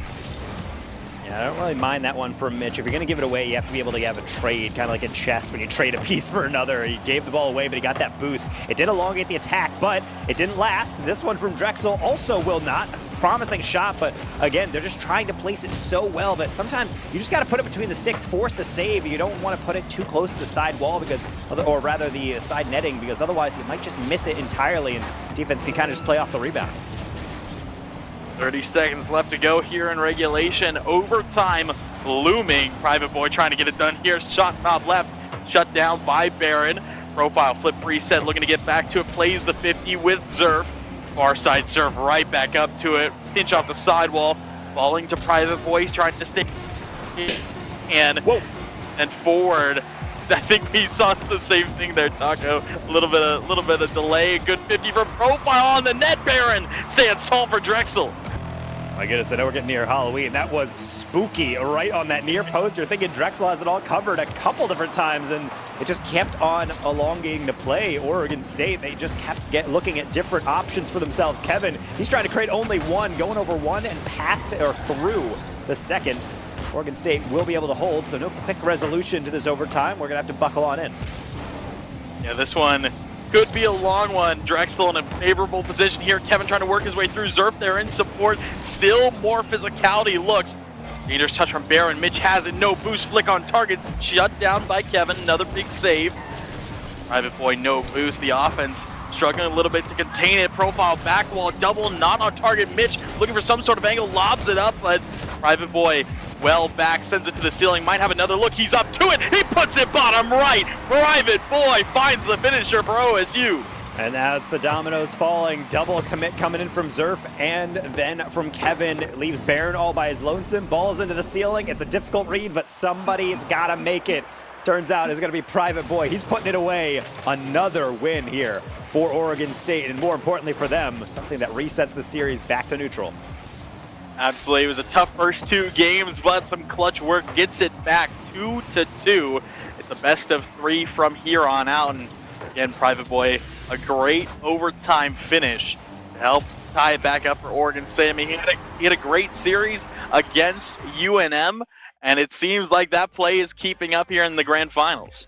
Much like our series score, probably the most balanced, almost even across shots and saves for both sides. And also, mostly going to be solo plays. Of the 3 goals, 2 of them mostly just unassisted, just going through the midfield, getting good reads, being able to take your shots well. And I think that's the one thing from both teams that I'm a little bit more anxious about. I'm still seeing a lot of counterattack goals, a little bit open nets you're just not really ready for. And I think that's the delicate balance you have to strike with Rocket League. It's so easy to be able to just rotate aggressively, steal boost to keep it going. But all it takes is just one player saying, do I have this read? I guess I don't, to immediately just deflect into the worst possible position. It's a tough way to fall for Drexel, but they can't be thinking, here we go again. They always knew this is going to be a close series. I think everybody who watched these players earlier and we saw this matchup come to fruition, we knew it was going to be like this. Now we're going to have to see who breaks this tie and gets the advantage, goes on to match point. Yeah, when I did talk to Profile before the series started, I asked him what he thought about this matchup. I asked him where he thought it was going to go. He did say it was going to go all the way to Game 7. Didn't tell me the result of the fact, but he said it was going to go the distance, and, you know, we're on pace for it right now. I think for everybody in the chat, they would love that, but for the supporters, probably want a briefer game than that, preferably also in their team's favor, but who really knows how this one's going to go, because honestly, it has been all over the place, and I mean that in the best possible way. It has been unpredictable. It has been a little zany at times, and certainly very mechanical as well. Nice catch by Kevin, scoring that one over to Baron. Profile looking to reclaim control for Oregon State. Gets it past Kevin. Flip reset still on it. Did he get the double? Didn't quite look like it. Mitch dives in. Zerf take the mid boost. Has possession here. Is anyone up to meet him early? Profile trying to reach it off the back wall. Will find the clear and the demo. Shut down again. Baron reclaiming control for Drexel. They're trying to get first blood early again here, but Oregon State holding them off. Ooh, nice little backflip into Zerf, and he understood his advantage. I love it. Looking for the demo instead. No hesitation, and that's the killer instinct they need. And that is beautiful. Kevin, that backflip touch over Private Boy. Zerf immediately left the ball, saw Profile on net, and took him out. Just about a minute gone. Drexel score first. Now looking to keep up that pressure. They're not going to be happy about dropping 2 games in a row. They're going to want match point right here, right now. It's something that can be so devastating to be able to give up that open net, more or less, when you do get that air dribble stopped, and then it comes into the middle and only see 2v1 Baron down on you. So something that Oregon State will not be super upset about. The one thing I really have to applaud both these two teams for is their ability to show resilience in the long term. They've taken a lot of lumps from the other squad and always been able to find a way to bounce on back. I have to think the scenario remains unchanged. Yeah, Kevin looking for a double, no angle, but a big clear from Profile. Just trying to test Drexel there, see if they'll overextend again. Baron back to it now. Just chaos in front of net here, Taco, and it just falls through for Drexel. Okay, we didn't say they'd all be pretty, but at the end of the day, if you put a body near the ball, it's going to force some awkward touches. Baron actually getting the credit for that one. Just getting the one singular pixel on that read. There were 4 players up, and somehow Baron just found the lightest of touches to get that second goal for Drexel, but a second goal. It is up 2-0 here inside the first 2 minutes. Oregon State, they look good in the last 2 games, but Drexel looking to get back on top. Zerf redirect just off the mark, was aiming for that upper 90. Mitch soft touch, Kevin on it again, seeing the midfield turns from Drexel, looking to be so lethal. A little bit of miscommunication there between Kevin and Zerf. Save is made by Private Boy, but Baron turns again, Profile rips it away, but Kevin back with full boost, booms it upfield. Ooh, speaking of, look at the read off the ceiling double tap, and that's the danger. He saw that fake challenge coming from his teammate, and he knew he had all the space to be able to make this one work. Yeah, Mitch tried to read it, even saw Private Boy start to push up, didn't have faith, but Kevin full faith in himself to make that read work. 3 goals to nothing here in game number 5. Drexel, they have caught fire again, and they're right back in it. And this is where Profile and company really need to be able to look at themselves and say, okay, it's fine if we lose some games. We always knew, as you said, that this might go to game 7. The difficulty is when these games start to really get out of hand. That's where things really start to make you a little bit worried, wondering, are you getting figured out a bit, or more or less, are you going to be able to actually figure out what to do here in the rest of this match? Because right now it seems like they're getting pushed back, they're getting the initial taps away, but they're not getting the ultimate clears and saves off a lot of these attacks. You can see Drexel almost waiting for a lot of these clears, and it's working really well for them right now.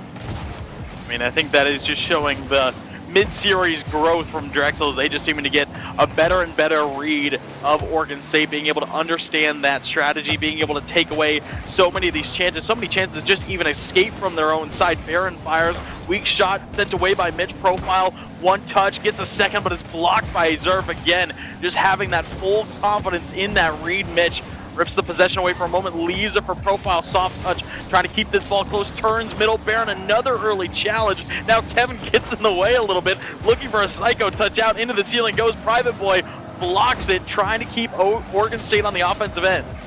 I always like those changes of pace where everyone's kind of just going, okay, I'm going to get a slight lob, gonna get a slight air dribble, and oh my god, I panicked, oh my god, I got to cycle this, oh god, everyone panics, and then it's fine, and then everything resets, where there's just those slight moments where it reminds you, yes, it might look a little casual at times with both these teams trying to go through, but you're always just one little mistouch away from a disaster, but I feel like it's gonna take 3 disasters at this point for Oregon State to be able to get past. Drexel has shown up, only having to make 1 save here. I think that's the biggest symbol of a great defense. You don't have to make really any saves, because really your offense is just, in midfield play is really just that solid.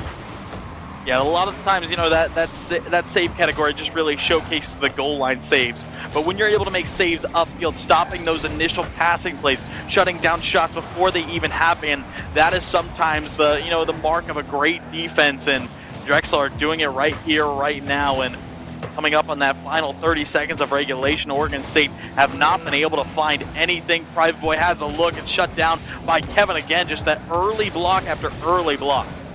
That's a 2's influence coming in from Kevin. Really hard to get off the ball. Profile, very hard to get on the ball. When he does, he's going to get an assist. Private Boy giving some light at the end of the tunnel, but this next kickoff is really going to depend on a lot of factors going their way.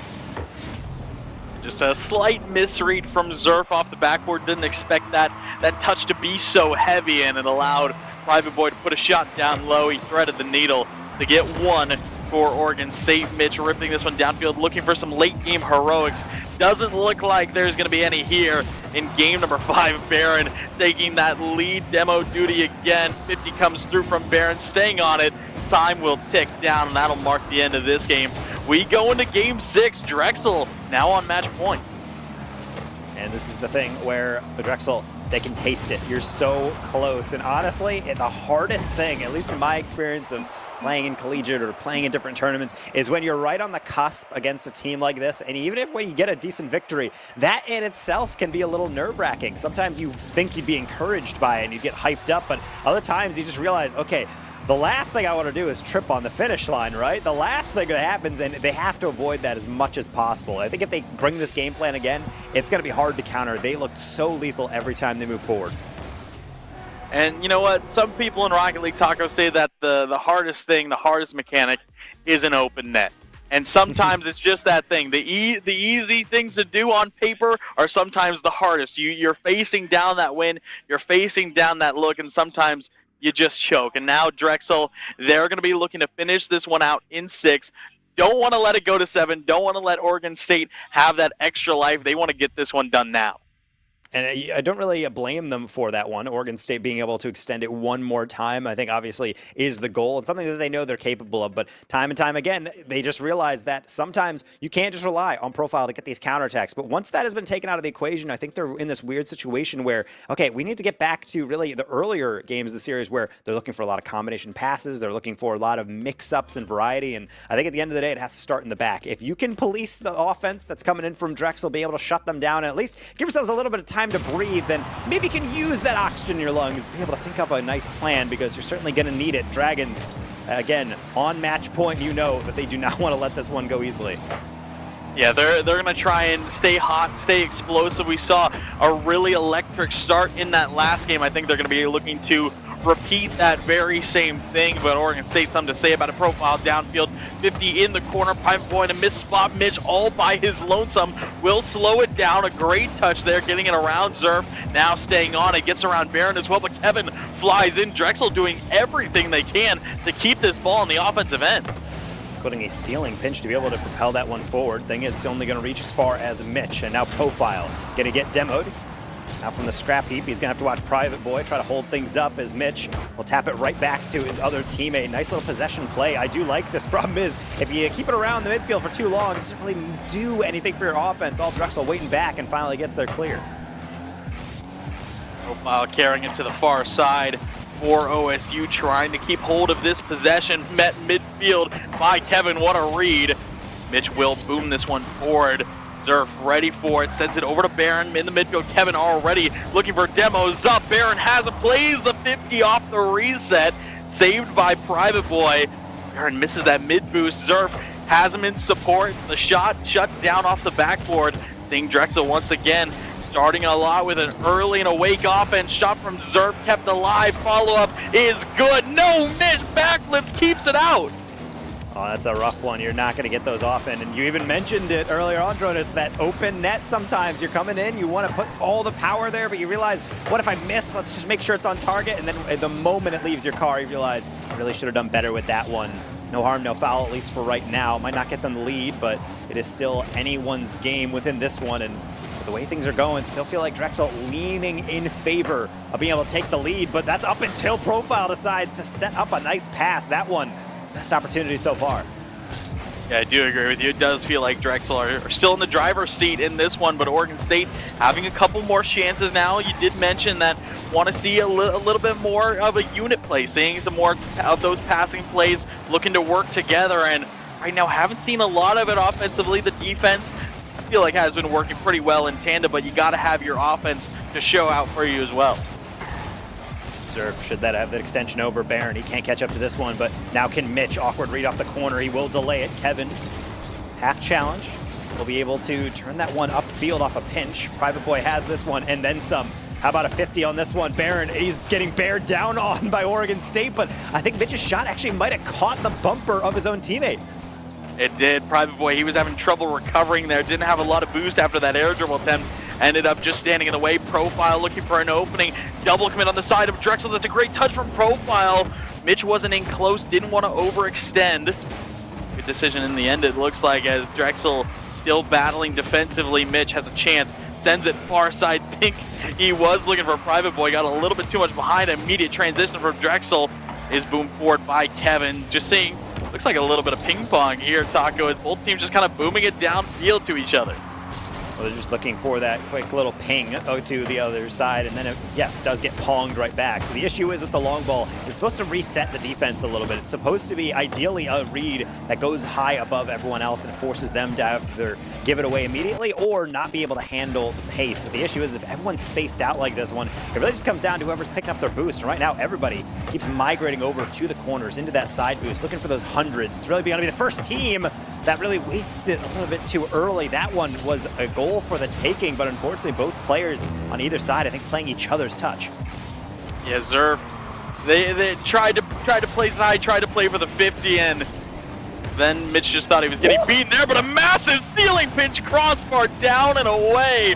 What a start it would have been. One of those moments where you're thinking, what could he possibly be doing with this setup? And Mitch shows him that's why you need to pay attention to every single movement from these elite players at this level. Private Boy, open shot, but certainly not the angle he was looking for. Kevin looking to get to that sidewall cleanly. He does. Mitch slows him down for a moment. Kevin, flip reset looking middle as he tried to play it himself. Tried to fake it down low. It is boomed away by Private Boy Baron. Out to Zerf, to the backboard, off the left side post, played away again. Oregon State just narrowly holding on Baron. Trying to get on offense again. Mitch reads it. Profile lurking in the far corner. Redirect is sent away by Drexel. Final seconds of regulation. Another overtime looming. Zerf trying to end it here. Misses wide. Mitch misses again. Baron will be forced to let that one go, and we have another overtime. One goal to extend the series, one to end this entire bracket. Drexel, they're right on the precipice. They do not want to slip now. And Oregon State, you know, this is a squad that has been through so much. We even got the prediction from Profile, de facto captain more or less, saying this would go the distance. I don't know if he's going to be able to live up to this prediction if things keep going this way, especially with passes like this. Zerf, backboard, Profile, more than capable. Low boost on the side of Oregon State, looking to play this ball as well as they can. Kevin reads the flick, takes it up to the sidewall, now will be forced to leave it. Baron upfield, big double commit there for Oregon State. Profile not able to read that sidewall bounce. It will go back to Private Boy. He shoots, and Baron forced to make the goal line save. Oregon State getting a little bit closer there. Drexel in transition, blocked by Mitch. He's looking for a good 50, played away well by Zerf. Profile forced to take this one all the way back, needs to be wary of that demo. That he is, keeping the pace up, looking for a big double out of his own half. He finds it. Missed a wall dash as well. Problem is it actually takes him too far beyond the ball. Is not able to get that touch, but now it's up to Drexel into the ceiling. Zerf maybe looking for some support. Kevin doesn't want to risk it. I don't really blame him for that one. 30 boost is not necessarily the situation that you're going to be commanding the offense from, but at the very least, they can wait and take their time. Oregon State does not like that strategy. Mitch is going to aggress immediately, then whip around the midfield and maybe get a bump. It's up to Private Boy. He's got an open shot, but it's from a distance. Handled well by the Dragons. Two big saves from Baron here in this OT to keep it going. Profile, sidewall, Kevin trying to reach it, finds a 50. Profile still wins it forward into the corner. Private Boy there, shut down by Zerf. He's bumped, but he's actually bumped into the corner. He gets the steal, lines up for now the challenge. Profile fires top left, just too high. Mitch gonna take a 50 in the middle for Kevin.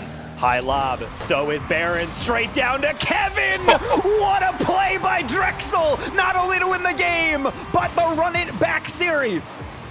Kevin forward, Baron on it, drops it right back to him. What a give and go for the Dragons. Just almost 2 minutes of overtime, and the Drexel Dragons get it done. They will come home with the gold in the Run It Back Esports Series. And that looks so beautiful to be able to end that one. And you have to say, it's a bummer to not go the distance. Oregon State put up such a great fight, but that is something you can frame, be able to put right into the digital frames of your esports arena for Drexel. They are your Run It Back Esports Series winners, of course, presented by Xfinity, giving us this high level of entertainment throughout the day and throughout the weekend. These teams really just giving it their all. I mean, it was extremely exciting to see. I mean, I helped cast this event last year, and it was only 4 teams last year. Now, expanding all the way out to 9, adding a top-level team like Drexel, giving some extra competition, and it was one heck of a battle. Game 6 victory for the Dragons in the grand finals, but it was very, very well fought.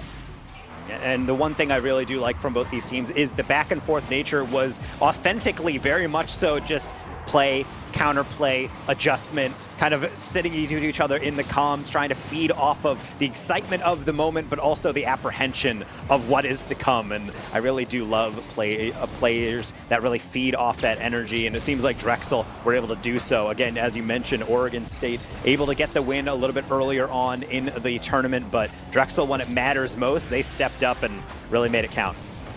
Yeah, they did get their revenge for that 1-3 loss. That was going a little bit south, as you know, they got the first 2 games. Oregon State battled back, got the next 2, but you know, when it came down to the wire, game 6 overtime, Drexel step up big time, a huge give and go passing play. That's got to be added to the highlight reel. Again, as we're looking through all these series highlights, the one thing I want to highlight especially is we mentioned earlier on, Kevin, great player, getting a lot of goals, kind of like this one off the ceiling for the double read. Good way to give that emotional momentum to your squad. But throughout that, you don't win a series because of one player. You win it because of a team. That pass down, Kevin might have gotten the goal, but cannot happen without Baron and Zerf also really carrying their weight, being able to make sure every single facet of this Drexel team is turned to 11. Yeah, when it comes to looking at this team on paper, obviously Kevin does stand out, being that high-level twos player, having his name out there, having a ton of experience.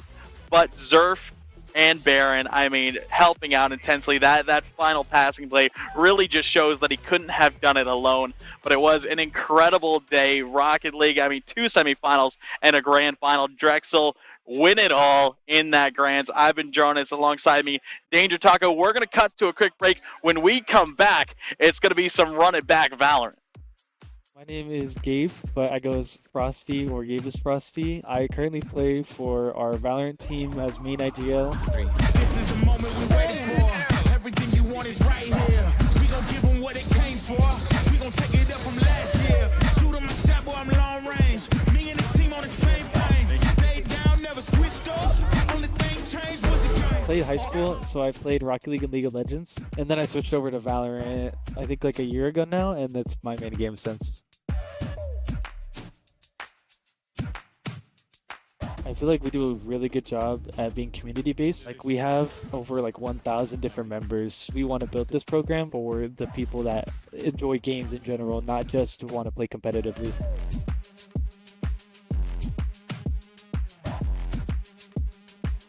So our school's biggest esports achievement is actually having a nationally top 8 Call of Duty team over all these like D1 schools like Maryville, like Concord, all these high-end schools. We were still top 8 nationally.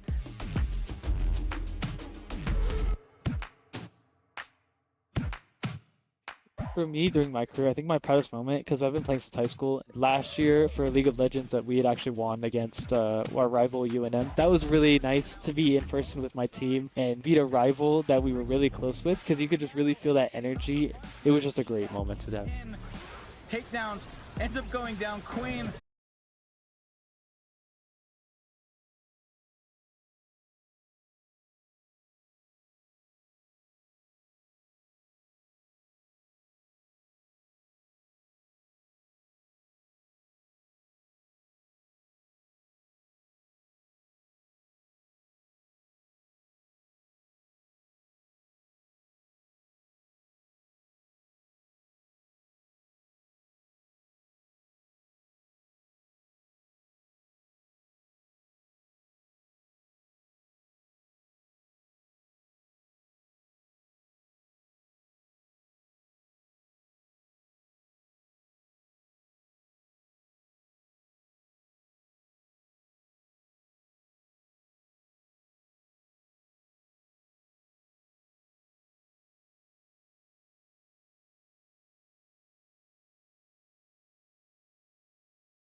Where to go from here? Is it worth the fear? All alone, filling up with tears, and I'm hardly here. I am still burning slow. We're back once again with an interview with Baron after the grand final win. A very exciting, very close overtime finish. Now, my first question, I gotta ask about the mental. In the first couple games, OSU led with a couple goals, and of course you had that 2-2. Would you say the team's mental is decently strong? I would say it's very strong. At no point in time did we feel like we were losing. I feel like at any point we feel like we can come back, and I think that's the key to our team. We never feel like we're out, and we're always ready to win. So, Would it kind of say the same when you were at 2-2? You went up 2 games, immediately lost 2 games. Did anything change, or was just kind of the tempo the same? I looked over to Kevin, and I said, Kevin, pop off game 5, and he dropped 700 points. So that's all I need to do. So. You guys definitely absolutely obliterated in that game 5. It was pretty crazy. And then my last question is, a lot of times when you just looked at the team, it seemed like there was a lot of synergy. Like you could almost read each other's minds. Is the synergy there even though you had a little bit of some newer members? Yeah, I mean, we've been a team together for like a year now. I think over time we've gotten to know each other, gone to many lands together, traveled together, hang out together on the weekends. So at this point now, we kind of know what we want to do. So once again, congratulations on your victory. You did beat OSU as you wanted to, as you mentioned to me. So I let you get back to your teammates. Sounds good. Thank you. Congratulations. All right. Well, we did see the hometown team succeed overall. So congratulations to them. We want to shout out Peacock. You got to face your fears this Halloween. You've got classic thrills, new spooky movies, and the Blumhouse collection, which is on Peacock. Now, this coming for me. Watch the Five Nights at Freddy's movie. Blumhouse's most successful movie. You will not regret it. And as well, with education being expensive, I don't know if you can hear that. I hope not. It's pretty loud. Your entertainment should not have to be, even though your education is expensive. Eligible students can actually get Peacock for just $2 for 12 months. Make sure you visit peacock.tv.com/student for more deals. We have the panel just around the break where Mishi, who I interviewed earlier, went with some content creators and some others to talk about content creation, growth, everything. We'll get to that now. We have Valorant right after that, so stay tuned.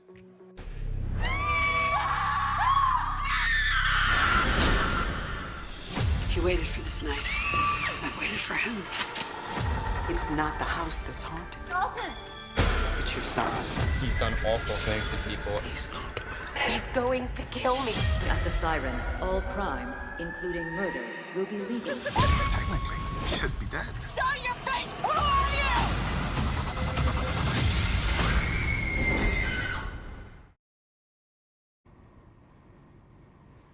Hello everybody, we are back and are going to jump right into the panel portion of the broadcast. With us, I have 3 incredible panelists, Chuck, Fariha, and Junebug, and we're going to be talking all about content creation. All of them come from different backgrounds, specialize in different skills. So why don't you go ahead and introduce yourself? We're going to start with Chuck. Yeah. Hey everybody, Chuck Aoki. I'm a 4-time Paralympian in the sport of wheelchair rugby. So I usually spend my time crashing and charging into people on court, but I'm very, very much less of a pro gamer than what you've been seeing, but I still love gaming. It's how kind of I unwind after a day of smashing. So excited to talk to everybody today. We'll throw it to you next, Fariha. Hey everyone, I'm Fariha, and you may have seen me in the cosplay and the gaming and the music and the TTRPG world. I basically have a closet of hobby skeletons. But the thing that's the through line through it all is just good stories and learning and laughing and, yeah, just growing and meeting people where they're at.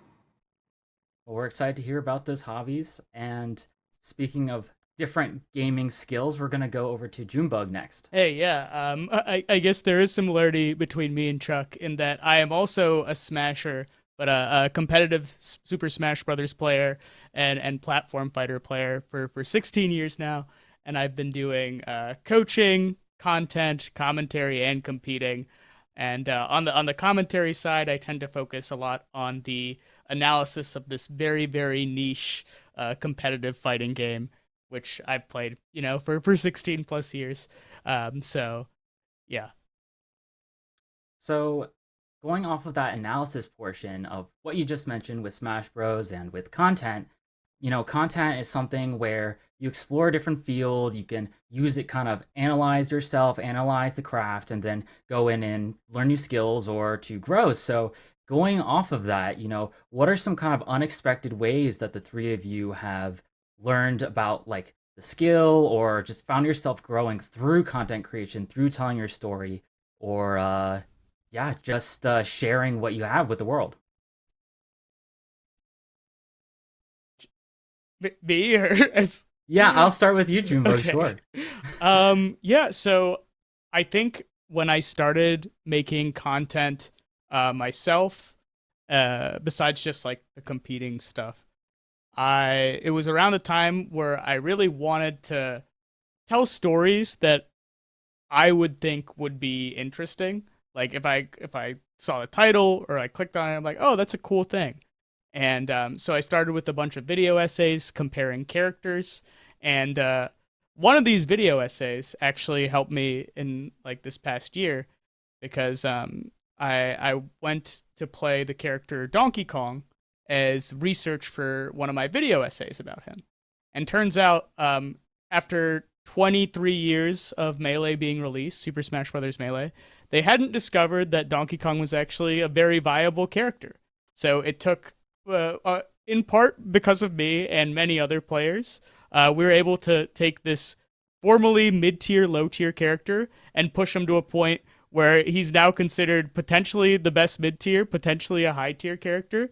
And I wouldn't have experimented with him if I wasn't so busy learning him for this video essay where I was sort of detailing his strengths and weaknesses.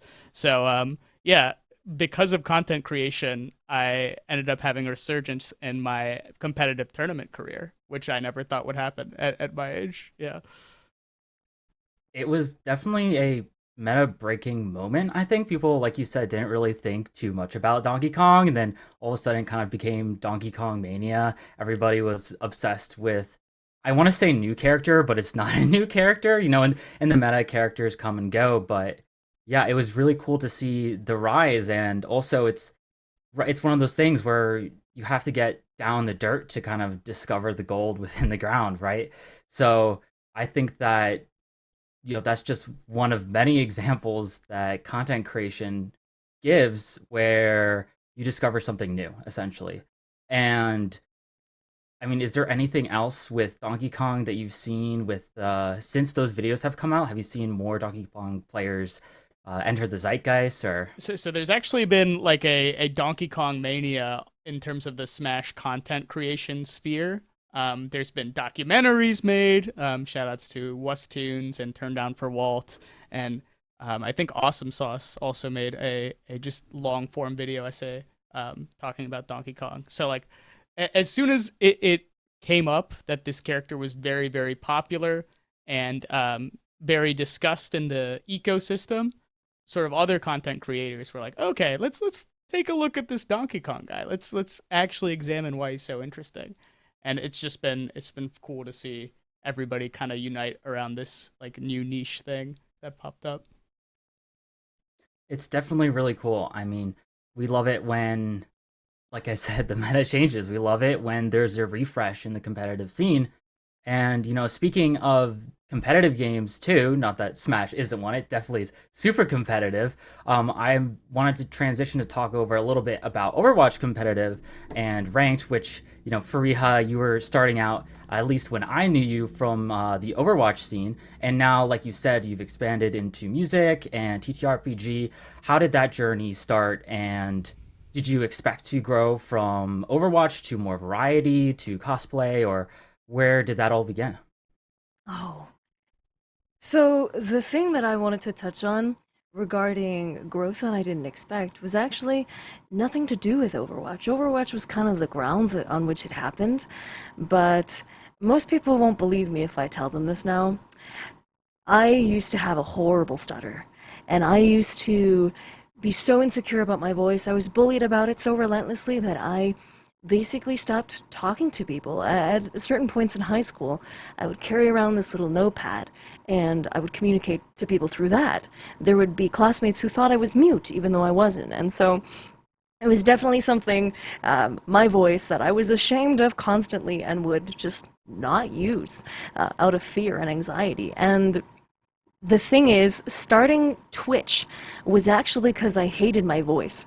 And I hated hearing it back in script so much. I hated spending 10 hours to record a 3-minute script on YouTube. So I was like, you know what would be really good if I went on Twitch, because there's no take backsies, and anytime a VOD is out there, you speak a word into the ether, and it's just, you can't pull it back. And so that's actually how that began, and surprisingly, people still met me where I was at. And they still showed up for me. And over the course of many, many years, the past 6 or 7 years, just speaking and getting to practice communicating with people more and more and more online, I found myself coming into my own in that regard and finding so much more confidence in being able to articulate my thoughts and being able to be comfortable with my voice again. And so that's a huge, huge thing that I didn't expect coming into streaming at all. That's a really inspiring story because, like you said, there's no takebacks. You just put it out there and it's in the ether, and whoever is interested hops on the train. Whoever sticks by you and lifts you up, and is there for the long haul. Now I'm betting is still a part of your community, and it's Somehow, also yeah. really it's really cool to hear. And your voice is amazing now too from your music thank you. streams, right? So it's really great. And I guess in terms of the music too, because in addition to the stutter, performing music is also something that's very intimidating at first, especially for an audience. And so have you found that it's helped with your musical skills as well? And where did that tie into the story as well? Oh, 1,000%. So before, anytime I would have to perform, it would be so couched in anxiety because I came from the classical music world where you had to be pitch perfect. You had to play it to the exact notation, to the exact instrumentation and like specification of the composer. And so it's the super, super rigid world where there's a lot of money riding on everything. There's a ton of expectation. And so my hands would freeze up and they would turn purple, and it would be so difficult to even move my fingers and my hands through the motions. But through Twitch and just getting that time of, hey, you know what, I'm not perfect yet and I'm gonna make mistakes, and we're just gonna keep doing it and keep exposing ourselves to this discomfort, and through the discomfort we're going to figure our way out to a new level of confidence that wasn't there before. So nowadays, so much easier. Yeah. Yeah, I could totally imagine.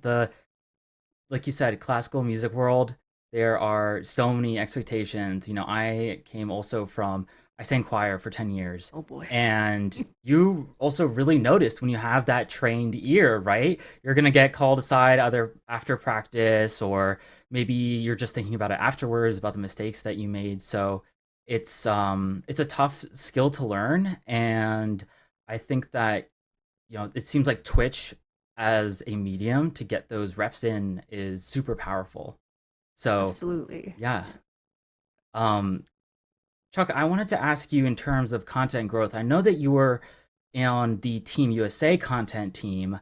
How was it like being in an environment where there's so many things happening, you're worrying about your event that's coming up, and at the same time you're expected to make that content represent your sport, your country? What was that experience like? Yeah, I think it was ultimately is a very rewarding experience. I think all of us find content creation is rewarding, fun, it's exciting, it's enjoyable. But it's also, it's such a unique opportunity that I think we have today, in 2024, that isn't something we had even 10 years ago, quite frankly, to tell our stories in quite the way we're able to, especially on the sports side, and especially, as someone visibly disabled. And so I think, what Furio was just talking about, I think about a lot when I do my content creation. And there's people out there, who have physical disabilities of some kind and are either ashamed of it or awkward or feel nervous or have been bullied by it. And I see myself as someone who's, has at least a certain level of responsibility. I certainly don't think I have all the responsibility, but to help tell the stories of all these other incredible athletes, all these other incredible people who are, achieving these outstanding goals in different sports, whether it be sitting volleyball, wheelchair rugby, wheelchair basketball, powerlifting, the list goes on and on. But the role I see in there is to really to take those stories and tell them and amplify them. And I think in Paris it was exciting. It was the first time I'd ever been really on the ground, just nonstop content creation in addition to competing. So it was certainly a high sort of pressure packed environment, but I think I've always found content creation to be so fun. It's just such a cool opportunity to tell your own story, to put your own voice out there, to not have to worry about, are they going to interpret this the wrong way or that the wrong way? It's like, no, I get to do it. I get to sit down and write the script and edit it out and talk about these things and, lose my voice doing it. I think by the third day I literally had no voice, which made it a little challenging doing every one of the sort of audio narratives, but I made my way through and became this. It was almost a little brand at that point. There's the scratchy. Oh yeah, it was definitely a high intensity and experience. Kind of create my own content, talk about the team, talk about the other sports, but it was ultimately really, really rewarding. And I'm relatively new to the content creation game. I would say relative to other folks. I've probably only been doing it really at a high consistently for about 3 years, but it's something that I've seen so much growth and so much excitement behind, and it's the kind of thing I can see myself doing for a really long time because of that. And speaking about the advocacy work, that kind of segments into the next question that I was hoping to talk about, which is about how do you use content to elevate and also represent your communities, because I use community in the broad sense here, but when I was taking a look at your Instagram, Chuck, something that I noticed was you talking about the actual equipment that adaptive athletes use. So could you speak a little bit more about the content that you create to raise awareness and just what you think the state of I guess wheelchair rugby is? Yeah, for sure. I think, first of all, I try to use my platform to absolutely raise awareness. I think everyone has heard of the Olympic Games, right? You hear Olympic Games, everyone knows what that is. And then they say the Paralympic Games, people go, oh, yeah, that's right. I think I've heard of that. That's the thing. They don't really know what it is, right? So I see one of my main goals, is to talk about the Paralympic Games. I think this year, we saw the biggest viewership ever for us, which was like 15 million people, which was great, but it was still a fraction of what it was for the Olympic Games, right? So it's like, to me, it's like, okay, great, we did this, now we keep pushing to have bigger audiences. So, I think that a big part of my goal is just to talk about it. The reality is that people haven't heard of it. We haven't been covered by mainstream media in the way that we'd like to. So myself and I think a lot of other athletes have said, you know what? We're just going to take our message directly to people. We're going to take it directly to Instagram, directly to TikTok, whatever platform it is. And it's worked. We've got people excited. We've got people paying attention to us. We've got people listening. And I think more and more people will continue to listen and tune in. And speaking to wheelchair rugby specifically, I think we've got one of the most exciting full contact sports out there. It's literally the only full contact Paralympic sport. People sometimes think it's a little crazy that we literally use wheelchairs and crash into each other and try to knock each other over. But it's a lot of fun. It's certainly violent, but it's exciting, and you feel alive doing it. And I think the other aspect to my my advocacy and my content creation, I think this is true across the board, no matter what avenue you're in. To me, sport is for everybody. Just like gaming is for everybody. All these things are for everybody. But particularly when it comes to sport and people with disabilities, they don't necessarily know it's something they can participate in. I meet people all the time who have no idea that there's still sports they can play. There's still all these things they can do. Obviously, you have to do it differently than the way it looked originally, but you can still compete in this. So I think that's a huge part of what I do is I talk about, look, yes, I have hand impairments. I use a wheelchair. I still game. I still play these sports. I still do all these incredible things. Does it look different than the average person? Yeah, I have to use my nose to hit the square button on the PS5 because my thumb doesn't reach that far. But you find ways to do these things. You find ways to adapt. And I think that's really, really cool. And it's something that, not every disabled person wants to talk about their challenge, and that's fine. But I'm willing to talk about it, and I'm willing to kind of explain to people, here's how I did it, here's maybe how you can do it. And so I've certainly tried to use my platform for that goal. And, it's worked a little bit so far, but there's so much more to go, and I'm hoping to continue to grow it more and more. it's really cool that at the same time you're able to advocate for your own skills, right? As an Olympian, I mean, I don't know if you need to advocate that much considering that you're in the Paralympics, but still the fact that you have that knowledge to be able to share how to get into the sport, what kind of equipment to use, how people can get started essentially, and are an authority on the subject that people can look to. And transitioning a bit back to the gaming side and advocating for yourself, Fariha and Junebug, have you seen your content lead to different opportunities within the gaming world? I know, Fariha, you were able to cosplay Alter with the Apex Legends team, which is really sweet. That was super, super fun. Also, I just gotta say, Chuck, that's so goddamn cool. I gotta check out your stuff. Oh my gosh. I Please do. love Please do. I love fitness and I love sports. I also agree it's for everyone and it just does so much good for us. And so I love that you're making it seem more accessible and just cool to people, right? That's so important. But yeah, like I got to cosplay as Alter. I was chosen to be the face character for her, and so that meant getting into costume that Dangerous Ladies made, and just getting to act crazy and getting to try to make children cry. That was super, super fun.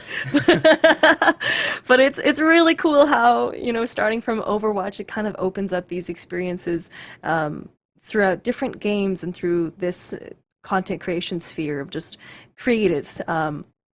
I think I've been really, really fortunate in that regard. But as for things that I try to advocate for, is this something you want me to speak on? Sorry. Yeah, for sure. Yeah. I'd love to hear what you have to Totally. say on it. Okay. So, as for things I try to really advocate for, I think that when you look at me, you kind of get the idea of like, oh yes, pronouns. And I think it's important to lean into that, right? Because I don't really get the opportunity to just ignore that. And looking the way I do and talking the way I talk, I feel like it's important for me to speak up about things like sexuality, things like sex ed, things like mental health. And all of these things are things that I try to roll into conversations on stream and elsewhere too, because I feel like the more people talk about these struggles and the more people take part in these conversations, the less taboo they seem and the less lonely people feel, which is really something that I try to focus on. If I had more proper guidance and more voices to guide me when I was younger, I could have avoided a lot of missteps, and I try to be that for other people. I think that's really powerful because, as Chuck mentioned, not everybody is able to speak to those things, or they don't feel like they have the power to speak to those things, or maybe they don't have the level of visibility to be able to speak to those things to as large as an audience as a Twitch streamer, or an Olympian, or whoever essentially that has those eyes on them. And also it's something that's challenging, right? It's tough to be able to show up every day, and not everybody has the luxury to then not be able to, right, how you're saying about how when you show up you're not able to essentially hide, right, from whether it be sexism or really any type of exclusion, if that be like for whether you're LGBT or whatever identity you belong to. I'm personally identify as queer. It's something where a lot of people see me and they think initially just man, right? Or initially just he, him pronouns. So I think that, in both of your spheres, and especially what you're touching on, Fariha, it's something that resonates with me, and I think it's something that's very important. And yeah, I think that that's honestly what I wanted to speak to there in terms of at least my personal identity. But Junebug, is there anything that you feel like you're able to speak to, whether it be the Smash community, your personal what you advocate for personally? First off, I definitely want to thank Chuck and Fariha for talking about their experiences. I am also queer, so I think it is important to, sort of represent a community that is important to you and that you are a part of. And I think that I've gotten the fair share of flack from the internet because the internet is crazy sometimes for having pronouns in bio, but I think that is more important. It is more important to represent that sort of underrepresented community or niche community than to sort of like stray from that or stray from your truth, which I think is not as good.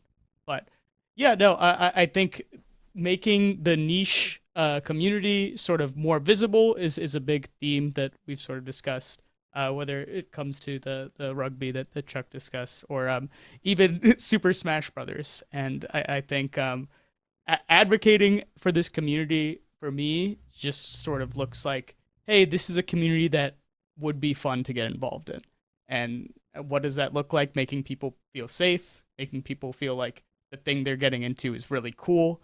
And that's just been a thing that I try to do when I make content. I try to make it accessible and also safe, for people, because I think it's important for everybody to have a community that they can feel those things in. And I mean, if it happens to be the Smash community, I would gladly welcome them. And something that some people talk about that you see a lot in games is that a lot of people like to yell about balance changes, right?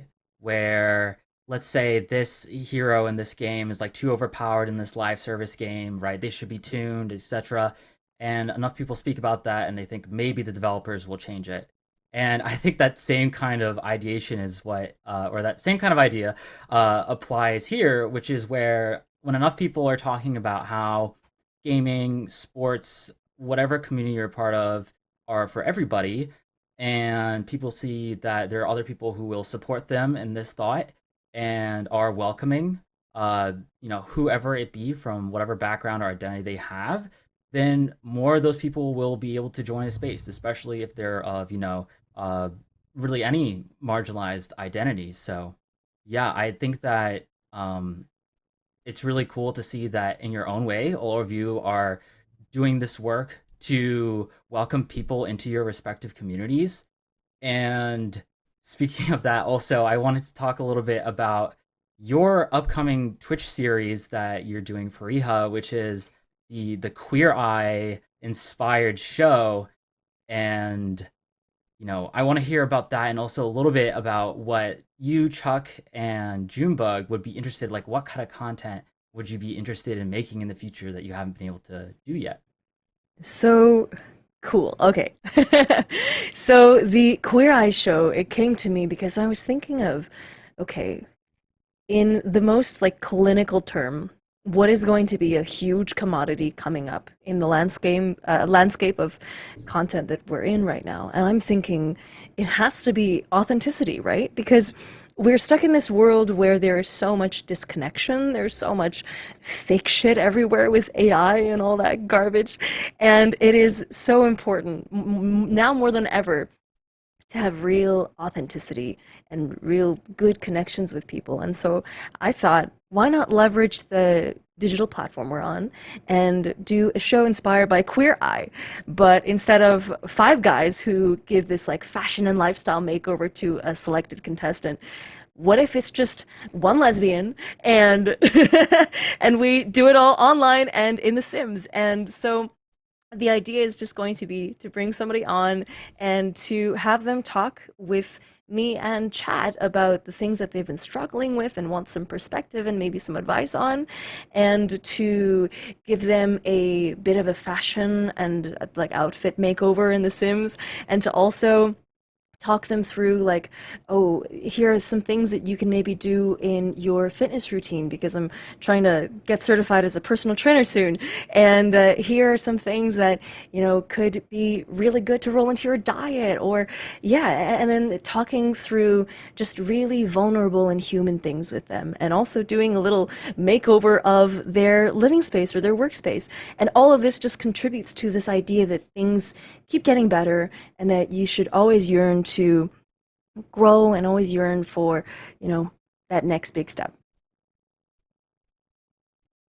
Speaking of also like that whole, I feel like mixed. It's almost like mixed media. I feel like Yeah. because even though it's all digital, just having The Sims be one of the ways that you're providing that makeover, like how I guess you're saying that they're doing a makeover in The Sims, but then it's also kind of translating to their outfits in real life, or Yeah, like what inspiring them yeah. in ways of like, oh, here's something you could try, right? And getting to actually visualize it on themselves that we would build out. And I feel like The Sims has so much DLC at this point Oh, yeah. that there's probably a lot of choices that you can do. I in have an terms of embarrassing outfits, amount of it. but- okay. Yeah. I mean, I think it's a really awesome tool, and it's super creative. I hadn't really thought about that. You know, I know a lot of people are playing Dress to Impress right now on Roblox, but yeah, I think that'll be a really cool way for people to also connect with your community while also playing off of, I guess, an established concept. And yeah, are signups still open for that? I think I saw something posted about that, or Oh when yeah, is that going to be going? they're still open for the rest of the month. So we'll see. Cool. All right. Well, we'll revisit that at the end. But Mhm. so Chuck, also, I saw that you started a media collective called Cultured. So that has to do with, again, bringing that awareness. But would you be able to speak to that a little bit as well? Yeah, absolutely. And first of all, I could desperately need a Sims makeover, so I may need to look into this. Yeah. But no, so with so Cultured is a media collective that myself and a few other Paralympians founded. That's really on the same kind of concept of what I think we've all been talking about, which is that we want to continue to tell stories, continue to amplify voices of disabled people, in this our particular case, Paralympic athletes. And so, we've been, it's one of those things we've been talking back and forth. Should we do this? How should we do this? And finally, I think about a month ago, I said, let's just pick a launch date and let's go for it. Let's do it. You spend too much time talking about things. You don't do it. We don't always spend enough time just doing things. So we launched. We went. We're posting content as we speak. We're really kind of building out what that looks like in terms of how do we amplify more voices? How do we also put out our own content? Because, a big thing, and this is true of Olympic and Paralympic sport, is that, it's every 4 years, right? It happens, so people just don't even know about it. Like, what happens in between? It's like, well, we just sit on our hands all the time. It's like, well, no, we're actually active the entire time. So kind of making sure people understand that this is an ongoing sort of process. It's always happening. And that's really, it's a real passion of mine to elevate Paralympic voices and other Paralympic sports. And so I'm really excited about it. I'm really excited about see where we can go with it and what sort of effort and energy I can put into that. And then just to quickly touch on my own personal sort of content that I'm interested in really talking about, I think one is, I want to continue to talk about my sport, of course, and disability, but I actually think there's sort of an untapped aspect as well to what I do, which is really speaking about how I adapt things. I very cursorily mentioned it that I, use my nose to press the square button on PS5 as my preferred platform, but I do all kinds of things to adapt all these different games. So I play all kinds of things. I think that's interesting. I think it'd be interesting to talk about, and again, just giving people the awareness that, hey, there's ways to do this, and you're not the only one out there who, constantly gets slaughtered online because it's really hard, and that's okay, but it still can be fun, and let's talk about it. So I think talking more about my own personal sort of strategies of adapting and things like that. But yeah, Cultured is a platform I would please everybody go check it out. It's Cultured with an X in there. But it's a really exciting thing, and I think we're hoping to really break ground because, we've seen such incredible growth in both women's sports and esports, I think, in the last decade or so. And we really think Paralympic sport is probably about a decade behind, but now's the time to start launching it. And as folks probably know, we've got the home Paralympic Games coming in 2028 to Los Angeles. That's going to be real exciting. And so we're kind of building our path to that, hopefully. That's going to be really, really cool. And I know that we're starting to reach the end of our window here, but I think you're right. It's hard to tell from that talking phase that you want to do something to be able to execute it. So that's one of the things with content creation is that you just have to do it. You have to put it out into the world. And so real quick, Junebug, I know we're reaching the end of our window, but what is next for you in terms of the content that you would like to create? Oh man, so I've always been more of an ideas girl, where it's just like I have these ideas, and then the execution is always, up in the air for me. So I've been live streaming more, which has been fun because I just get to be more of an ideas person. I have an idea for an event at the beginning of the stream. I do some like minor prep for that, and then the stream is about that event. For example, I think I have some tier list content that I'm trying to do soon, and I have some other top players coming over, and we're just gonna analyze this new game, Rivals of Ether 2, and just show like basically who has the best moves of certain categories, and it's gonna be a good time. But like the pre-recorded content that I will tinker and ideate on for so long. And so it's nice to get the shift because I feel like it's making me better at the pre-recorded content because I'll just go, I'll send it. You know, at a certain point, you got to stop tinkering. You just got to send. You just got to put the content out there, and then you iterate afterwards. I mean, you develop your flowchart over time with this type of stuff, right? So yeah, more live stream content, and hopefully a more consistent video essay schedule is what I'm looking forward to in the end of 24 and 2025. We'll be sure to look forward to it. So with that, I'm gonna leave real quick. Just if there's anything that you all would like to plug, I know that our Twitter or X handles, whatever you want to call it, are gonna be on the stream. But if there's anything you want to plug, we'll start with you, Chuck. Just culture with an X. Check it out. Make sure Team USA. There's a billion Paralympians out there. I can't even list them all, so you have to come follow me, and then I'll tell you where to go. Cool, Fariha. I am Ask Fariha on pretty much every platform except on Twitch and YouTube, where it's just Fariha. But yeah, find me. Sounds good. Yeah, and I guess that's where you can also sign up for the show as well. That's right. It's pinned in the highlights on my Insta, and also if you scroll on Twitter through some thirst traps, it's there. All right, and June. AR Junebug or Junebug Smash. I think I am on YouTube. You should be able to find all my stuff and what I'm doing. But yeah, thank you so much, Mishi, for hosting. Thank you all for being here. And I guess my plug is just my X. I don't really have anything else. It's Wigloff_GG. And that's a wrap. Thank you everybody for joining. We're going to go back to some Valorant action in a moment here. So be sure to stick around. And thanks for watching.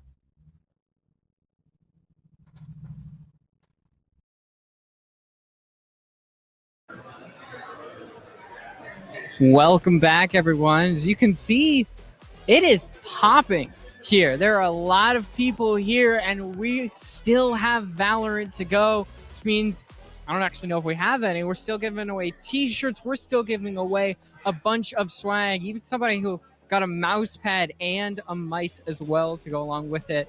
It's great to see. Like I said, we still have more Valorant right around the corner, so we'll head straight to those casters to get everything started.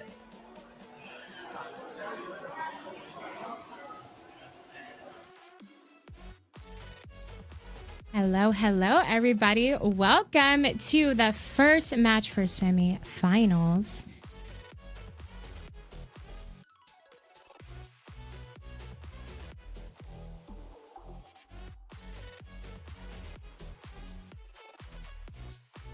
Yeah.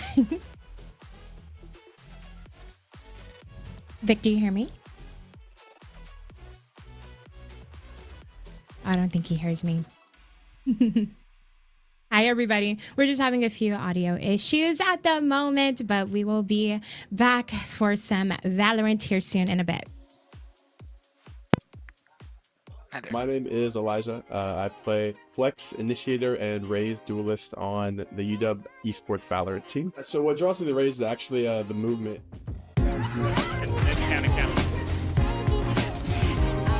Oh my god. Nice, Elijah.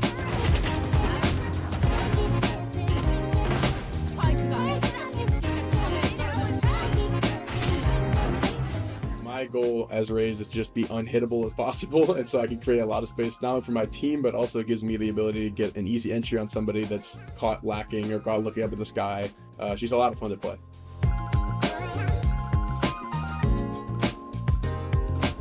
For me, balancing between school and gaming has always been kind of a hard thing. I won't lie. I've always put way more effort into gaming. We have a time schedule, so we use a time tree, and everybody schedules when they're available and when they can't be there, and making sure that we have time available for not only school, but Valorant as well, so that way we have everything squared away, and we're able to do both at a reasonable pace.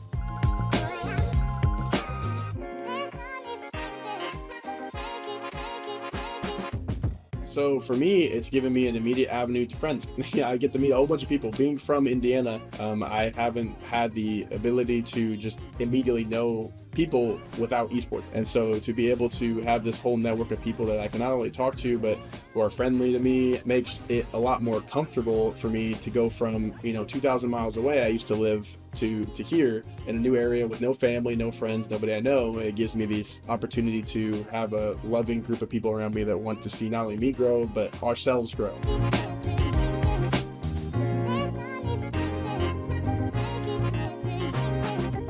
So the next big goal for me and my team would just be to win Run It Back. We have all new players this year, and so we want to be able to not only live up to the legacy, but also, since we're going to be in front of the stage of a lot of people, our primary goal is to win the Run It Back tournament.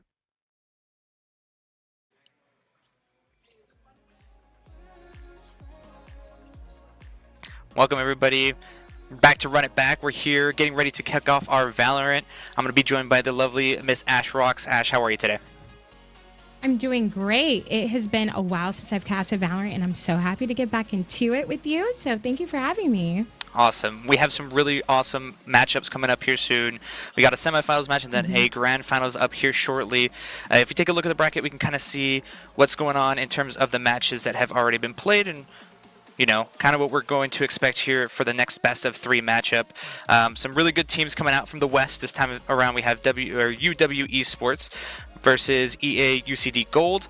On the top side, on the bottom side, we have Cal Blue and Drexel Varsity. Some very stacked teams. I'm so excited to see how these matches are going to go ahead and play out. Absolutely, especially with the new act, and we have some map changes to Sunset. We have Pearl in the comp queue now. I wonder what our map deciders are going to be. I'm excited for some Sunset. I want to see how they can play Sentinels with the Cypher Trip not being unbreakable anymore on B site. I want to see it. I want to see it. We can't be scared of Sunset, y'all. It could be a fun match. So hopefully we can see that for today. Yeah, and I mean the new season, it always brings some good shakeups to the meta as well as some of the maps. We're so excited to see. Hopefully we get some Pearl in there. I miss Pearl, one of my favorite maps personally. But Sunset, going to be really awesome to see if that gets picked up. But I believe our first map's going to be Bind. I'm not sure if bans have just happened just yet. But yeah. Absolutely. I wonder if we'll see some Vice here as well. We haven't seen her played much in the comp scene, but we might get tricked today. Might see a little bit of Deadlock, Vice. Those have been a lot of the Sentinel picks, especially with Cypher and KJ as per usual. But yeah, we're going to start off with Bind here. What do you expect to see for comps for this map so far? Definitely. For Bind, I mean, I think it's one of those maps that is super controller and duelist focused, right? Making sure that you can go ahead and get through those really tight corridors, whether you're pushing onto the B site or if you're going more towards A, really having those flashes is going to be really impactful when it comes to actuating on all that pressure. Really excited to see what Vice has to bring with that kind of like trip version of their wall. One of the newest additions to, I guess, the more Sentinel-related gameplay, kind of in the mixture of the Sentinel and the Initiator, but very interested to see how they play in terms of the new metas moving forward with the season, BCT coming along, as well as all of these teams have been playing probably their regular seasons, their respective leagues. So everybody's learning just little bit by little, trying to, perfect their gameplay. Absolutely. I think the normal meta we see on Bind is double controller. You'll usually see a Viper with a Brim, Astra with a Viper. So I'm excited. And as a controller main myself, I'm always excited for the double controller comps. So yeah, I can't wait to see what our teams pick here. And again, we have UW with EA UCD battling out for a best of 1 currently. And you can see who's going to make it to the grand finals. And when it comes to those best of ones, the bans are really cutthroat. You want to make sure that you're really banning to the opponent's strong side, making sure that they don't get their map pick and just kind of playing something neutral. As you can see, we have UW ban out Icebox, Abyss, and Lotus. And on the other side, we have UCD ban Sunset, Haven, and Ascent, leaving us to bind. What do you kind of think about Icebox and Sunset kind of being the first bans there? I know Abyss, even though it's the newest map, Yeah, Abyss, I enjoy Abyss personally, but I respect the ban. You don't want to deal with falling off the map, no issues going on there. But Sunset, I respect it too. With the new changes, they're probably not ready for a comp yet to see how that would work. But Icebox, I'm always down for a ban. That map is questionable sometimes. So I'm excited for Bind. The Decider is good. And yeah, with Bind, you can get creative with your comps. Like we said, with Initiator and Controller picks, it's super important to take that space on site and defending a site. Definitely. And I think one thing we're going to really see hopefully highlighted this time around is the use of agents that have like some sort of molly, like Viper, Brimstone, KJ, stuff like that, where we can really deny while dealing damage. It's just going to be so difficult for a lot of these attacking rounds to get past that, and hopefully we can kind of see some innovation along with those new changes to the agents as well. Absolutely. So right now we have our agent picks. I'm getting excited. So we have UW defending on Bind first. We have Sailor on Viper. We have the double controller meta, as I called out. We have the Cypher pick with Raze and Brim. Now we have to decide on an initiator here on Benny. Definitely, and we do see kind of like the Clove being one of the very prominent controllers that we're seeing on Attacker's start, just being that she's so fast when it comes to initiating, throwing those destabilizing orbs out as well.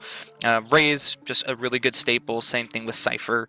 So I kind of like that we're seeing a little bit of variety here with the Fade Gecko compared to the Sky on the side of the defenders on this map.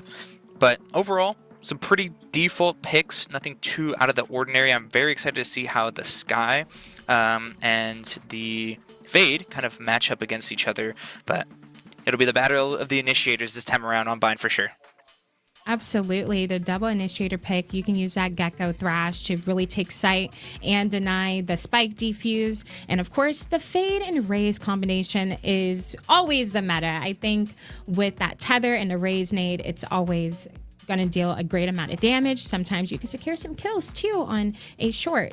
So, and you said that Sky and Brim and Viper are going to be together. So usually you could do default smokes with Brim when you're defending, and then you'll use that Sky Flash out of the smokes to get information. So I'm excited to see how they strategize on defense with this comp. Definitely. The defense, I think, is one of the hardest things to do on Bind in general, just being that there is, those really stark contrasting angles from long if you're pushing over towards the A side, or B if you're trying to push through showers. I think I'm hopefully not mixing up those sites, but regardless, just trying to really make as much use of your space as possible with these initiators, being that you do have some regenerative util on the side of Sky, as well as, I guess, sometimes you can pick up the Gecko Flash if you're able to get there in time, which I know they're changing up recently. So it's just going to kind of be like who can make the most out of their utility right off the rip and really get that information and try to hopefully suffocate one side of the map rather than giving it up so quickly.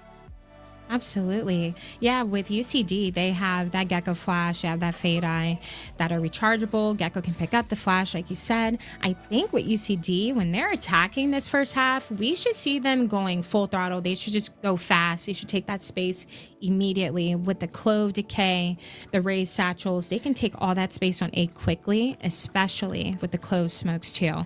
So I'm excited to see how they tack on to A site more so than B. B might be a little more difficult with the Viper Wall. So let's see how these Cypher setups are going to be as well. Hopefully they get creative to deny that site. Definitely. It looks like I think we're getting into the game, maybe just having some tech issues or some ping issues, not too sure, but I'm very excited to see what this map has to offer for us. I'm expecting to be a lot of aggressive swings, a lot of very forceful pushes on all these sites, just because whoever makes it after, a couple rounds, it's going to be the grand finalists. So I'm really expecting to see a really good show out of both these teams. One player I'd like to try to see kind of innovate in terms of what they're going to be doing here is the Clove on the side of UCD. I just really want to see how they're going to be using that controller on a pretty well-known map for player or agents like Viper and Brimstone, and even Omen sometimes. So I'm very excited to see that kind of change up. On the side of UW, I do want to go ahead and see how the Sky is able to go ahead and use those flashes to really get their team in when it comes to the attacking side swap. Yeah, for attacker, it might be a little more difficult since those sky flashes no longer regenerate. You only have those 2 for that round, so you really have to take advantage of the space you're taking and use those flashes wisely. So we will definitely see a lot of lurking from UW on their attack side. Definitely with Cypher, with Viper for sure. They're probably going to trade off their lurks through the rounds and try to play off of information as much as they can.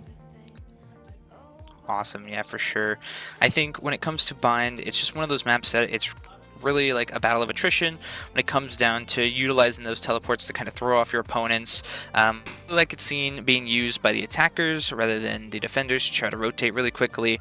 I think that's kind of like an overplayed side of rotating when it comes to Bind specifically, just because it's the only one with teleporters that we see at least very often in terms of Valorant.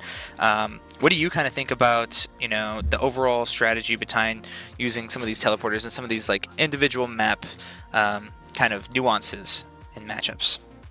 Yeah, usually for attack side, when you're utilizing those teleporters, you want to have a lurker on the other site. So usually, most of the time, we see them lurking up B site to get information, see how many are on site. Then you'll do that quick teleport to A site through showers, and you usually have a teammate already taking up that space on A to secure that plant.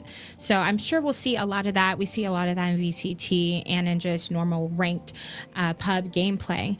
So utilizing those teleports to do a fast rotate is important.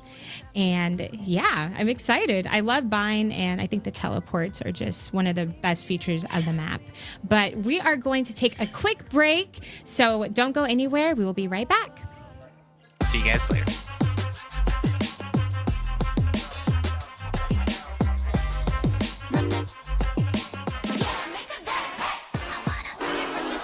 I wanna dash, I wanna run it, run it.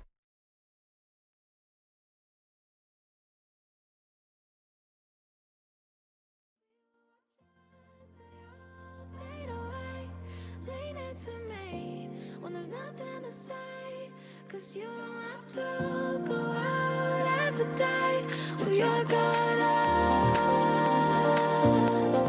your good up, with your good up.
Hi, I'm Kevin Pond. I'm the Cal Esports Program Manager, and welcome to the Cal Esports Community Center. We're going to start the tour off with our small group area where students can come and play together, form small social groups where they can play, any kinds of games they want. Over here on my left, we have our 1v1 areas where students who want to get a little bit more competitive with one another can sit down and really get into that competitive mode. This whole facility is totally open to all students and faculty on campus. So, whether you're just a freshman starting out or if you're a competitive player on one of our Cal Esports teams, you can really just find your home in this unique area. This is Tiffany and Daniel. They are the leaders of the 2 largest gaming clubs on campus. Gaming at Berkeley is a registered student organization on campus at Berkeley. We focus mostly on building community and friendships between the students here, and we serve roughly around 6,000 members. Cal Esports is the official esports program recognized by university, and we have 80 different players and 8 different teams. And all of this will bring together the gaming community here at UC Berkeley. And for that, we're extremely grateful to NVIDIA. So to my right here, we have our open play area where students are able to sit down at any of the PCs you see and immediately log into any of their personal gaming accounts. Now, all the stats, achievements, and gameplay that they have here is immediately transferable to their home setups or to any of their other personal accounts that they have. Coming back here, we actually have our dedicated competitive area. This whole competitive area you see here is for our official Cal Esports teams. Now, all of our Cal Esports teams are with the Department of Recreational Sports. They're recognized by the university as student athletes. Now, any player that you see that is playing at these PCs, you can be sure that they're working their butt off to make sure that they're going to win the next national championship.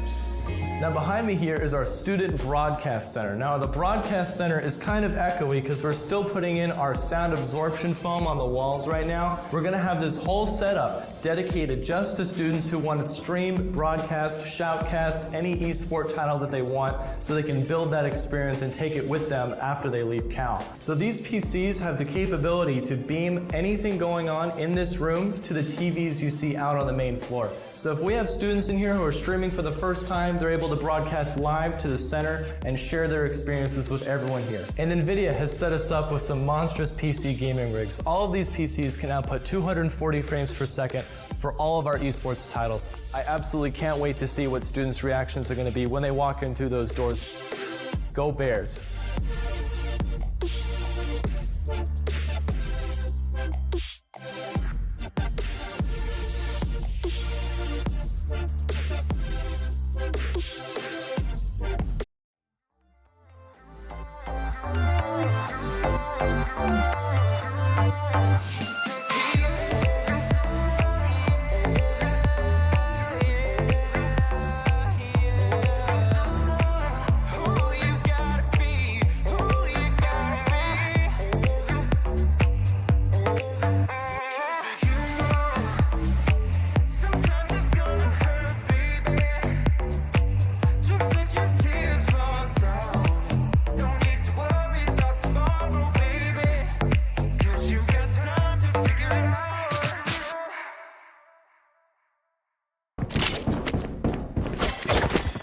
Welcome back, everybody. We're here with our semifinals matchup. We have WU Esports versus EAUCD, and we're finally getting into our one and only map of this series, best of one, into bind now. Ash, the game's getting ready to go. Here. We're Finally. getting ready. We see that Viper wall already placed for showers and hookah and garden control. So I'm excited to see how they take the space for UCD Gold. Seems like they're going a little bit slower here. Trying to see if they can get this hookah space. Definitely feeling out the rest of this hookah, able to use that raise bot to go ahead and get something going. The smokes are going to be ready to be placed down. The two main spots are going to be the spawn and towards elbow, and that's going to be a free site as no contest coming out from the defense. Bolt orb will be going ahead and collected, and that second flash from Dizzy as well. But it looks like they're going to go ahead and try to get aggressive here towards elbow as the fight's going to go through, as Benny will find Barry. And that first interaction, so he's going to go ahead and isolate this player towards Garden, and that's going to be Cypher taking down two great picks, and this is going to be a full retake now in 2v5 situation. As the half defuse not going to come in just in time, some missed headshots. Unfortunately, Suda and Berserk get one each. Now it's a 2v2. This could be perfect. Nice try for WU, and that's exactly what it is going to be. A little bit closer than expected, but they do go ahead and get that full take back of the site and that defuse for round number 1. That was pure chaos, Vic. I gotta say, that was pure chaos. We saw bullets spraying everywhere. Both teams are panicking, trying to stick that defuse. But like we said, we initially thought that UCD would take that space immediately, and they did that. They got the plant down. They just couldn't, solidify that round. But all good. Now they have their save round. We're gonna see if they're gonna take that B site again. I would think they would take this a little bit slower, try to play for picks and get some guns down. Definitely, and we actually see a bit of the opposite. They're going to get really aggressive towards showers. Will be the defenders there, and that's going to be UW just really locking down that A zone. While we see UCD just kind of playing it nice and quiet towards Hookah. Able to go ahead and get some upgraded pistols there. We see a shorty even coming through, but not a favorable gunfight, at least on the immediate exit outside of Hookah, as we're going to have WU have 2 people set up towards garden. Absolutely. It seems like they're just playing for picks now. They're going to try to take that site space and play it safe. Great pillar, great picks from Asa, I believe that's how you pronounce it. That's going to be a third for Asa with that Ares. What a perfect play right there. Didn't let any of the spike go down, and that's going to be a phenomenal round. Yeah, that round was quick and easy. Expectedly, we wanted the defenders to take that round. They do have weapons, and they used their Stinger and their Ares and solidified that round. So now we have a bye round for UCD. Now, seems like they're leaning a little bit towards A. Hopefully they can take the space fast and take out their guns, get that plant down, and hold down site so we can secure this round. Definitely full rifles coming out from both sides. I think we maybe just have some bonuses coming in from UW, but a lot of aggression coming in towards showers, some sprays through the smoke. Not going to really land as much hit points as they wanted. UCD just trying to contest all those microaggressions that we see coming out from UW, but just a slow and steady clear up towards short and showers on the end. It's so important to get that sky flash past those brim smokes to get information, and that's exactly what we saw in showers. Seems like we're just kind of playing around the site at the moment, wasting those brim smokes. See if we can get a pick here. Might have to rotate, actually, to secure this round for UCD. Definitely, we do see the Viper from UW go ahead and rotate over, leaving it to be a 1v1 Cypher versus Cypher onto B. But as soon as you say that, the Viper goes ahead and backs up our defending Cypher. It's still a 3v3 onto the A zone. I'm sorry, now a 3v4 with the addition of Clove. They're looking to go ahead and end here. Only 40 seconds left as Barry will find Kazuti. It's going to be a great pick onto the player towards the middle of sight. It's going to be bombed down from Wingman. Some great utility usage there. As the battle for lamps now, one of the biggest thing here for the defenders. They need to make sure that they're able to go ahead and stop that. Just some blank sprays right now. It's going to be a full take through lamps. P1 taken down for Asea, but UCD able to clean it up. A little bit closer than expected. Now in 2v1. It's going to be perfect for UCD as they go ahead and win their first rifle round. That's round number 3. I don't know about you, but that was a little terrifying to see the entire team in lamps just running out with their weapons. Definitely. But hey, it was a shot. Crazy. I appreciate it. Pure craziness. It was their bonus round, so they had their weapons from the previous round. So now we have a full buy round for both teams, and let's see what UCD can do now. It seemed like they played it a little bit slower. They got that information as they should, and they secured that round. Yeah, and it's perfectly normal for some teams to go ahead and struggle a bit on those rifle rounds and those save rounds, round 1 and 2, and then to really kind of shine once they all have rifles in their hands, especially if they're able to save on some of those util buys. But now we're going to see a little bit more of a default round coming out from both sides, as the Clove's going to be stuck in the teleporter room trying to bait anybody from the opposing team to try to take one as well. But since it is the long rotate, it's not that much more utilized than the mid rotate in terms of the teleporters, but just kind of filling everybody out.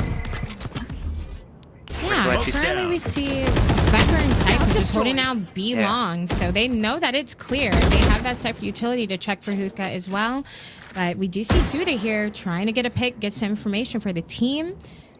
I don't know what we can do here, but we do have 47 seconds on the clock. And it's not looking good for the attackers here, as they're going to be going into the jaws of the giant that is UW here on the defense. It looks like they have all of Garden pretty much locked down, but it's going to be a 2v5 so long as they're able to 30 essentially seconds prevent left. any fast rotations from these A players. But let's see if they're able to cut their crosses here as Sailors do the first line of defense here. Taken out. Trades coming in from Cypher. And that's going to be a free site now for UCD. There's only 15 seconds left. That will go down. And the post plant setup now solidified. Cypher ult's going to go ahead and come through from UCD to kind of further their positioning. Second scan in now. The nades from Ray is going to come through, and this is going to be all of UW stuck in towards elbow, trying to find a way out. Yeah, we'll see if they can use the util to get these picks here. Now we have a 2v1 situation. We do have Thrash that could secure this round for UCD if played correctly. Oh, an unfortunate timing there for Jamie's, and he will not be able to find that one player that did not get locked down. That's going to be UW getting their third. A great retake, even in a losing situation. Oh, that was such a close round, Vic. So close. If only we could have got the pick on Raze there and solidified that round, getting a pick on Brim too after that Thrash hit him would have been a perfect round for UCD. What do you think UCD can do now with their save round to secure another round? You know, we do see some accelerated buys here. Even on a Say, we see some stingers coming through as well as upgraded pistols and a shotgun. I think when it comes to these save rounds kind of more into the game, it's still relatively early, so even if you do take one on the chin here, I think it's nothing to really write home about, at least in terms of the offense. But we're going to see Elijah taking down Berserker through the smoke. A beautiful headshot with that Phantom all the way through towards Showers. That's going to be a great pick for the defense, but it did kind of space out the team just enough for them to not get too much information. But Elijah with a second and third. Going to go ahead and stop the plant there. Oh, actually, the nade is not going to be deep enough. Shotgun from Barry, able to get two, and that's Sailor and Elijah falling. Razor's going to come through, going to get a third. That's a great kill for Barry now. And it's a 2v2, all evened up now, but the rifle's in the hands of WU. It doesn't matter as Skyzoo, I'm sorry, takes down Benny. 1v1 now. And it's not going to matter. The Odin is just way too strong. Barry with such a great opportunity to kind of even out that round. Did some great work with that shotgun. You can see laying out a couple extra bullets just to let him know he got the kill. Yeah, Barry getting a 3K there along with the showstopper getting that kill. And when we see this replay here, you got to be careful of those close smokes. You got to make sure they're covering every single angle of where you're smoking. So if you haven't learned anything, folks, make sure you are smoking correctly because it can cost you the entire round. Definitely. Looking at the buys here, we're going to see kind of the same from WU. We're going to keep that Odin around, but an SMG on the side of Sailor, rifles on the side of UCD, and not a bad round in terms of an attack at all. That was a great bonus round. And a great save round for both teams. But let's see if they're able to go ahead and, once again, fight rifles on rifles. The battle for Showers still ever so prevalent, but Suda is going to be just kind of lurking towards Hookah. This is great in case they do need to call for the rotate, but it's going to be a 3v3 here, at least in terms of the A site. Suda's still inching his way straight through. Yeah, currently, again, we're just playing for information. Going to try to get some of these rounds back. Both teams are doing great. And it seems like we are leaning a little bit towards A, but based on Suda's lurk here on B site, and to see if we can find some Cypher util, it might be a quick rotate to B, as far as we're seeing here. Definitely, and I'm pretty sure the defenders do know exactly where Suda is set up. Yep, and it's going to be a perfect headshot from Asa. With that Odin, just really strong in this current meta. I don't know why not enough people are using it. But that Cypher Cage is going to be another thorn in the side of UCD. 30 seconds left. Oh no. The scan will come through. That's going to be the ult. He's going to give all the information that UCD need to go ahead, or I'm sorry, that WU need to kind of close out this push. Barry does find Zudi. Ace able to get a third with that Odin. This is just not fun at all if you are UCD. You need to get out of there, but not enough time on the clock. Not enough time on the clock, but they could save their weapons here. And it's just really hard for UCD to get this control on B site with Cypher utility and Odin, Viper Wall. So UW, they are nailing the defense half currently. Making a little bit of a struggle for UCD, but I think they just have to play a little bit faster to kind of shake up the rounds a little bit for UW and make them freak out and secure those rounds maybe. We have to try something different here, for sure. Definitely, and that's going to be a 4K for Asa with that Odin just absolutely showing him what to expect when you have an Odin on the defending half. You know, electing to go with a Phantom this time around, I believe. They're trying to go ahead and see what they can further aggress. The Flash is just going to be traded up towards Showers here on this next up round. And Benny's going to find Barry. That's going to be a great trade from Jamie's. But the Showstopper not going to find anything. Well, the Rays need to be able to clean up the mess, and it doesn't exactly, but Rays still able to get out with 2. Yeah, getting 2 there is huge, and like I did mention, UCD did take a little bit more of an aggressive take here this round, but it didn't work out necessarily, but it's still a round to be made. It's 4v3 currently. We do have the Clove res, so maybe we can kind of throw our Clove out there to get some information for us, pop that res, and see what we can do as a team for UCD. Definitely. In the pregame, that's kind of one of the things that I mentioned. I really wanted to see how this Clove was able to really step it up with kind of an unconventional pick when it comes to these super conventional maps like Bind, you know, Ascent, stuff like that. But in terms of the util, it does seem that UW has pretty much burned as much as they could, while UCD is still kind of keeping some in the pocket. We're going to see that Brimstone, Firestorm go ahead and come through. Not going to find much, but just using it to delay. Elijah here playing a super aggressive position. Berserk will use that ultimate res here. Kazuti and Skyzo able to take 1 each. It's going to be a 2v1 now, and Kazuti closing it up with a beautiful 3K, using all the utility to its maximum potential.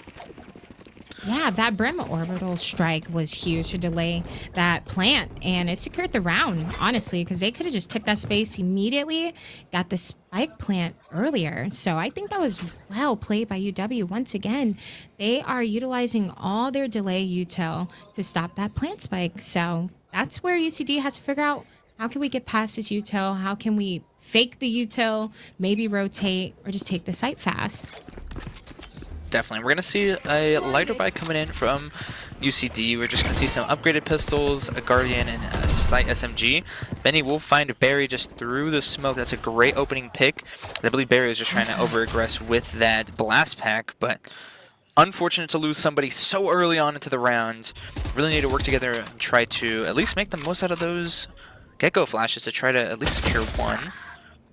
But as soon as I say that, Jamie is able to take down Elijah. A great pick there. Benny finding 1.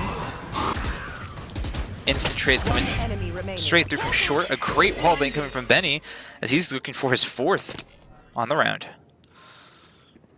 Suda here with 10 HP. Possibly could take 1 or 2 more with him if that crosshair placement is ready for the pick. Unfortunately, the shots don't connect, but that's another round for UW. And that was UCD's save round, so they did take some picks with them, so that's good. But now we have the Rash, and we have Cypher ult with the Fade ult as well. So we would expect for this round to go to UCD. If they take that site with Thrash, get that space, they can secure it. Definitely, and we're going to see Asa once again getting that Odin ready for a defensive hold onto the B zone. I'm pretty sure UCD know exactly that this is going to be coming up now that it's a full rifle round from both sides. I'm interested to see how the Fade ult will go ahead and come through. Sometimes I feel like Fade ults are just a little bit underutilized, so we'll see what happens. We are going to see Thrash go ahead and get popped relatively early. He's going to get slowed down by that Cypher trip. Quite unfortunate there. Not going to find as much usage from that, but that Fade ult is also going to come in through for the side of UCD. Sailor will go ahead and find Jamie. That's going to be the Gecko down. As Benny trying to get into the mix. Just everybody trying to get out of this elbow from the side of UW. This has been great for UCD though. They've been pretty much able to get the bomb down and push away these Odin and SMGs. Absolutely, yeah. Utilizing both of those ults to secure that spike plant was very smart on UCD's half. Now we're getting that Cypher ult coming in. Barry coming in with a 3K clean Phantom shots. Oh my goodness. What did you think of that round, Vic? Oh my gosh. That was just absolute chaos from the side of UCD, able to just keep UW back as much as possible. The wallbang's not coming through as much for Asa as they wanted to, but Barry able to get 3 to close out the round. Just phenomenal work with that Phantom, and it's going to be pretty detrimental onto the economy of UW. As you can see, we're not going to be seeing full rifles. Going to be kind of a pain in the side for them, as they're going to be on just some light buys here. Yeah, we're on round 10 now. Seems like we're going to use that Sky Flash. Wow. A great flash coming in. And he's going to come through, but Benny is just ultra aggressive, able to secure 2. The trade's going to come right back to him, though. And this is going to be... Oh, I thought it was going to be the plant, but it's not going to happen just yet, as Kazudi finds his own. Now in a 1v2 is the Gecko. And, I'm sorry, not the Gecko. It's going to be the Cypher. And Brazzera able to go ahead and clean up that last round for UCD, and actually able to secure them that 10th round. Yeah, that was a fast round. They just took that aggression in hookah, secured, and they won their gunfights. So that was definitely a plus for UCD. 2 more rounds to close out this half. I'm thinking we can do something really good with the showstopper here for UCD and take that A site. His A site is usually great for showstopper for lamps, back site area. Let's see what they can do this time. Definitely. I think it's just going to be the battle of whoever is able to win out in showers. But Elijah just super close off in an unconventional angle, as Brazzera does fall with those early wall bangs out towards showers. Not what you want to see. Showstopper's going to come through on the opposite side of the site, but Elijah's going to find Skyzoo. And I believe, yep, it's going to be Barry able to take down Elijah. Not an even trade, but it is going to be 3v3. I know exactly where. Bomb down now. Also going to see that Cypher Neuralink come through as well, and it expose all these defenders as they rotate over to the site. This is great for UCD as long as they're able to go ahead and keep that pressure on. Barry trying to make the most of these early picks, but Barry will get traded out by Asa. The stun from Suda will be successful. Now 2v1 for Asa. UCD have a great opportunity here. 1v1 now. The tap coming through. It's going to be a full dedicated hold. But Asa able to full 180 onto Jamie's. Oh no! Not what you want to see in that situation. Just a little bit too long of a hold, and it actually pays off for Asa, as that's going to be round number 8 for UW. 5 HP on Asa, doing a full 180 to secure that round. We are just seeing Asa go absolutely bonkers with the Odin, and it's inspiring me to use the Odin more in my rankings. This is no problem. Unfortunate there. I think we saw the crouch from Asa off that letting go of the spike that really just kind of threw the spray from UCD off. But it's going to be some full rifle round once again for the last round of the half. But we won't see full shields from all the players on UCD. They're just trying to force as much as possible into this matchup. I must wait a moment. Asa trying to get as much info down long. Not going to happen though, as that camera does fall. Brazzera does get scouted out by the Sky from super far away. It seems like defenders have pretty much all of the A zone. As we'll see James try to get something going, but the flash is not going to connect. And this is just a really good aggressive round from UW to just kind of push them out these comfort zones like showers and short. This is going to be interesting. Sky's able to take down Asa. That's going to be our top frag for UW. Sky just in a 1v1 now. But guess what? The showstopper from Elijah able to take down Brazzera, and Sailor able to take down Barry from the opposite side of the site. That orbital strike is absolutely at this point. Crazy. Wow. 4v1 shut down. UW taking a 9-3 half. Wow, that half was incredible. I enjoyed both teams, you know, going at it. They used their Yuto incredibly, and we just saw a lot of gunfights. It was basically gunfights all at that point. Yuto was not the issue at all. We did see some panic ults come through, I believe, from the defenders there, just trying to stop the plants as much as possible. Were able to successfully do so, but didn't even matter at the end of the day. They were able to out-aim and outclass UCD, at least on that round. We're going to see how they fare when it comes to now this defending half. Or, I'm sorry, this attacking half for UW, if they're able to close it out in as many rounds as it takes them. UTD is getting a little aggressive here on short, and I'm interested to see how they use their util. Of course, we're going to see the fade and the raise. Ooh, Skyzo taking one already. Skyzo wants his revenge from the last half, being super aggressive. A perfect headshot there, and that's going to call for the full rotate over towards B zone. Suda going to be all by himself with this lovely little Cypher setup. But the teleporting actually going to be coming in clutch, as Skyzo able to take down Elijah as well. This is going to put a halt to this UW push, but guess what? There's another teleporter right there where they want it. Brazzera with this Clove, calling for reinforcements, presumably. Great read onto Bazudi through that wall, but not going to connect on any more wall bangs. But actually, Barry able to go ahead and help them out there. Wow, the Now shot's a 5v2. connected. Now Spike is stuck in showers. How are they going to recover from this? And this Gecko here is just kind of playing for information, trying to allow the rest of the defenders to set up. And maybe, is it Bind that's just the defender-sided map? We'll have to find out. UCD trying their best to absolutely bonus as many of these pistols as they can as possible. And they're just going to walk it up. They're just going to walk up. Now we have a 4v1 situation. And they secured the round for UCD just like that. They played together as a team. You did not see one person from UCD that was alone. They had each other's back there that entirety of the round. So that was amazing to see. So we can see some rounds come back for UCD. Now it's going to be their buy round. So I am curious as they're going to use their util for B side. It seems like we're leaning towards for UCD on defense. Definitely, yeah. We're still seeing that strong Cypher setup over towards Hookah and Garden / Long. I mean, I think that's just very, very default at this point. We're going to see Barry go ahead and elect this Outlaw, one of the newer guns added to Valorant. Super effective on these sort of save rounds, at least coming from a defensive to attacker sided, as he's able to take down Elijah over towards Long. The double swing coming out for Berserk. He's got his hands full now, only with a Guardian. Not going to connect on any of those kills there. Sailor did get brought down to about 35 HP.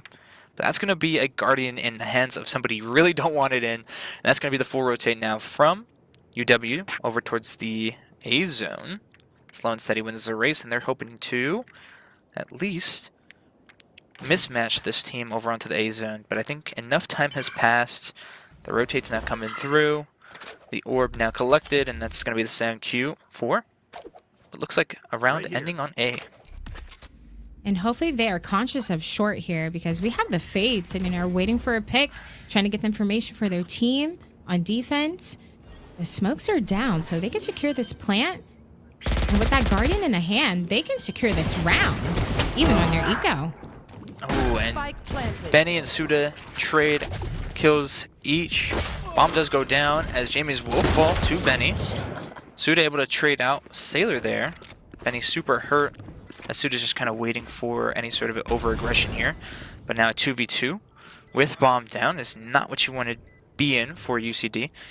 But let's see if they're able to kind of isolate these one-on-ones. The Outlaw's still great in this situation. Not going to find Kazudi. But Barry able to take down Kazudi. Suda able to go ahead and take out Benny. And that's going to be a great defensive round for the side of UCD. They're back in it. They're back in it, Vic. They are back. They are playing so well together, and they're playing patient, playing off of information, and that's what we want to see on defense. Maybe Bind is a defender-sided map. In some cases, it could be attacker as well. Depends on the team. Definitely. I mean, we see both these teams, more so at least from the side of UCD, really respecting all the gunfights that are coming their way, specifically on this defender side. As you can see, they're going to be playing with some lighter buys, which means that they're kind of expecting, you know, not a favorable outcome on the majority of these gunfights, but they're still able to kind of really rally the troops and hopefully win off of teamwork here, at least with these buys versus rifles. So we'll see exactly how they're able to go ahead and contest here. We're going to have Barry once again with the Outlaw from last round. Very interesting buy here, at least keeping it into round number 3 of a half, but the setup now leaning more towards the B zone. As that Cypher Cam will go ahead and catch out at least 2 attackers rotating over. And this is going to be just a slow and steady. Slow and steady. And we do have our 2 lurkers on A site, trying to just play for information, see how many are on that site to communicate with the team. But they do see that Cypher trip. So how are they going to do this? They're just going to shoot it and take the site. Bazera with her hands full on that Clove. Seeing a lot of players now rotate over from the teleporting A over towards the B zone. Ace able to find 1, Sailor getting the 2nd. And Jamie's able to take down Benny. That's going to be, I believe, the bomb carrier. But it's going to be Sailor and Kazuti able to clean up that round there. And that's going to be a very good attacking round for them, as they're going to keep all those rifles and inch 1 more step closer to that match point. Absolutely incredible round from Asa and Sailor. They lurked up A site with that Viper wall. They caused a little mayhem with Clove and Raze on A site. Took the teleporter to support their team to secure that spike plant. And that's how you should be playing with 2 controller setups, especially with the Cypher. Definitely. And with this double controller setup, we're just seeing how successful it is from the side of UW, as they're pretty much able to give away and remove any sight lines that, you know, an attacking team or even a defending team might literally necessarily need on all these retakes when the bomb goes down. So just kind of playing their angles very nice and cleanly, just mitigating a lot of this util is now UW. And one thing for UCD, I think their rotations have just been just a smidge too late. Anytime they've been able to full push, they've had a great opportunity to retake bomb plants or even just bomb plant attempts. Let's see if they can continue that into these next coming rounds, because they're going to definitely need it. Absolutely. Yeah. I think right now, ooh, yeah, we're just going to see what space we can take here on A. Finding a pick for UW, but Barry is taking out Asa, which is a very strong pick for this round. Asa is such a great Cypher player. Being taken out of the round kind of early is annoying. 30 seconds left. As guys are able to take down Benny as well to rotate over towards the A site happening currently. The destabilize coming from Clove will go ahead and make these attackers just a little bit weaker. But Elijah and Kazuti are just on a tear. James is able to trade 1 out. It's going to be a 2v1 now for Kazuti with bomb down. Oh, and Kazuti with the perfect spray transfer. Perfect. Wow. Oh my gosh. Wow. And here I am. I was just going to say, we could win this. We have Molly. We have Orbital Strike. Don't need it. It's all about aim right now for Kazuti. Oh my goodness. What an incredible round. And I know it was only 2 kills, but he's able to stop the wingman, stop the player heaven, and then stop the player swinging from triple. That's a 3K in my book, but regardless, a great round from Kazuti. Absolutely a 3K for sure. All right, seems like UW, they're gonna kind of work their way towards B. Of course, they're always gonna have that Viper wall placed for lurking and to get any information. Trailblazer always coming in to get information for the team from Garden. Ooh, Elijah finding a pick on Jamie's. Oh my That's gosh. not what you want. That is your backside player. Not very fortunate there, but we're going to see the Skyult come through and really give a lot of information to these attackers now, as we're going to see Elisha just get super aggressive in towards elbow, pretty much in their spawn at that point. The Flash is just kind of waiting for their help. A little bit of a miss spray coming out from Sailor, as Brazier is able to go ahead and take down one with that Guardian. Showstopper's going to be successful in taking down Elijah, but that's pretty much all Elijah's going to Yeah, we'll take take the down. trade for trade. 2v1 now for the Clove. Braziera by himself. Needs to get something going here, but An unfavorable gunfight. 1v1 on site though. This could be isolated. Not going to happen with the wall bang, and that's going to be Benny cleaning it up and sending us into match point. Match point. We are at match point, everybody.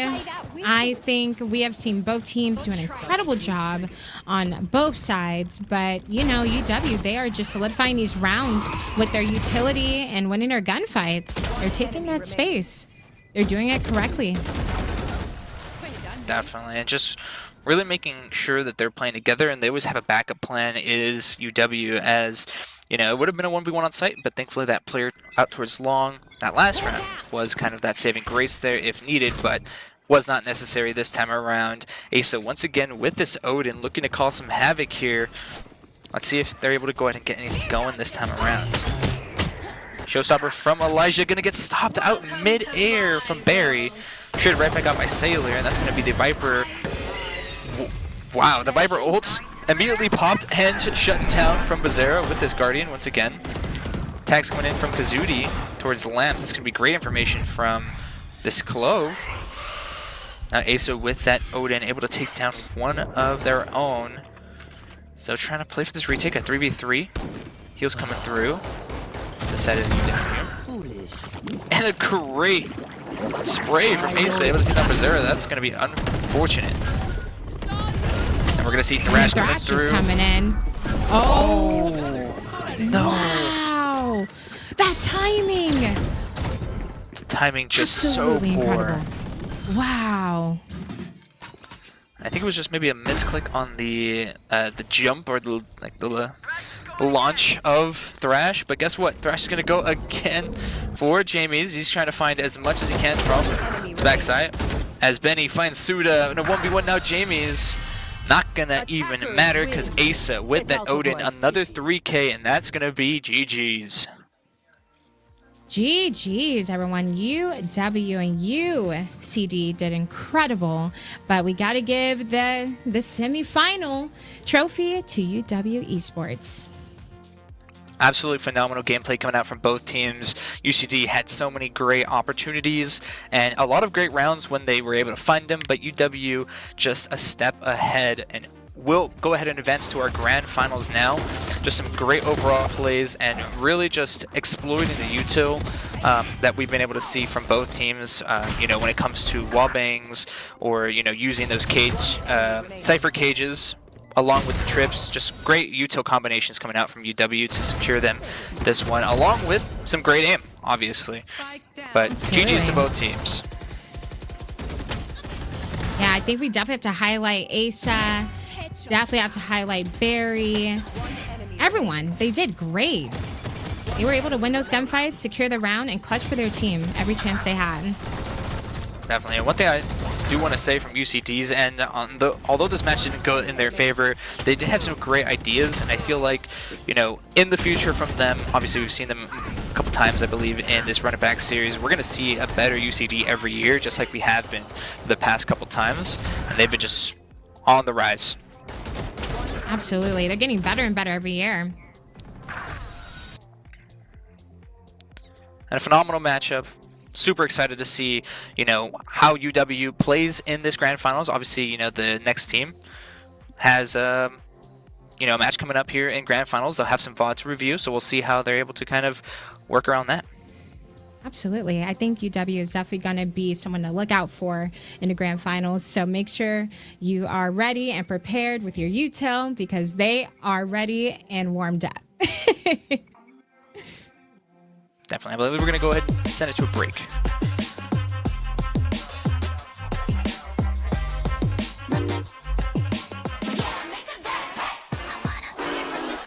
I wanna dash, I wanna run it, run it.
It's only water, it's either sink or swim. Can't hold back your light and expect to win. Gotta go harder, oh, you've gotta learn. Don't suppress your fire, baby, let it burn. Be who you are. Nobody can take that away from you. Oh, straight from the heart, no playing games. You gotta be true, true, true. You gotta be.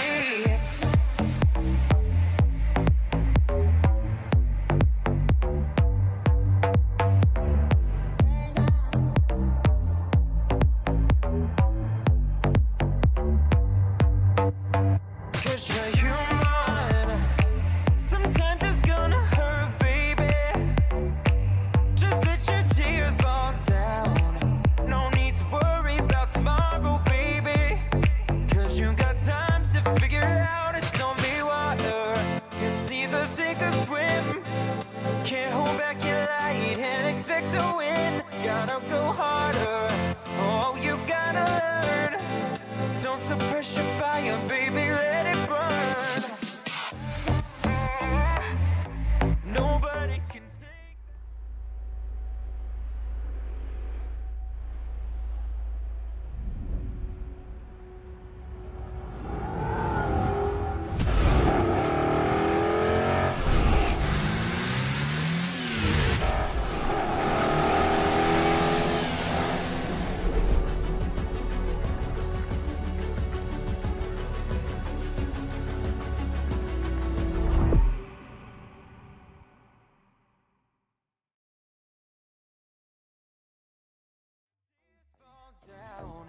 No need to worry about tomorrow, baby.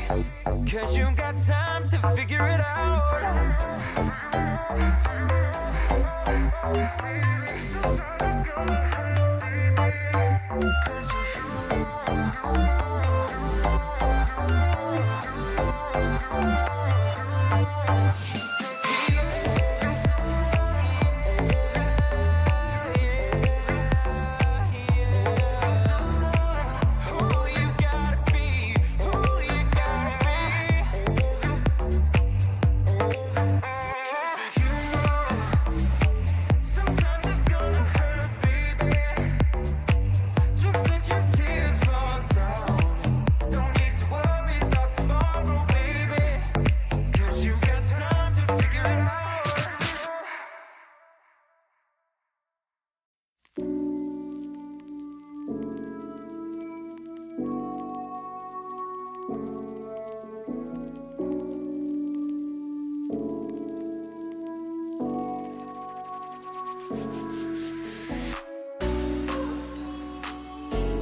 I am V. Welcome back. We've had a slew of technical stuff, but hey, it happens. We're all human. I do have the president of Temple with me. As for a little bit of interview, you can kind of introduce yourself here. Yeah, absolutely. My name is Andrew Shank. I'm the president for Temple Esports, and it's been a really cool experience so far being here. Just being able to see, the team up on the big screen and up on the stage, I think it's a big opportunity for the club. I think it's a big opportunity for the area, especially in Philadelphia, because there's not a lot of esports events that have been going on. So it's just been a really sick experience so far. Tell us, like, what games does the sport cover? What do you think, where your strongest areas? So I think our strongest area with the club currently is most likely Overwatch. Both our Overwatch teams are they're very good. Exact ranks, I'm not 100% sure, but they're pretty up there. But yeah, I mean, we do Overwatch, we do Rainbow Six, Call of Duty, League of Legends, Rocket League, and we have a couple other titles that are out there, but we had to cut them this semester because of lack of just participation, essentially. But definitely, there's a lot of interest in the games that I was mentioning previously. So I would say, yeah, Overwatch is definitely our strongest pick so far. Our Rocket League team's pretty good too. So it's cool to get to see them, here competing with Rocket League. And then there's a couple events tomorrow that we're going to see them participate in Overwatch. So we're going to have a whole weekend of events to kind of test, how they're doing. So I know that like Overwatch is kind of collegiate, has become like a little. We see a lot of influx of like what used to be Overwatch League players into collegiate. It's kind of a, who can grab that talent. And it's similar with Valorant too. At least what I've seen in the competitive space is that a lot of Valorant players, I feel like, are moving from a quote unquote competitive Valorant scene into collegiate esports. I feel like it's very healthy for Valorant in collegiate esports specifically too, in addition to Overwatch. So I think the thing about it is like not only you're technically somewhat getting paid with a scholarship, with that education, that's where a lot of the incentive for a lot of these, I guess, e-athletes, I kind of hate that word, but yeah, give the education. Yeah, absolutely. And, when you're supported either financially by an institution like a college, but you're also, like you said, getting that education and, specifically with our club, like we try to teach our players how to network. We try to teach our players how to talk on camera. There's a lot of valuable skills that, again, not just in the collegiate scene, but in esports in general, these players might not be experiencing. And also just like, brand building for the players themselves. And like I said, getting on camera and stuff like that. So it's a lot of benefits to collegiate esports and esports clubs and stuff like that. I mean, as a caster, networking is like 80% of how you actually do the job. Even outside of casting, networking is like how the job market works. Totally. Esports is competitive on and off the field. You know what I mean? So if you're not networking, you're not putting your best foot forward, you're not making those connections, you will fall behind, because it's a tight space and I feel like everyone does know each other. And yeah, definitely networking. It's going to get you places. So yeah, it's good. So I guess we'll kind of deviate into you. What is your favorite game? Well, I guess we'll say the multiplayer game that you got. So I was a big Rainbow Six Siege fan for a long time. I played Vigil and Caveira. But on attack, I played Jackal, and I was Toxic. I played Jackal. And now I really like Valorant a lot. But my top is definitely Counter-Strike. I've just had such an appreciation for the Counter-Strike scene over the last couple of years. And transitioning from CSGO to CS2 kind of brought in a lot of new players. So I'd say right now, definitely competitive Counter-Strike is by far my favorite to watch and, participate in. So you and I kind of talked about our connection with Rainbow Six. If you all don't know, I also extensively work within the Rainbow Six scene. So how did you get involved in esports and, I guess by extent, any esports production? Yeah, that's a great question. So I've always been a gamer my whole life. I've always felt that emotional connection to video games. I understand how it really does go beyond the screen. I don't want to make it sound like crazy or cringe, but like I understand the emotional connection between the people online, the games that you play, that competitive spirit. And I was an athlete in high school and stuff like that, so I really loved being competitive. I got an injury, so I wasn't able to participate anymore. But I feel like that goes for a lot of people too, who might just be getting older. They can't, participate as physical, but you don't necessarily have to be in the best shape to play, competitive video games. So I just knew that there were a lot of players that were trying to get into Counter-Strike. I actually started my organization in Counter-Strike, And the idea is to build a ladder system for them in order to make it to the top. And just, I know how much people care about these video games and how much joy and the friendships and everything that comes out of it. And I just want to be a part of it, honestly. And then it stemmed into college esports too. And it's just been, I've found so many friends through it, and it's just been a really awesome experience. So that's my story, I guess. So It's very interesting because kind of early into that, you mentioned like injuries, and one of the things about esports that's very different from everything else is it has a very like when it comes to age, it feels like it has a very short shelf life as an actual player because your reflexes need to be top of the line, everything, and I feel like you could say that college esports has like a dichotomy where it's like, do you want to have that casualness or do you want to use your quote unquote prime years to go for something like we're seeing in OWCS? No, absolutely. And I think that's like why we offer varsity and junior varsity. You know what I mean? Where you're not necessarily a casual player, but you want to be in the competitive scene. You can try out for both teams, and if you don't make the varsity team, then you can make the the B team or whatever. But yeah, I mean, I think there's definitely a short shelf life, like you said. But there are some players out there that are kicking it like 34 years old, and like they're crushing it. So it's not necessarily everybody, but again, being in a college scene, college esports club when you're younger, that's going to give you the ability to harness those skills and get a higher value, coaching or practice or whatever with a bunch of people that share a like mind like you. So it's good. You also mentioned early into that like varsity and junior varsity, and so I want to. Is varsity the ones that do have a little bit of funding behind them? So to be honest, my organization specifically is not supported by the school with funding at all. So we take great pride in the amount of money that we bring in ourselves. It's not the fault of the university or anything like that. I understand, but our varsity teams are doing it out of the love for the game and out of the love for the scene. And we were sponsored for a little while by some external companies that have been sold. So we're currently not funded. But that's not going to stop our passion or our drive to, continue to try and make a push for the top in collegiate scene and, be at events like this and participate.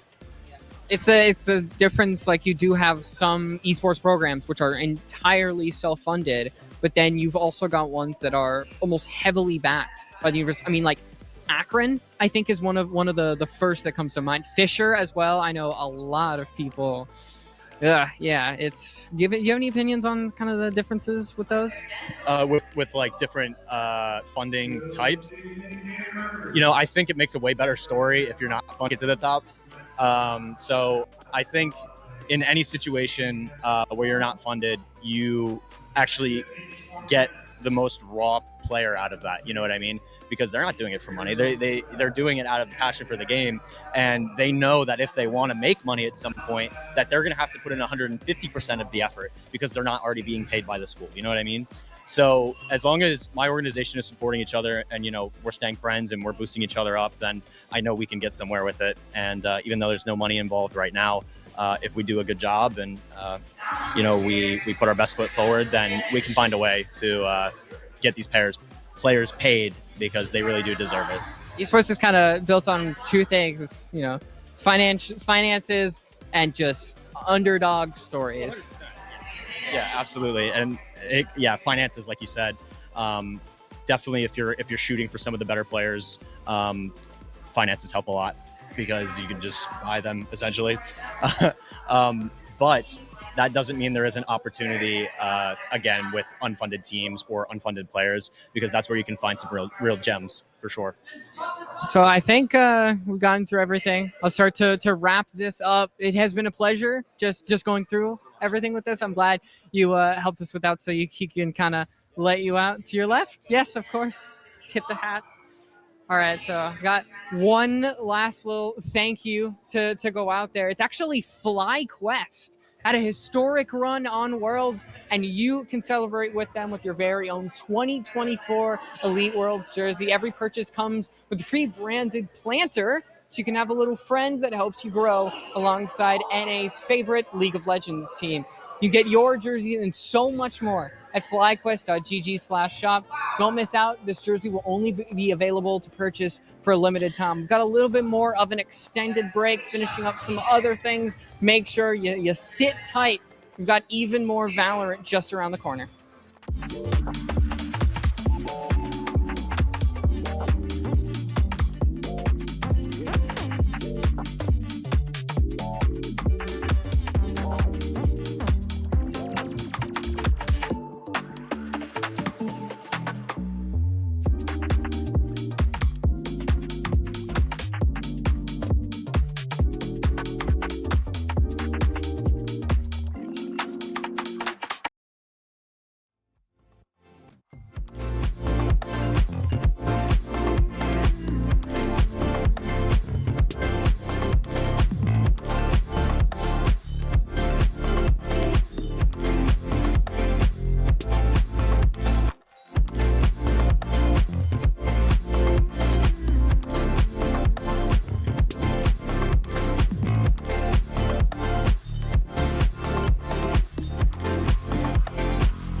Everywhere I go, I see. Don't care what you think of me. The world changing.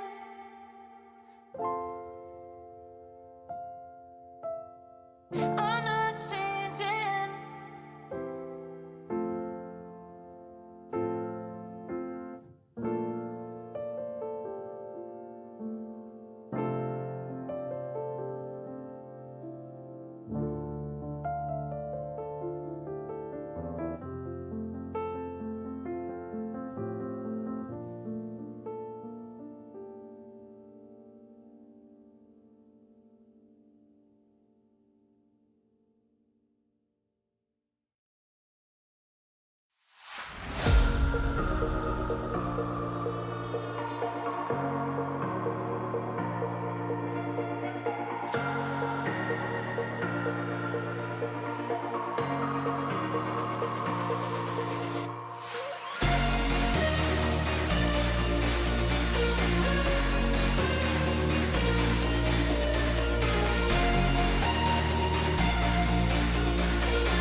Tough luck, babe. Struck out when you had about 30 chances. One bad day, now you don't know how to pay for the damage. I don't wanna climb. If I'm gonna fall back, it's a waste of time. Keep winning. How the hell do you make it look so easy? I'm spinning, and I can't seem to get back on my feet. Yeah, I might give up, cause I'm falling down now. Won't be good enough. I miss it. Those days when nothing ever really mattered. So willing to give it all deep into you might just shatter now. You're scared of time. Gotta beat the clock now. It's all up to pride. Tough luck, babe. Struck out when you had about 30 chances. One bad day, now you don't know how to pay for the damage. I don't wanna cry. If I'm gonna fall back, it's a waste of time. And I don't know where to go from here. Is it worth the fear? All alone, filling up with tears, and I'm hardly here. I am still burning slow. Though stick it out now. Is it time to go?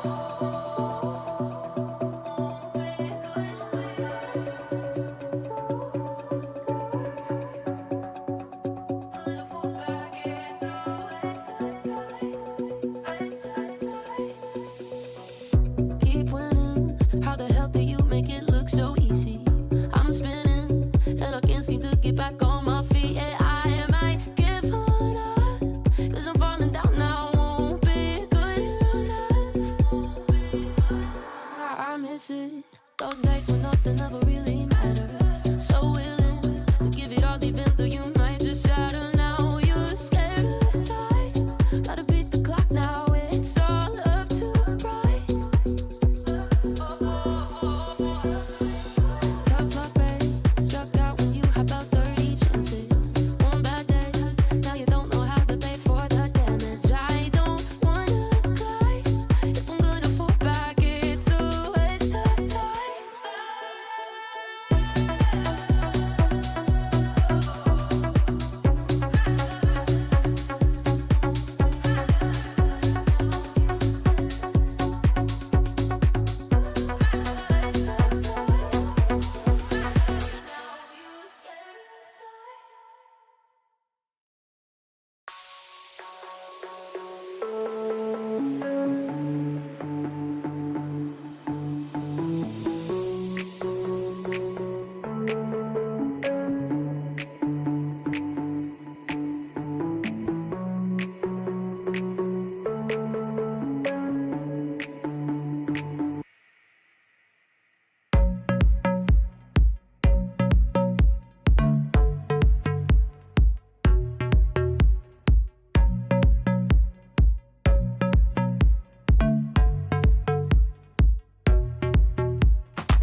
Thinking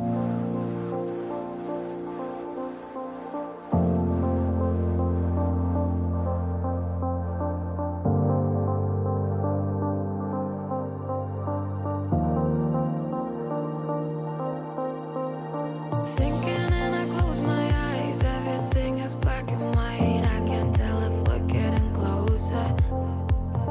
Running up against the tide, I could go my whole life playing this thing just over and over. And won't you come and put it to rest now, baby? Can't you feel the ground when your hand is shaking? Tell me I know you had enough. Yeah, hold me with your guard up, your guard up.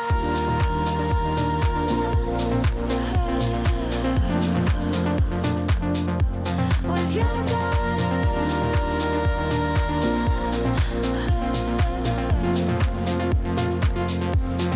Your guard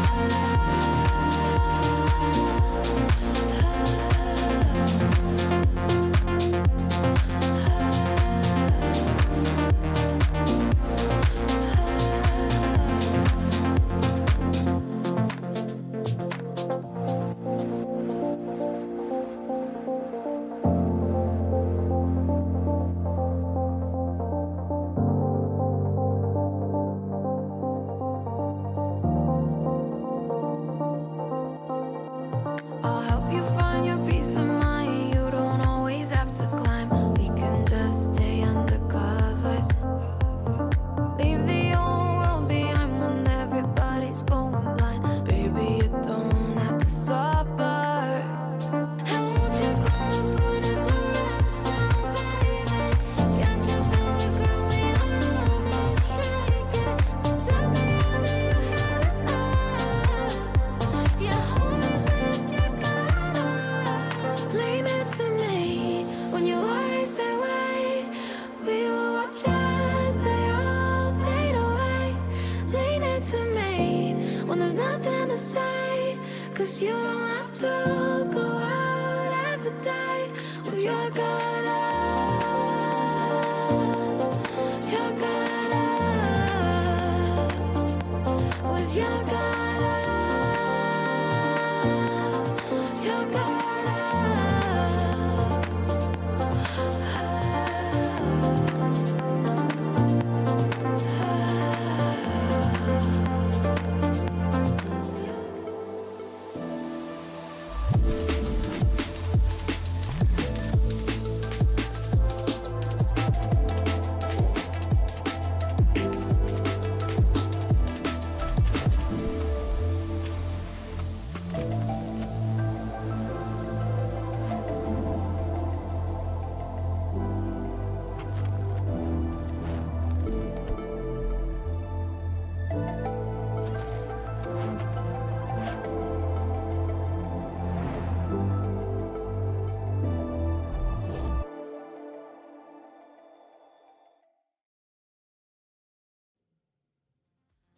Welcome back, everybody. It's been a long night, a little bit of tech issues here and there, but we're still here, we're still staying strong, and we still got a series on our hands, so you're definitely going to want to stick around for that. My name is CB, and I'm joined by Takeshi as we go into our grand finals matchup for the night.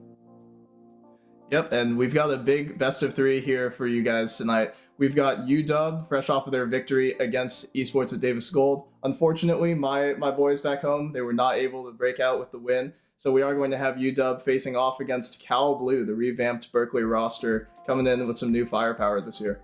And we were talking about how, UC Davis and Drexel. I'm obviously a Drexel girly, so, we're here to represent the losers. Thankfully, neither of us have any bias in this matchup, so we can just kind of sit back and watch the sparks fly. And I mean, we were even just watching the spreadsheet showing all the picks and bans for the maps and, breaking down who we know, who we don't know, who popped off in the last round on both of these scenes, or both these teams.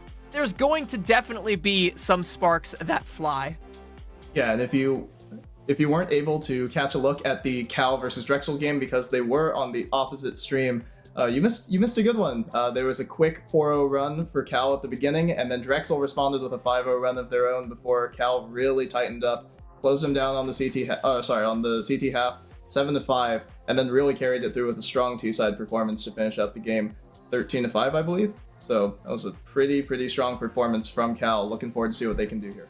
Yeah, I believe both of our opening matchups were 13-5, so it's kind of hard to gauge the power level of both of these teams, but we are going to see just how powerful they are. We do have the UW Esports roster. Let's go ahead and bring that up. This is our number 1 seeded team coming into this entire series, or into this entire tournament, and they absolutely look it so far, especially Asa up there at the top, who was just farming all throughout that matchup last, the one you guys did get to see over here on the A stream against UC Davis. It looked kind of bloody from time to time, but make no mistake, the rest of this team also has quite a bit to offer.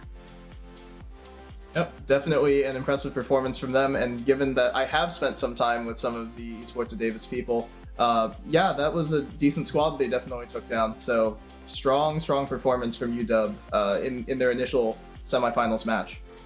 Yeah, very strong performance indeed, a very ironclad team, and we talk about iron sharpening iron. Well, here is a little bit of iron on the other side. Cal Blue, we were talking a little bit about how Troy was popping off over on the B stream there, and it's looking like we're maybe kind of setting up a head-to-head between Troy and Asa on either side, but there is also a lot of other moving parts that I'm sure we'll get to here as we go forward. But kicking it off, here is your roster: Cal Goat, Troy, Dadston, Oni, and Subjbubby. It's like we said, Troy was popping off, and Troy versus Asa, I think, is the matchup that we're going to be wanting to keep an eye on. But this is another team where any one of these other, I don't want to call them the supporting cast, but they can definitely steal the show. And it is worth noting that this version of the Cal Blue roster is playing with a substitute. There is no Cal Goat today. Instead, we have Cal Army taking his place. And Troy, being the IGL of this roster, actually having a fragging performance in the first map, definitely something to keep an eye on. And definitely keep an eye out for Oni. Look for Dadston, Subjbubby on those opening picks. And Army's just going to be kind of a glue guy, just filling in wherever he needs to be. So expect some good fundamental, but also aim heavy, fight heavy strategy from Cal Blue today. Yeah, I definitely expect it, especially if you have an IGL like that can frag and can pop off. It's, yeah, follow my lead, watch as I just kill everybody. But let's have a look at the battlefields here, because you and I had a little bit of a discussion when we went through our map picks and bans about what we expect to come out from these teams, because it's a little bit interesting. The biggest thing I want to highlight is, as we go through looking map by map, I was talking about, Cal Blue versus Drexel over on the other stream. Cal had a really strong Lotus against them, but they opt to ban it for the decider and take us to Ascent instead. And I think that could really be a reflection of what Cal Blue is going for with Army in instead of Goat. Maybe the switch up in initiators, or maybe the initiator pool, is something that they're looking forward to as being stronger on Ascent, or maybe they just have something that we haven't seen yet and they want to go very quickly because of the timing of both the semifinals matches. If there were people on UW who wanted to take a look into the Cal Blue stream and see how they did it against Drexel, they could take a look and see a lot of those setups. So maybe they just want to go to a different place, something that UW has not seen them on yet. So interesting matchup. Haven, Abyss, Ascent. I mean, I'm totally okay with this lineup. You do bring up an interesting point about, how we had that little bit of overlap because of the tech issues, but I do also want to go ahead and say that I think it's just as likely that, while you're sitting there waiting for the other team to get all their PCs in check and you're just kind of sitting there twiddling your thumbs, that of course you're also going to check out the stream and see, what UW was up to. So I think both sides are going to have a little bit of video footage on one another. And like you said, maybe that is where some of these odd picks and bans come from, but it's going to be Haven, the classic that we're kicking things off on. So we'll get to Ascent when we get there, and we'll start to break that down a little bit more once we get a little bit closer, because this is a best of 3, so who even knows if we're going to see it. Maybe we're really underrating one of these teams, and we're going to see a swift 2-0. I know you were predicting Cal Blue 2-0. I don't know if you want to stand on business with that one, but if that's what you're saying, and we might never see Ascent if that's the case. Well, I was definitely saying Cal Blue 2-0 because, full disclosure to everyone watching at home, I'm saying I'm referring to him as Army, but Army and I, we go way back. This dude's been making fun of me since 6th grade, so I love that dude to death. You don't gotta say that you're being bullied on stream. That's you can Batman couldn't beat that out of me right now. No, but I mean, I'm just keeping it authentic with everyone. I want to be real. Hey, I'm here to cast. I'm here to be super impartial, but at the same time, yes, I am definitely rooting for Army and have a great performance. All right, well, if that's the case, I'm going to go ahead and go on the other side. I'm wearing the purple, so I'm going to go for the UW side. Works. That's who I'm going to pull for. Since both of our teams got knocked out, we might as well, just pick sides and go to war and join them over on the battlefield. And with me, it's arbitrarily based on the color of shirt I decided to wear today. I wanted it to be, radiant purple to match with the event. I was thinking about repping my Drexel colors, by the way. Anybody still over at the venue, shout out to all my Drexel people. We don't actually have audio, so if you're cheering right now, it's really awkward for me. I don't know, but I hope you are, and I hope you're going to stick around because this one is going to be a lot of fun. Well, it's great that you mentioned the shirt colors because, the same colors that UC Davis has, we're part of the whole system, same colors as Cal, so it looks like we color matched unintentionally, and it looks like we're going straight into this game, man. Best of 3. Here we go. Yep, and like we said, kicking it off on Haven. We got Omens on both sides, Sovus on both sides, Jets on both sides, and Brimstones on both sides. But we're differing in terms of our Sentinel picks on either side right now. We've got the KJ on one and Dadston flashing a Cypher over on the other. Is that going to make any sort of difference with this near mirror matchup? I don't anticipate it really making a huge impact. I think that the Cypher is a bit stronger in the KJ, but it is pretty stylistic, and with these teams being so mirrored, I think the Cypher gives a little bit more flexibility in terms of where you can get set up across the map. I will be really interested in seeing how the lurks come in, because I assume for UW, the lurking is going to come in the form of the Omen. But it's going to be Sailor on the Omen, and versus Dadston on the Cypher, probably being the site anchor and just holding Seaside, looking garage, just seeing what we can do. So can't wait to get this thing started. Yeah, we've been waiting for a good while, just sitting there watching the other games. But we're antsy. We're ready to go, licking our chops, ready to go, ready to kick it off as soon as all the teams are ready and loading up. But we're talking a lot about how it's going to be Sailor versus Dadston over here, the Cypher versus the Omen. Is there going to be any sort of counterplay with the Omen from the side of Cal Blue as they start to defend? Is there going to be Subjubi going to have to keep up the pace at all? Yeah, Subjubi had a pretty solid map last map just against Drexel. A lot of opening kills, which is kind of odd for the Smokes player to be taking, and more so you would expect Oni on the Jet to be handling a lot more of those first engagements. Really, what's going to happen is Cal and UW both want to definitely get set up with their pieces here. You have straight line flash from the Omen, you have straight line stun from the Breach, you have the shocks to break util on either side, and then you have Jet to dash in first, draw crosshair. You definitely want to have your pieces in the right place, and so the opening engagements, the head-to-head between both the Jets is also a battle to be watching.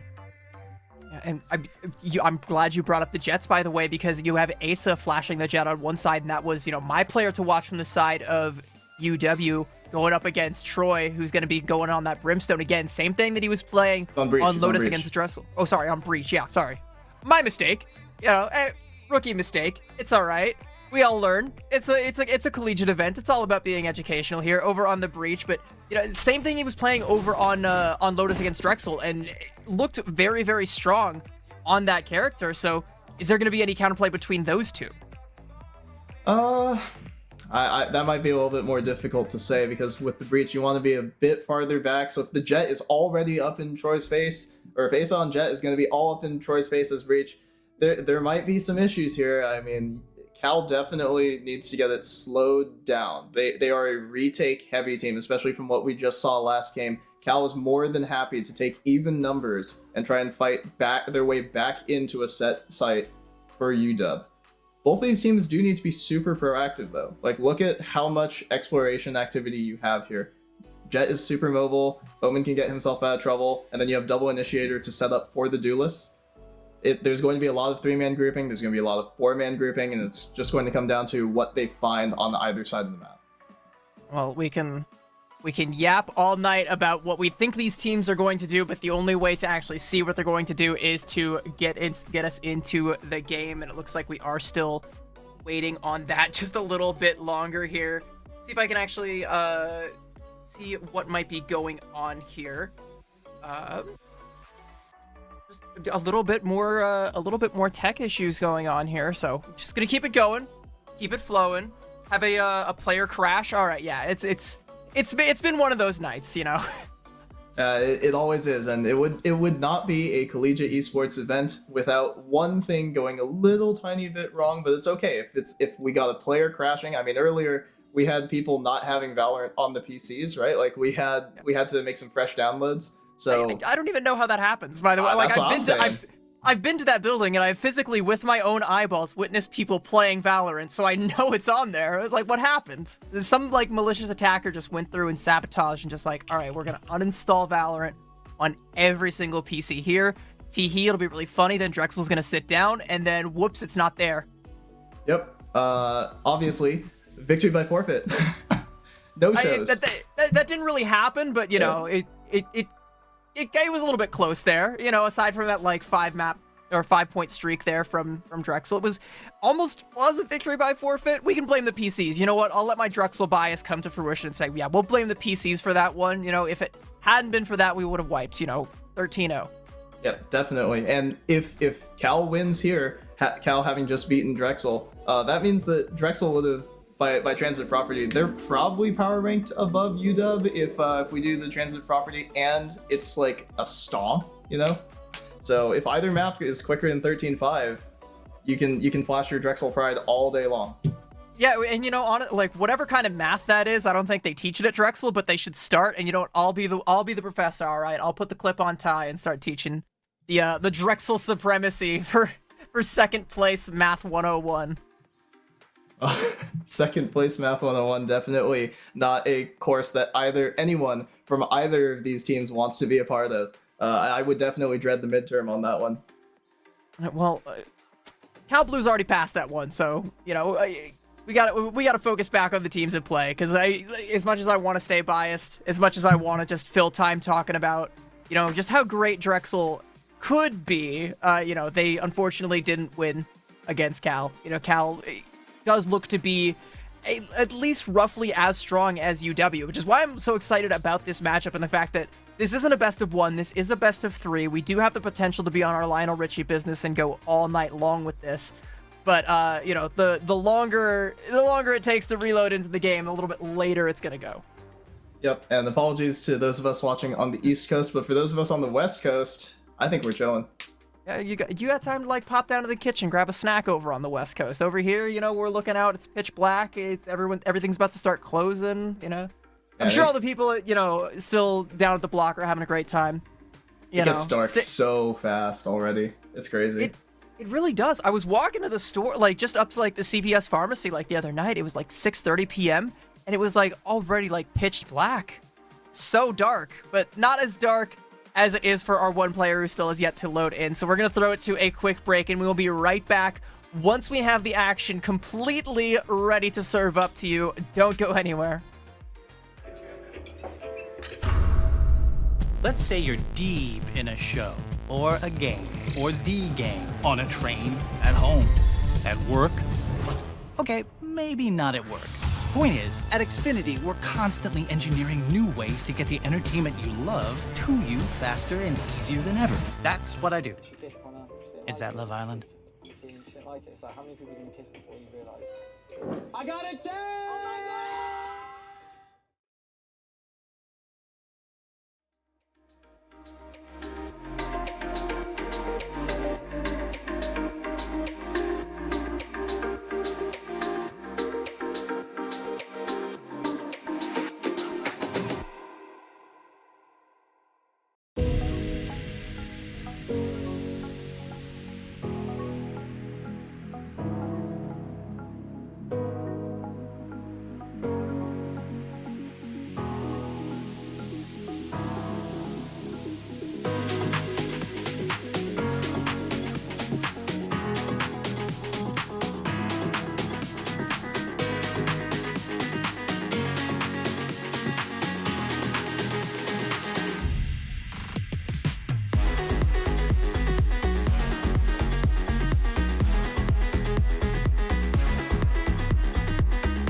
My name is Philip Rodriguez. I'm the competitive esports coordinator here at UC Berkeley. I used to play Overwatch. I got a scholarship over at UC Irvine. I want to say we got like top 4 nationally a few times, and then I moved over to like team management. Let's go. I'm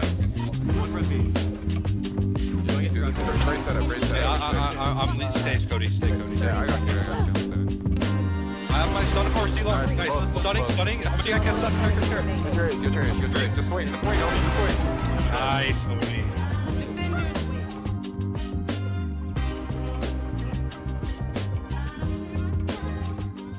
Typically, the esports department falls within the recreation department, and that's typically what's going to go on at most universities. However, recently they just started kind of pushing towards more growth into the program. My position now is to actually be more hands-on, coordinating the entire esports teams, the competitive teams, the center we have here. So if you're a gamer, whether it's competitive or casual, we want to make Cal a home for you to flock to. When it comes to what makes Cal unique, I truly would say it has to do with the pedigree of the students and the caliber of academic rigor here. Most major colleges, like the very pinnacle high-end ones, typically don't have that much interest in esports for whatever reason, but it's nice to see that Cal is kind of saying that like that trailblazing way, and I expect other universities to kind of pick up on that trend too. These students are truly some of like the most brilliant people you'll ever meet, and I'm really happy to have the pleasure of working with them day in and day out. Both just swinging, bro.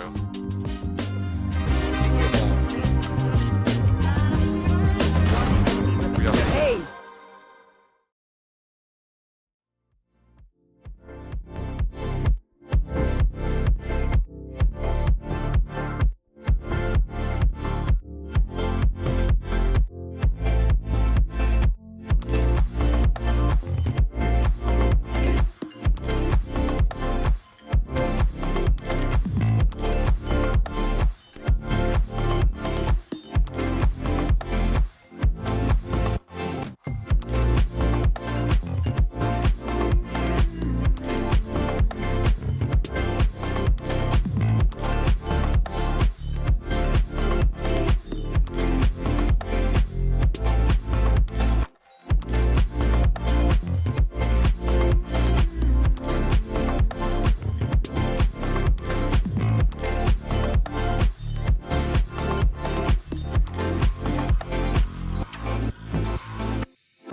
all alone, filling up with tears, and I'm hardly here. I am still burning slow, though it's sticking out now. Is it time to go?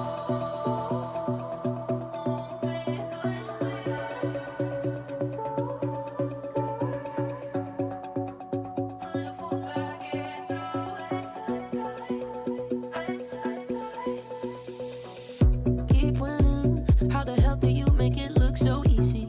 I'm spinning, and I can't seem to get back on my feet. Yeah, I might give up, 'cause I'm falling down now. Won't be good enough.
Welcome back, everybody. I've got some good news. First of all, while we were on that break, I decided what my Halloween costume's going to be. All right, it's going to be a Be Right Back screen, because I can't think of anything more scary to a group of gamers right now than that. But even better news is we are loaded into the map. We have all of our teams ready to go, and we are finally going to kick off this grand finals. Yep, and we got 3 seconds on the clock before Cal and UW square off in a West Coast showdown to determine who is going home with the Run It Back trophy. Looks like Oni's going to be the one to get the first frag there for the side of Cal Blue. Just going to go ahead and take that and be happy with it, back off, and the rest of UW going to try and play a little bit more slowly, rethink their approach, and try and see what options currently present them. And it looks like they do want to continue to go up mid towards B site, but do they know what lurks immediately to the left there? Sudgebubby throwing that immediate smoke, and Oni on the jet with the initial contact. That is one of the things that we talked about in pregame lobby. Definitely a player to watch on those initial peaks, the smoke coming in as I'm talking. Well, they were close enough to smell each other, but didn't quite see each other thanks to both of the smokes there from Sudgebubby. UW gonna go ahead and rotate instead back over to C, but Dadston there has them all pegged, knows exactly where they're going to be coming in, but can he actually do anything about it? Sure can, gonna go ahead and take one down, but does get traded out. But with that pickoff there that came off from Troy as well, it still looks pretty damn good for Cal Blue. There's another one there onto Kazuti, and this one's just about done and dusted for Cal Blue. This pistol round looks to be going their way. Close shock by Army there, but you gotta think that Sailor's gonna get hunted down, and he will. Sudgebubby with the cleanup. Team ace for Cal to start off 1-0. Not a bad way to start things off. Everybody chipping in, everybody getting their little piece there. Sudgebubby, I mean, just kind of stuck in a corner, hoping nobody turns around, nobody tries to peek it, and hoping and praying like, I don't, you know, just I'm so little, don't please don't hurt me. That early pistol round should start to fare pretty well for Cal Blue. I mean, they looked pretty strong throughout, aside from losing, you know, I believe that one player. I already forgot who it was, and you know what? I think they've also already forgotten. Yeah, it was Dadston on the Cypher on the C site, and he's going to be the one who's tested immediately by UW on the round start. Yeah, everybody just going down C long. Peppering a couple of pistol shots on either side. Dadston, though, still able to hold down the fort, but it is not a full-scale assault on point C. It's actually just one lonely player sticking around as everybody else tries to rotate up C short through garage, looking for any kind of way in, but the spike has been left back at the spawn, so they haven't fully committed to much of anything yet, but they're gonna have to figure it out sooner rather than later as the Sudgebubby gets cleaned up there. Dadston as well. UW, they've got presence on C. Now they just need to get the spike there and get it down. While they didn't get any kills, the players from Cal Blue did in fact do a ton of damage to the UW players. 3 of them are in blinking red critical HP. If you do any damage to them like Troy just did to Elijah, they are going to be in equal numbers very quickly. Damage does get traded out there. Oni going in with the jet smokes, knows exactly where Sailor is and needs to try and hit that shot. When it gets traded out on the other side, Troy is down. Another trade. Oni, though, with the clutch 3K and the defuse to take it back for Cal Blue and send them up 2-0. And that's a huge dart from Army that revealed all 3 of the remaining players, allowing Oni to come in and clean up on the isolated player first, then the short cubby outside the garage, and then lastly on the backside, KJ, who was just frantically trying to reload but did not have the time. Right out the gates, I mean, it's still looking pretty strong for Cal Blue. Like on these attacks, or sorry, on these defenses, they are pretty decisive. And yeah, Dadston seems to be the sacrificial lamb as UW continues to want to try and push up towards C site, but they're not able to make all that much of anything stick. And on the retake, Oni looked just flawless there. It's fantastic, and Oni's going to be the one to pick up the off. So now on the first gun round for UW, here's Sudgebubby taking the contact, and you have to be careful for Oni's off down A short. He's posted on the line. Careful for the mid aggress from UW. Doesn't look like anybody is taking the bait there. Wow. Dadston, though, takes down Benny, and that's that's gonna go ahead and slowly approach back over to C site. I think again, UW, they're gonna be thinking twice about this. They've once again left the spike back at the attacker spawn.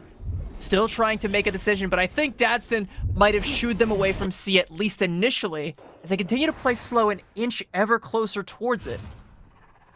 And the whole time you have Oni locked on this A short angle, and right as I say that, he looks away to check for timing.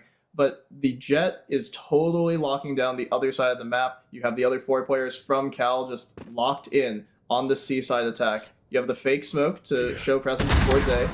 And Asa is going to find the kill on Sudge Bubby. There's no shot Asa doesn't get spotted there. I thought for sure Asa was about to, get a free lobotomy, courtesy of Sudge Bubby, but no, it didn't happen. And now Cal is in a little bit of an uncertain spot, but if Oni takes this contact on the off shot, and he did see the Omen, but he is going to get shocked off the line, he's going to fall back. The presence was shown, and now UW is moving back towards the C site where it's just Dadston. The gamble is not paying off for Cal in the immediate. Yeah, Dadston knows. Yeah, they get the trap wire, so yeah, Dadston knows for sure, but didn't see that coming, of course. Asa with a great shot there, and the rest of Cal Blue has to try and make their way back in. It's going to be another retake. Oni still has the operator, but and this we don't see Elijah with the lurk here. That's 1, there's 2. Can't get the 3rd. Troy able to take that one back, but I mean, it's a 3v1 on the retake. I think you just hold here. Importantly, Troy did pick up the off, so Oni is going to have another shot at it next round. But good play by UW, very, very patient to bait out the man advantage into man equalizing situation from UW. Yeah, and it's going to pick up their first round on their gun round. It's a must win for UW that they convert. Yeah, they can't let things start to spiral out of control. My question right now is, do they decide to go on the hunt? And it looks like they do, but I mean, they're not going to find Troy. They're on complete opposite hemispheres. Not even, they wouldn't even be able to overnight express over to Troy right now. So just going to go ahead and take that win, be happy with it. They're on the board A, and Cal Blue gets to hold the op. So a little, column A, a little column B. You win some, you lose some. Yeah, I don't think that UW could have found Cal Blue with no clip there, but, or sorry, I didn't think that UW could have found Troy saving the off there, even if they had access to no clip, but the money is in a pretty tight spot for Cal, as we see this replay here. Dadson, great opening pick. Sudge Bubby just gets caught a little bit on the timing, and then Elijah with a perfect lurk here. Even though he gets shut down by Troy, he shuts the round out immediately. I think a ping even came out from Sudge Bubby as Asa walked past there. I think he knew that he was there, he just couldn't really do anything about it, and now does know who is coming up towards mid here. It's the entirety of UW Esports. Asa with a trade out there onto Troy, but Oni, like you said, has that op again and did make pretty good use of it. Gonna go ahead and trade that one out. And once again, UW Esports back to their old tricks, trying to go back to their stomping grounds at C site, but Oni was not born yesterday. Knows exactly what's gonna happen. Can't quite get the shot there though, and that should be enough to let UW get the plant. The smokes have faded though, so there's only going to be one smoke from UW now as they TP out, and Benny finds Dadston, so that's a huge opening pick. And it nullifies the flash push coming through from Cal. Oh, yeah, Cal just gonna walk right through. Army getting caught out by Asa, but didn't see Oni there. The first shot was wide, but that one was dead on, and that might be enough to keep Cal Blue in this a little bit longer. They just have to try and maintain presence here as the rest of UW Esports have fallen back through C, into C Cubby. Elijah, though, on a flank, takes down Sudge Bubby, and now it's just Oni with this operator. The shot is good, but just as so is the one from Elijah, and UW traded up 2-2. Yep, nice play by UW. Even though the mid fight is even in terms of numbers, it becomes a 4v4, and Dadston on Cypher crucially rotating off the C long angle into garage, allowing UW perfect side access with just one smoke, one flash, and from there, gun advantage pays off, and it's 2-2. This is exactly what you expect when the first rounds come in. Pistol comes in, conversion comes in on second round, first gun round comes in favor of the T side, and then the second round follow-up, that is a must-win. And speaking of pistols, there's a pretty big downgrade there from Oni. I mean, falling at the end of that last point means not going to have that op anymore. So now Oni just walking out with a pistol and some armor and hoping for the best, and going to run into the cavalry here, but Troy is there, the backup's there, Dadson's gone, and here we go, the knives are out. Oni going to take down Betty, and maybe you don't even need the op if that's all you got. You're going to find the headshots there. Troy, again, popping off, and Cal Blue, they're just going to go ahead with the utility. Who even needs guns? Well, Sailor has one. He's going to make his presence known, and he's going to get none of them! That's absolutely brutal for Sailor. Good shot by Elijah onto Oni, though. Oni gets traded out, but I mean, honestly, that's an expendable loss, because again, no weapons lost, and you were just expending the ultimate that would have been done with anyway at the end of this round, so no real big loss there for Cal Blue as they take the next point. If UW wants to continue fighting like this, they've got to start investing some sort of utility into clearing out this mid push. This 2 or 3 man push from Sudge, Bubby, Oni, and Troy is proving too much for UW in these opening rounds, because even if they're trading even, Cal Blue is more than happy to keep opting into it. And they've won the majority of rounds where they start with a mid advantage. Did you say opting into it? Because have a look at Oni once again, right back up to his old tricks. Back it up and on that operator. That eco did, like we said, it did pay off in that last round. So you do have the threat of that one shot coming through again from the side of Cal Blue. And this is not where UW Esports want to be, because now I don't even know if they know he's got it, where he's lurking. It's no longer Dadston on C site, by the way, like they're probably expecting. It's Oni lurking over there with the op. Yeah, this is a difficult situation for Oni to be in, though, with no other util for him. He's really got to make the right reads. He does have the C-long angle, and Benny is going to drone to try and clear him off, but let's see how much exactly he sees. He sees Oni with the op. Huge information gathered by the Sova for UW. And you can see, they take the spike. They're just going to say, you know what? We don't want to go up C-long right now. We're going to go ahead and take it over to A, where there's preferably a lot less ops looking down our, getting a good close-up view of our pores on our face. They're going to try their luck over at A site, but that's where Dadston is. That's where all the Cypher utility is, and that's where the entirety of Cal Blue is now rotating in. And speaking of Dadston, going to take down Elijah. Also followed up with a headshot there onto Benny. Some great plays coming out. And sure, maybe you don't want to take the duel with the operator, but you still got Dadston to worry about. Yeah, and walking straight into those kill trips. Actually, now you got both of them. Dadston has the operator and makes great use of it. Oni with a kill there onto Sailor, and it is just Asa trying to get just about anything done, but can't do much more than plant the spike and then push up daisies. That's a full house. Dadston's over Austin's right there. Dadston's over Oni's right there. Getting my players a little bit mixed up there, but it is 4-2 in favor of Cal, and that's not getting mixed up at all. And then Dadston's like, thank you for the loan. Gonna go ahead and send that right back over to Oni. And they're playing around this operator really well, passing it back and forth between their Cypher and their Jet, depending on which angle they want to hold down. Like, the fact that Oni passed it over to Dadston there, and Dadston's like, let me go ahead and take a crack at it, sport. Finds a kill, and then Oni just goes down, cleans house. This duo is looking pretty strong for the side of Cal Blue. Great team play. Also, the flash catching the player on front truck, or on default, and then also forcing the other player under heaven into a position where he cannot help the Omen at all. This is a fast round for UW. Yeah, very fast. Once again, back over to C, but first you don't succeed. Try again. Asa gonna have to try again next round there, champ. I don't know about that one. They're gonna trade it out for Dadston, which is gonna clear up C site and let them get the spike down. But I mean, Cal Blue, like, they've been here before. They've run this drill 1,000 times. The breach, utility not able to come through, gonna get traded out. Oni is down, trades out for Elijah. Cal, they're coming back in. They're able to make something out of this retake. Army finds 2, and there we go. That's going to be Subjubby with the defuse. And that's a great closeout. Even though you have positional advantage for the side of UW, you have health advantage, you have gun advantage for Cal's side. Big closeout for 5-2. Starting to get a little bit more in Cal Blue's favor. Again, like UW, they have to try and find something to stop this from spiraling out of control, right? Because every time, you're giving away the economy and giving Oni an operator, or you're just walking right into Dadston's traps and getting, picked off time and time again. And when it's not that, you got plays like Army coming in. That's your boy coming back in. It just, killing off the retake, getting the defuse. And hey, there we go. If it worked before, stick with it. Have another operator, Oni, on the house.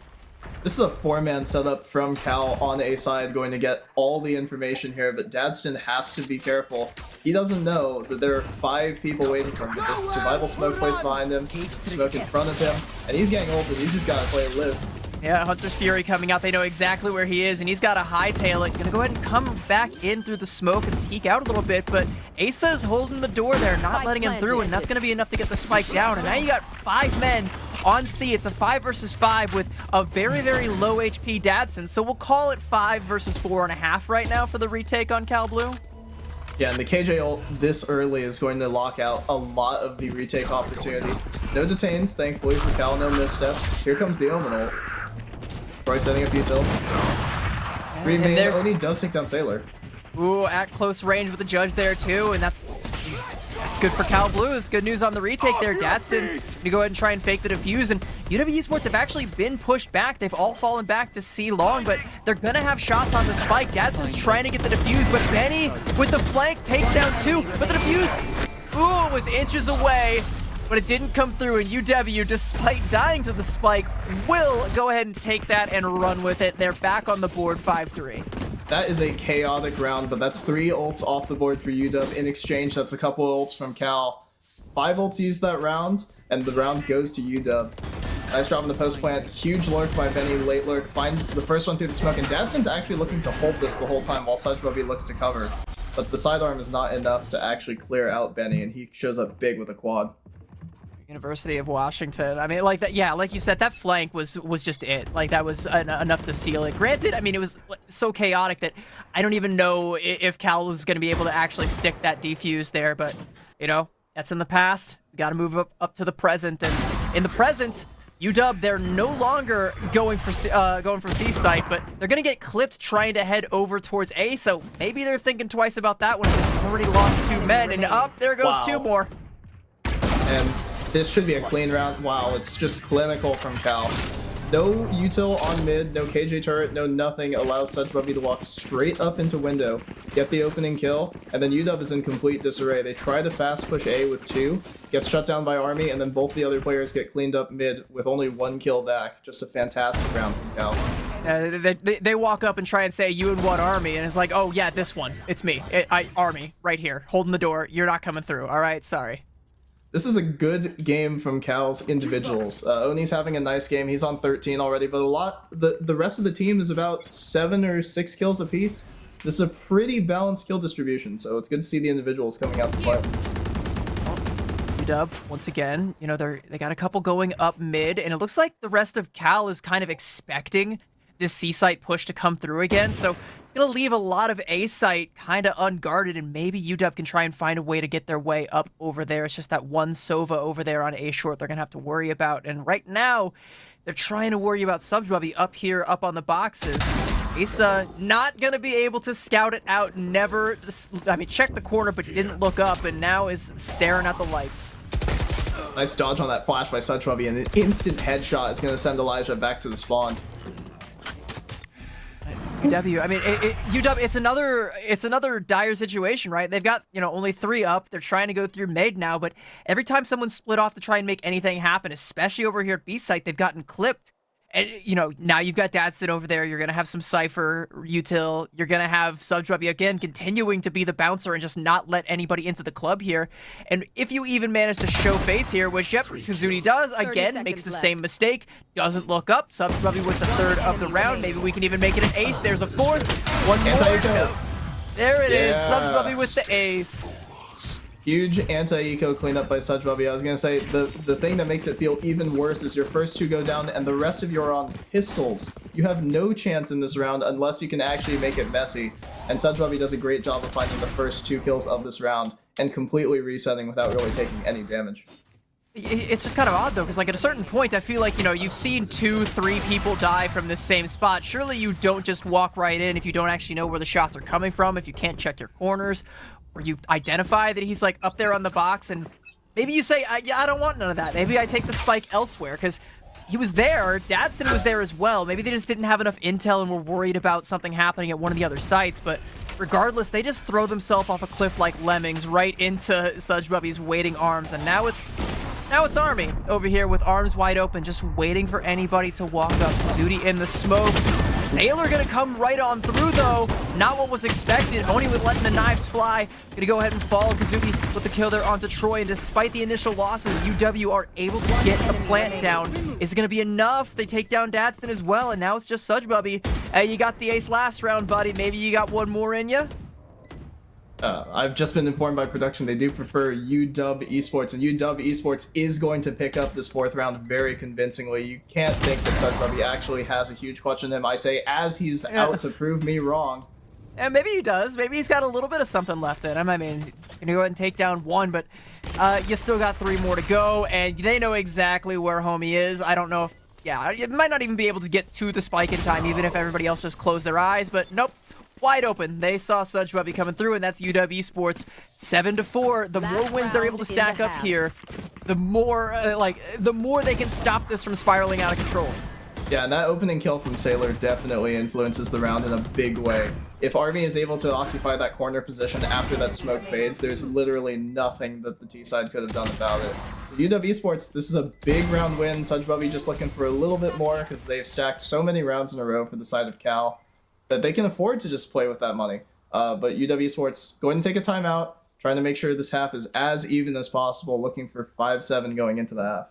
Yeah, and a 5-7 wouldn't be too bad. I mean, honestly, I would take that, especially with how this kind of started out with Cal Blue kind of looking dominant. And we talk about the individual performances from a lot of the players from Cal Blue. We've also identified some of the great team plays that have come out from the likes of Dadston and Oni on the side of Cal Blue. But UW, they're still trying to get, air underneath their wings, and it feels like it's starting to happen. It's starting to come together. You're starting to make some of these plays happen when you really need them to, and if they can keep that momentum up, then we're going to start to see more of that individual pop-off from their side. Then we're going to start to see more of that team play start to come to roost.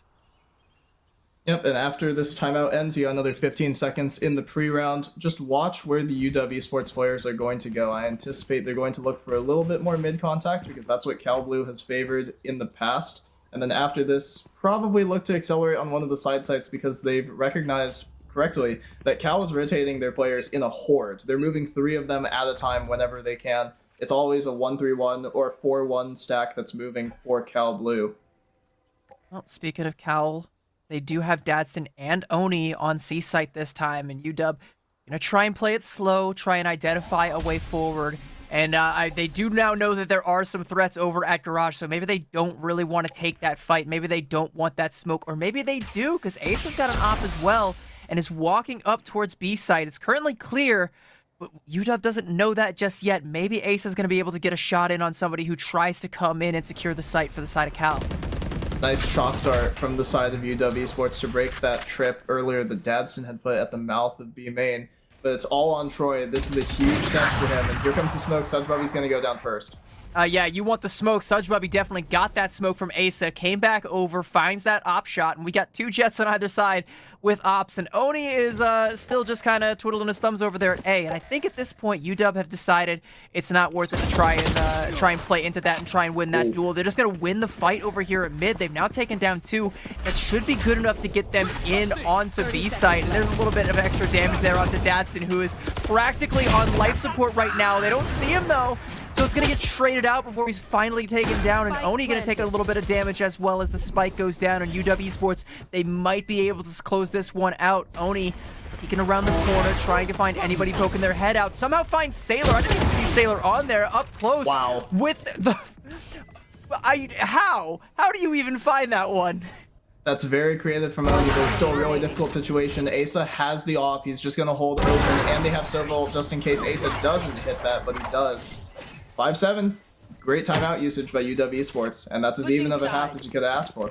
Yeah, and great op usage. Anything you can do, I can do better, says Asa. Again, like, even trying to play aggressively and peek around corners with that op, if you're able to find the shots and make it work, yeah, it works. It pays dividends. I still didn't even know Sailor was there off that shot from Oni. That was absolutely incredible. And then to go at close range with the Bucky and still find the shots there, I mean, it's all for naught as Asa gets 3 to close out the round and make it look strong for the side of UW and keep it competitive throughout. That's what we want to see, especially as we go onto the defender's side, where maybe you get an op in Asa's hands again, and maybe he's just as lethal as Oni was on their defense. It's worth noting that UW Sports definitely did a good job of working around to the off that Oni had. They had a Sova drone that spotted him out when he was playing back C. They avoided the A-long peaks at all times. So for the most part, they neutralized a lot of what Oni was looking for, but this is a fast play up A-long with Oni, and there's no one heaven. There's just a Sova buried into short on the side of UW and a flood smoke early. A little bit curious. I mean, it seems like they do want to play at close range. Cal Blue, though, they're not taking the bait. They see A sites clear, see a little bit of smoke, a little bit of utility, but maybe just suspect that UW Sports are kind of minimizing themselves, as it seems like they are. They're also kind of rotating around. They're still not fully sure if Cal's committed to this. And part of it is the Cypher kit and the KJ kit, not seeing anyone so far, and Dadston is actually playing ahead of his on the C site across the, on C long across the map. They're going to trade Omen Smokes towards C, see if they can feign a little bit more pressure there with that Sova dart. Looks like it's just going to be a regroup. little bit of a regroup, but UW Esports have started to like gravitate a little bit over towards C site, now heading back over towards B. Sooner or later, Cal Blue, they have to try and make a move, and it looks like There's A the contact. is where they're going to decide. Benny takes down 2 though, and Cal Blue, they are falling apart on this entry here. They took too long, and they say that though, Oni's able to take down Kazuti, gets traded out, and now it's just this one lonely sub-2. He can't do a whole lot now. I mean, you know, a valiant effort trying to catch them by surprise, go in quick, storm it fast, but UW Esports, they were ready for that. And that's just one of those plays where you look at it and you're like, okay, well, if we traded out the short player in Benny for the side of UW Esports, if we trade it 1 for 1 and he doesn't get both, this play still goes through just fine, but he cleans up both instantly, and he still has the health to actually play to bait or the jet of Asa. So UW Esports just doing a nice job playing off of each other in a tough situation. I mean, that's 5 people barreling at you, and you don't really have CT support. You're cut off, so... Big UW individual Esports, this is an interesting buy from UW Esports. They went for pretty much all the range they could possibly buy, trying to play this at long range and, you know, keep the momentum in favor. The Guardian shots from Elijah trying to come through and find anybody through the walls, not going to find too much, if anything. Maybe we try and go for this peek on C long. No, they are committed to making sure that nobody from Cal Blue gets in through Garage. They have Sudgebubby worked up all the way in Garage already, and right as I say that, he gets one-tapped by Kazuti. It's like, do they though? I mean, the rest of Cal Blue, all right, they're gonna see that going down over at towards C site, and they're gonna rotate over towards A. But Benny finds 2 with the pistol somehow. I don't remember. I don't know if Homie was just like the one who was like, nah, I don't need a gun. I got this, Homie. Like we're chilling. Elijah through the smokes. They're gonna find Troy using just those audio cues from the spike. And Dadson gonna go ahead and join him, and that's a pretty convincing win from UW Esports to tie it up 7-7. That's the conversion that you expect. Again, we're mirroring the first half. You win the gun. Oh, sorry, you win the pistol round. You buy up on round 2. You close out on the anti-eco. Now let's see if Cal Blue can reverse a lot of what happened in that first half, where after they won the pistol and after they converted the second round, UW Esports came back with the big vengeance on the gun round. Let's see if Cal Blue has the same thing in them. Looks like UW Esports are gonna go for that same long-range weapon buy. I mean, it's interesting considering we have full Vandals on the side of Cal Blue, so you know we do at least have something resembling a full buy on their side. We'll see if it does pay off for them, like you said, but we got to keep an eye, we got to keep an eye on Benny there, because Homie sneezes and kills 2 people with a pistol, like, anytime. Like, that could just, it feels like it could just happen at random. Yeah, Benny's been huge in that A-short position. If you can't clear out sewers on the T side, like, your attack is so limited. You have 3 different openings that you have to worry about, and you only have 2 orb smokes. Only across the map is going to take down Kazuti, though, as Ace is posted on this line. He's not going to see anything. Asa was admiring the drywall, and meanwhile, Homie went down. And Oni gonna take down another one. Elijah's down. Sailor's down as well. UW Esports, they're down to just 2 as Cal Blue. They've got the spike down on C site, and it looks like despite the long range, they didn't decide to play C long, and Cal Blue were able to just walk right in, kick their feet up, make themselves at home, and now UW, they gotta try and find a way back into their own home, and Oni says, nah, squatters' rights. That's a nice high-low from Oni and Army right there. That's definitely a play that they've workshopped, or that's definitely a hold that they've done in the past, and Benny's just going to try and get out of here alive. Maybe trying to take someone down with him if he's, if anyone's going to be unfortunate enough to poke their head out. Oh, knows he's in enemy territory. Taking a little bit of damage from the util there. Trying to get wallbang there. Actually does take down Oni. All right, we'll take one as we get it. Not able to successfully save, but maybe make a tiny dent in Cal Blue's economy to keep it competitive. Again, it was full Vandal buy from Cal Blue, and their eco was looking pretty dire after that, so at least being able to make that dent, you do keep it competitive as you go in for the full buy as well, or at least close to full buy, because we are putting an op back in Ace's hands, but no full armor. This is the all-in round from UW Esports. If they lose this one, they're probably losing the next one too. Their economy is super weak. Cal Blue has the money to rebuy up on this one, even if somehow they come up short. This T round is going to determine a big chunk of the game. Well, they may be coming up short, but I mean, Cal Blue is going to think twice before coming up A short. I can tell you that, because that op shot from Asa finds its mark, and maybe going to find another one there. Didn't actually see the knives out there from the side of Oni, but needs to look down. Does actually find the kill. What a flick there from Asa.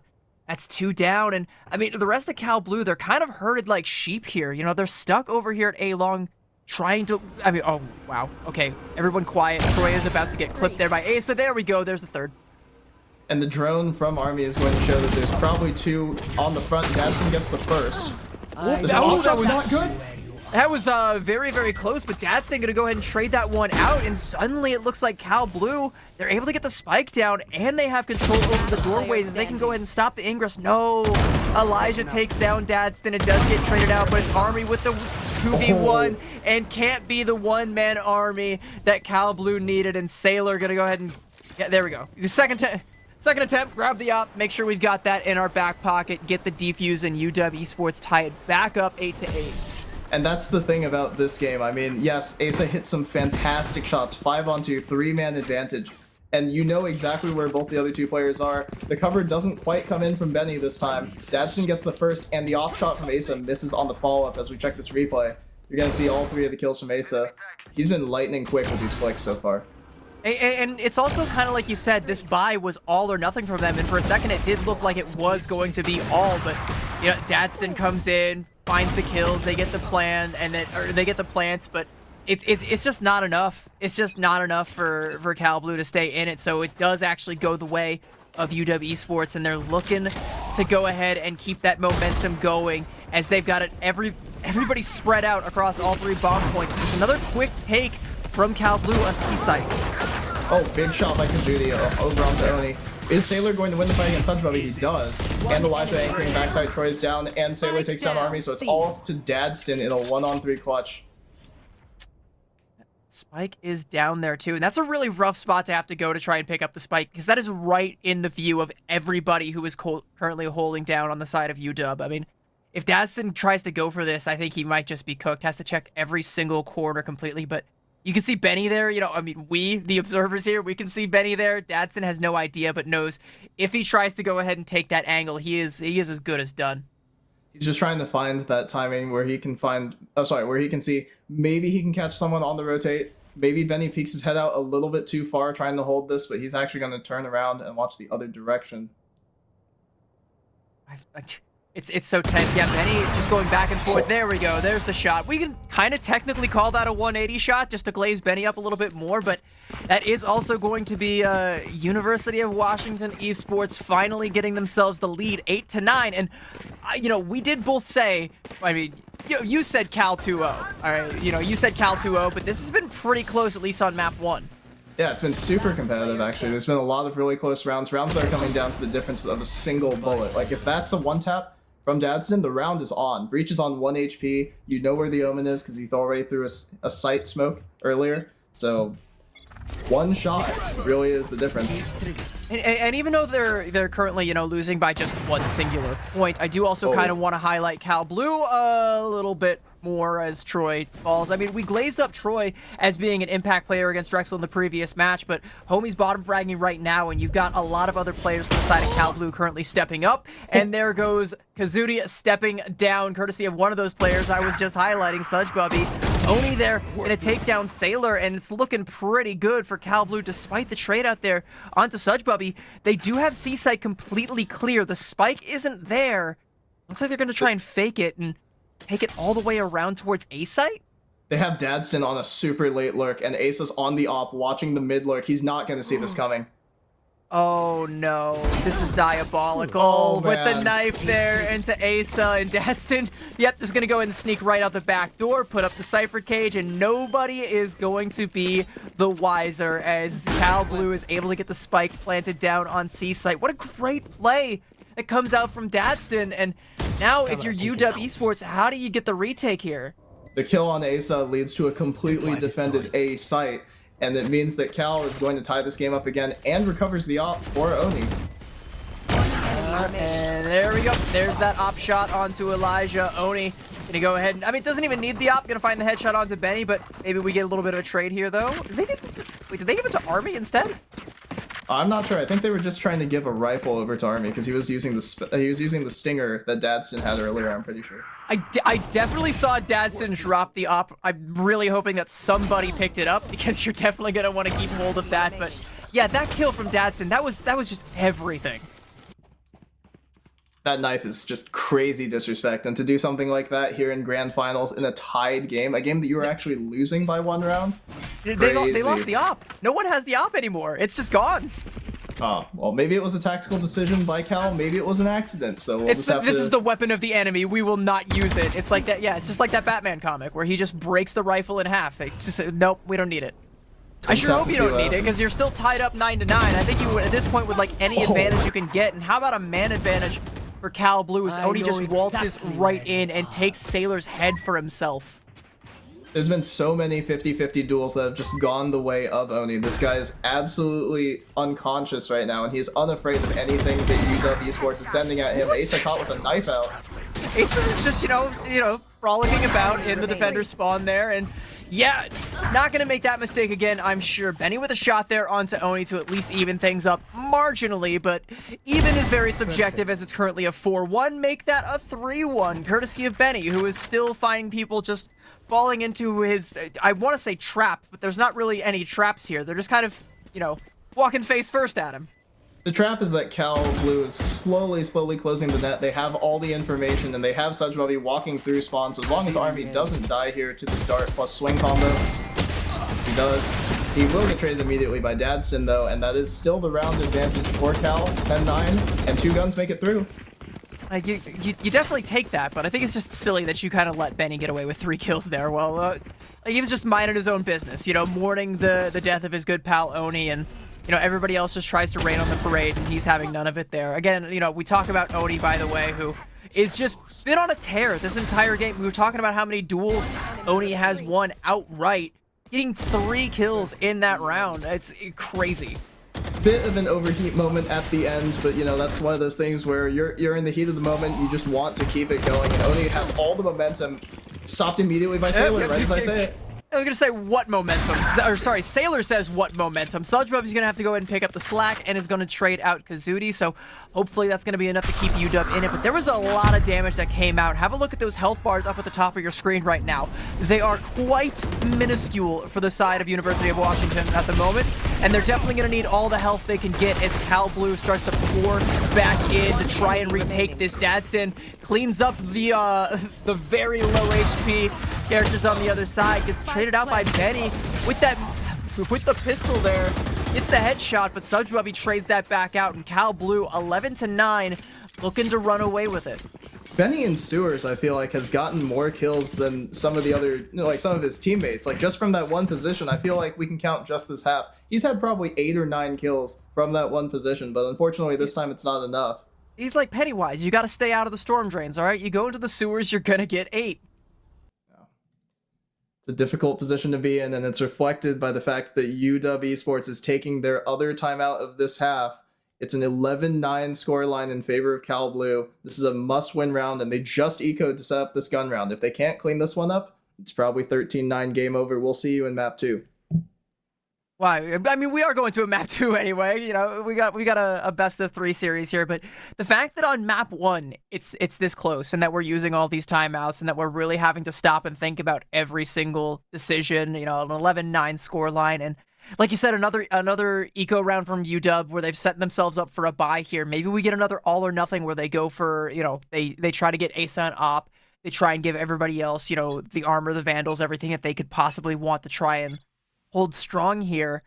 It might end up just being, you know, just as you said, another all or nothing, especially with the stakes this higher as we're later into the game, the night creeping on and continuing to go long, and we'll see if UW are able to keep it up. And here we go. Yeah, just like I said, there's that op.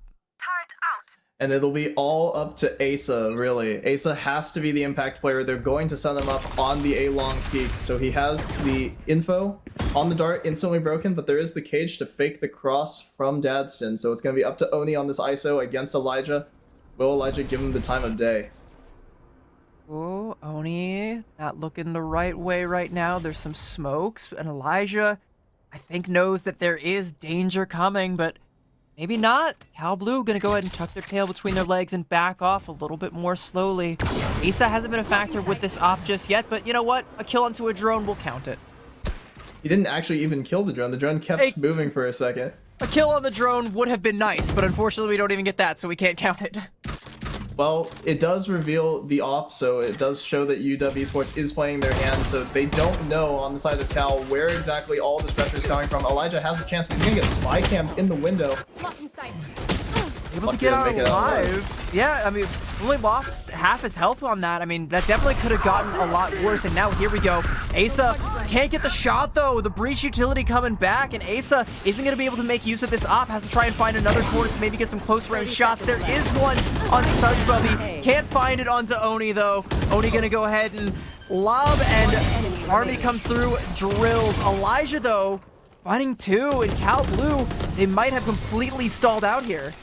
Yeah, the most important thing there is that Asa not only lives for so long and gets one as well, but he takes away the attention from Cal Blue for about 3 or 4 seconds, which if you're trying to actually establish post plant or like, you know, something similar to post plant in that situation, you cannot be spending this much time trying to clear out the short player when the rest of the team from UW Esports is just flooding out all over site. That was just a beautiful crossfire there from Elijah. I saw everybody flooding in to try and take down Asa and said, I got this, you know. Hit them fast. Watching as my soldier falls, it's all right. I got you. We'll go ahead and take down 2 and win the round outright. And I'm suspecting if this momentum keeps up, we might just go 11-11 here. Make a wish, chat, because that might be the scoreline here, unless Asa falls there. Yeah, the dart there reveals the location. Gonna go ahead and play a little bit more safely while we deal with that. And meanwhile, Cal Blue threatening another A long take. And this time you don't have Oni posted up there with the op. They make noise on the jet dash, and Dadson trades it out perfectly. So it's a 5-on-4. You have the Cypher ult, so you see everyone is gone. The neural threat. Huge information coming through. The download looking like it came through from Cal here, and now they have a breach under heaven ready to drop all the util.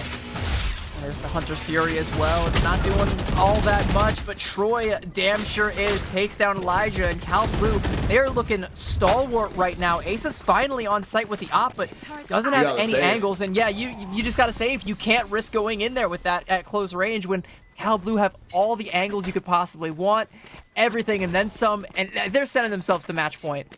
And there's no threat of a flank anywhere. The deep trips are still there from Dadston. They never had the chance to actually break anything like that. They knew it was just 4 people coming in, CT angle. If we can stuff them with all this util here, there's no shot they can get back on site.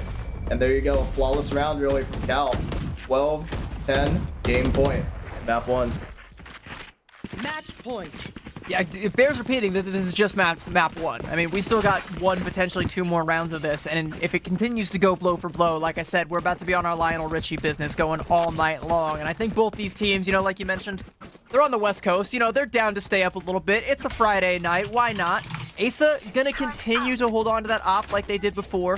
You know, very wise to hold on to that. My question, though, is are you going to post Asa up on A-Long again and expect Cal Blue to try and just walk into that meat grinder once again? And it looks like they're actually going to go ahead and put him up on A short. But Cal Blue right now, they want none of A site at all. They want C all for themselves, and they're going to go for a lightning fast take as Oni storms in, knives out, whips them, and Sailor going to go ahead and take down 2. It's so bloody over at C site, but it is UW Esports that come out with the man advantage. Cal Blue going to have to be content just to try and get the spike down, but can't actually stick the plant. And that is disastrous, as they're going to have to try and back up. Sudgebubby does finally get the spike plant, but not after UW go in, gain some ground, and take Dadson down. There we go. Easy kill onto Sudgebubby and the defuse. 12-11.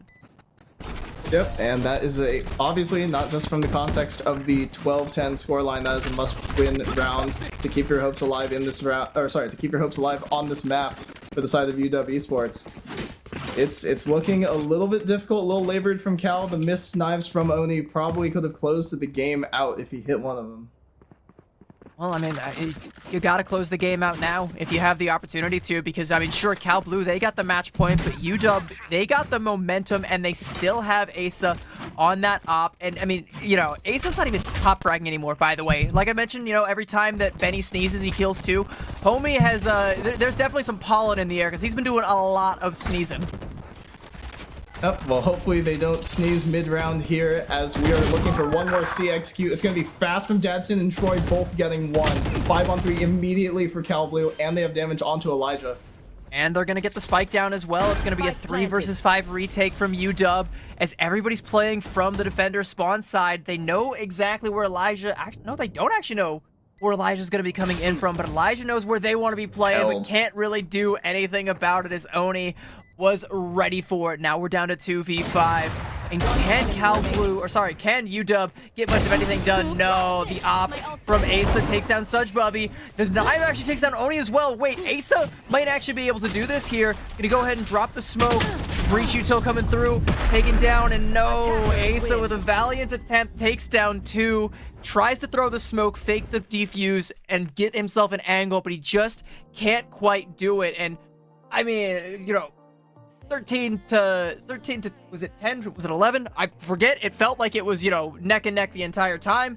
That's just map 1, and I'm already exhausted. 13-11, the absolute longest a game can possibly go in regulation. And that was just fantastic from both sides. We're going to have to take a break. Us casters, we got to chill out for a sec. So we'll be right back. Don't touch that dial. Let's say you're deep in a show, or a game, or the game, on a train, at home, at work. Okay, maybe not at work. Point is, at Xfinity, we're constantly engineering new ways to get the entertainment you love to you faster and easier than ever. That's what I do. Is that Love Island? I got it, Dave!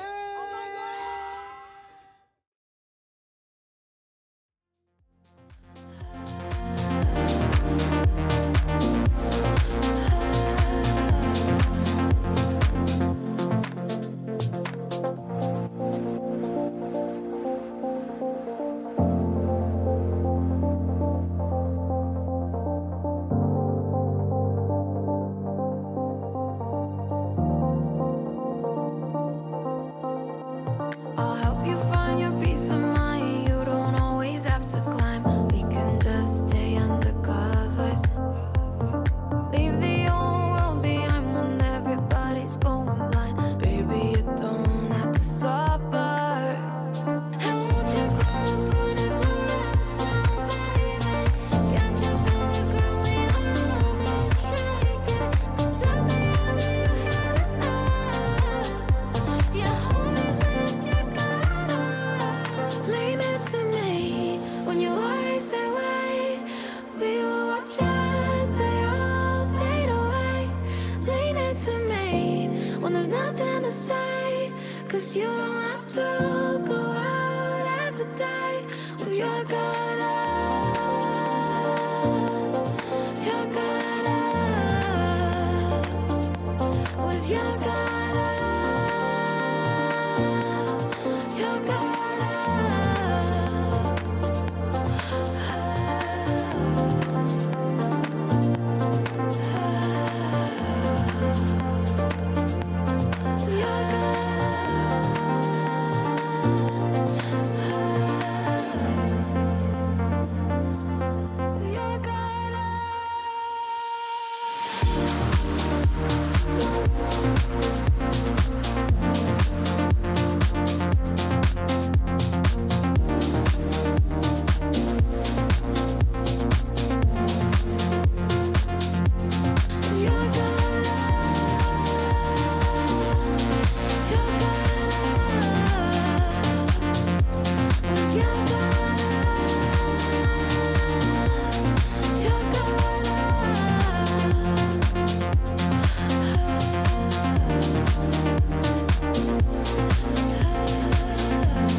Welcome back, everybody, to the Run It Back Valorant Grand Finals. I mean, map 1, I think, was worth the wait, and we're not going to make you wait too long for map 2 here. Hopefully, fingers crossed, it's not, loaded in just yet. We still have a little bit of talking about map 1 and a little bit of, foreshadowing for map 2 to talk about, but there is quite a bit to unpack here. Yeah, it went the maximum round. If you weren't here at 13-11, you missed out on a real close one. There were some super dominant rounds from Oni and Dadston to kick it off for the side of Cal Blue. And then UW Esports had some great rounds in a row strung together by Asa and by Benny, most notably in A Short and Sewers. Yeah, I mean, you know, we talk about Oni and we talk about Dadston, but like it was Benny, I believe, that ended up top fragging for this team. So like everybody from Cal Blue firing on all cylinders. And you know, on the side of UW Esports, you know, we're seeing a lot of great individual performances and some little instances of team play, but they haven't quite been able to string it together to close this out and overtake their counterparts. So, I mean, by the way, that was their map pick, and they dropped it. Now we're going into Cal Blue's map pick, which is going to be Abyss, and that's going to be, you know, where we really find out if UW Blue have that dog in them. Yeah, and if UW Esports needs to find an answer said UW for Blue. Oni. I just like mixed it up. UW Esports. Yeah. Yeah, Oni was on an absolute heater, but this was the battle of the Jets for the most part. I would definitely say so. You know, Oni and Asa on either side, both looking incredibly strong, and hopefully that pattern does keep up. But you know, we do again also have to talk about about Benny, about Dadson, about Sudge Bubby. I mean, like you said, everybody is showing up in spades today. It's incredible and worth waiting for. And hopefully, you know, I mean, we've had a lot of delay. We don't want to go too late into the night, so it would be nice if this, you know, ended up being a 2-0 for Cal. But at the same time, it's like you almost kind of want to see this go the distance. You almost kind of want to see that map 3. You almost kind of want to see if UW Esports can make it happen. But again, their back is up against the wall because this is no longer their choice. This is no longer their fate, you know, in their hands. It's been chosen by Cal Blue. Yeah, and slight issue on the graphic. Haven is the first pick for UW Esports. Abyss is the pick by Cal Blue, but the decider, if we make it that far, is Ascent, which is very, very interesting, a very standard map, one that probably brings back many nostalgic memories for a lot of people who've been playing since the early days of Val, who I assume are many of the same people who are watching here tonight. And if we do go to Ascent, which I know, again, we're still foreshadowing, we're still living in the future rather than the present, you know, it's whatever. You got to think to the future. There we go. It's Ascent now. I blinked and it fixed itself. Awesome.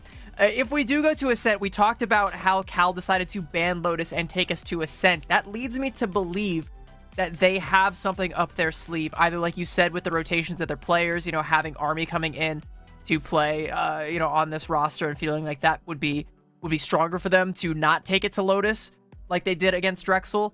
Or maybe they just want to counterpick something that they saw out of UW Esports and they want to try and shut that down before it gets to it. And maybe they can do just that on their own map pick of Abyss. And, you know, we were talking about just how silly of a map this can be. A lot of environmental kill potential, or environmental death potential, rather. You know, be wary of banana peels. Lots of places where you can fall right off the map and never be seen again.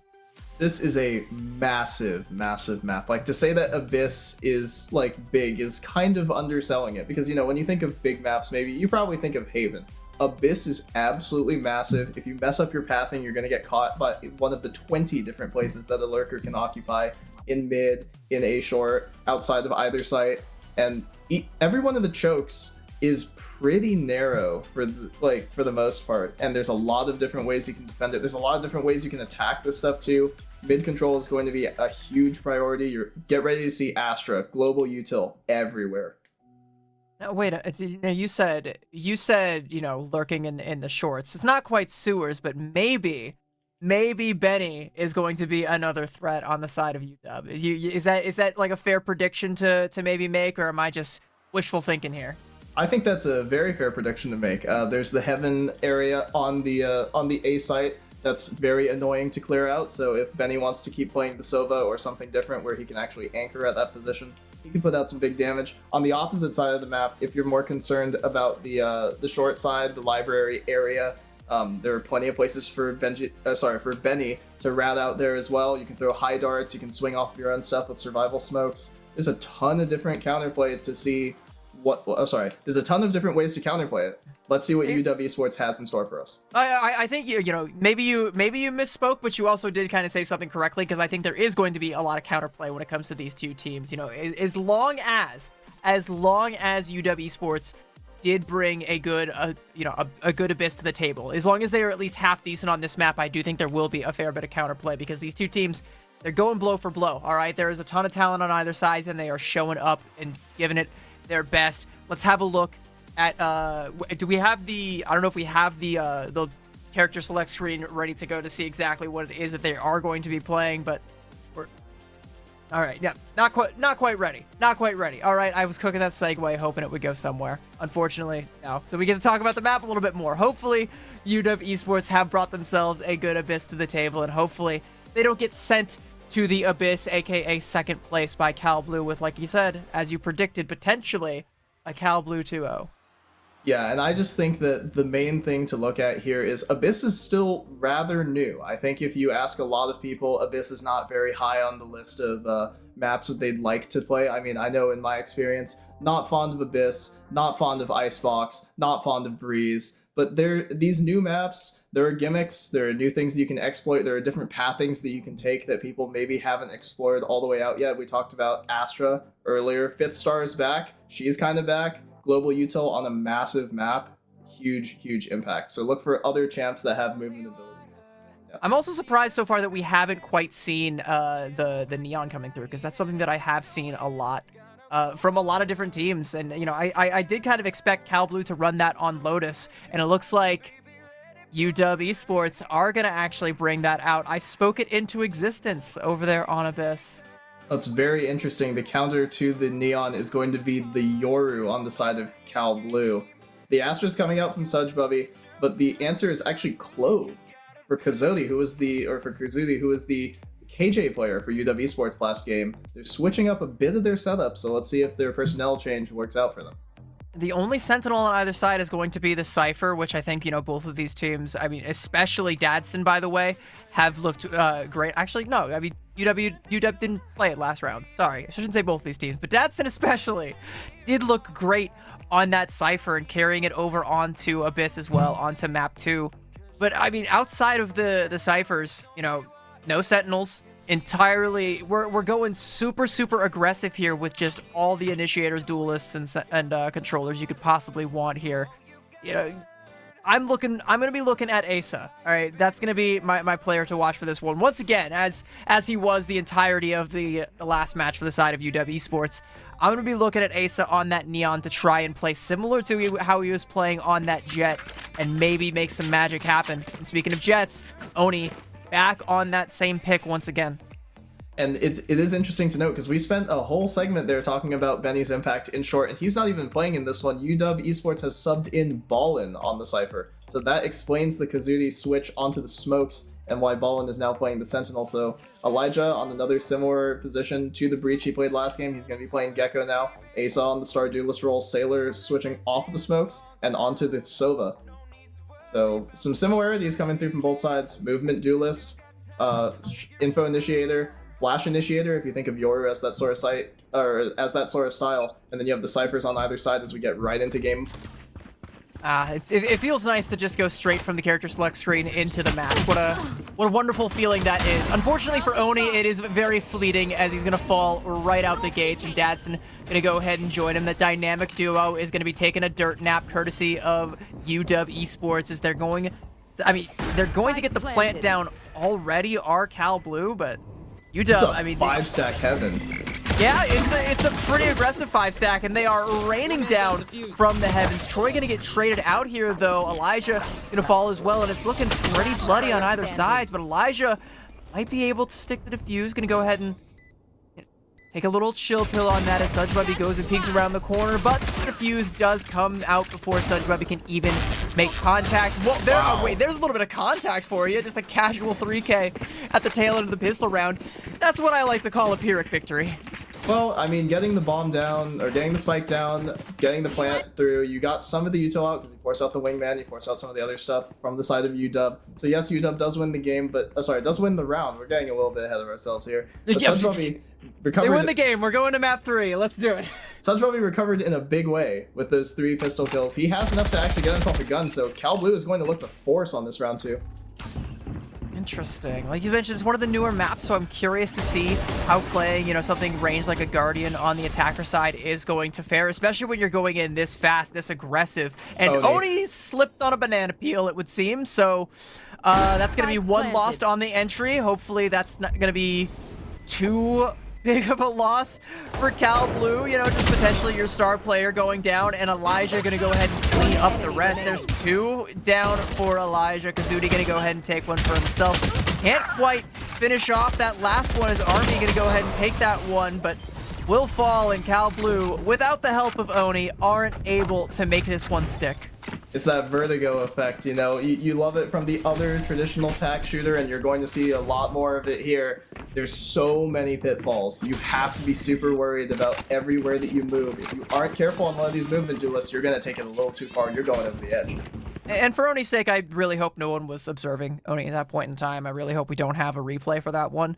That's me trying to will it into existence just a little bit, because I don't think there was any smoke or anything there at all. I actually think he just kind of walked right off the map apropos of nothing, but it's a bit of a rough start for Cal Blue. Hopefully they're able to get back into it, keep their sea legs, in fact keep their legs on terra firma for the rest of this game as we go forward. But for UW, I mean, going up 2-0, winning the pistol round, winning the next round immediately after that, it's looking pretty good for them.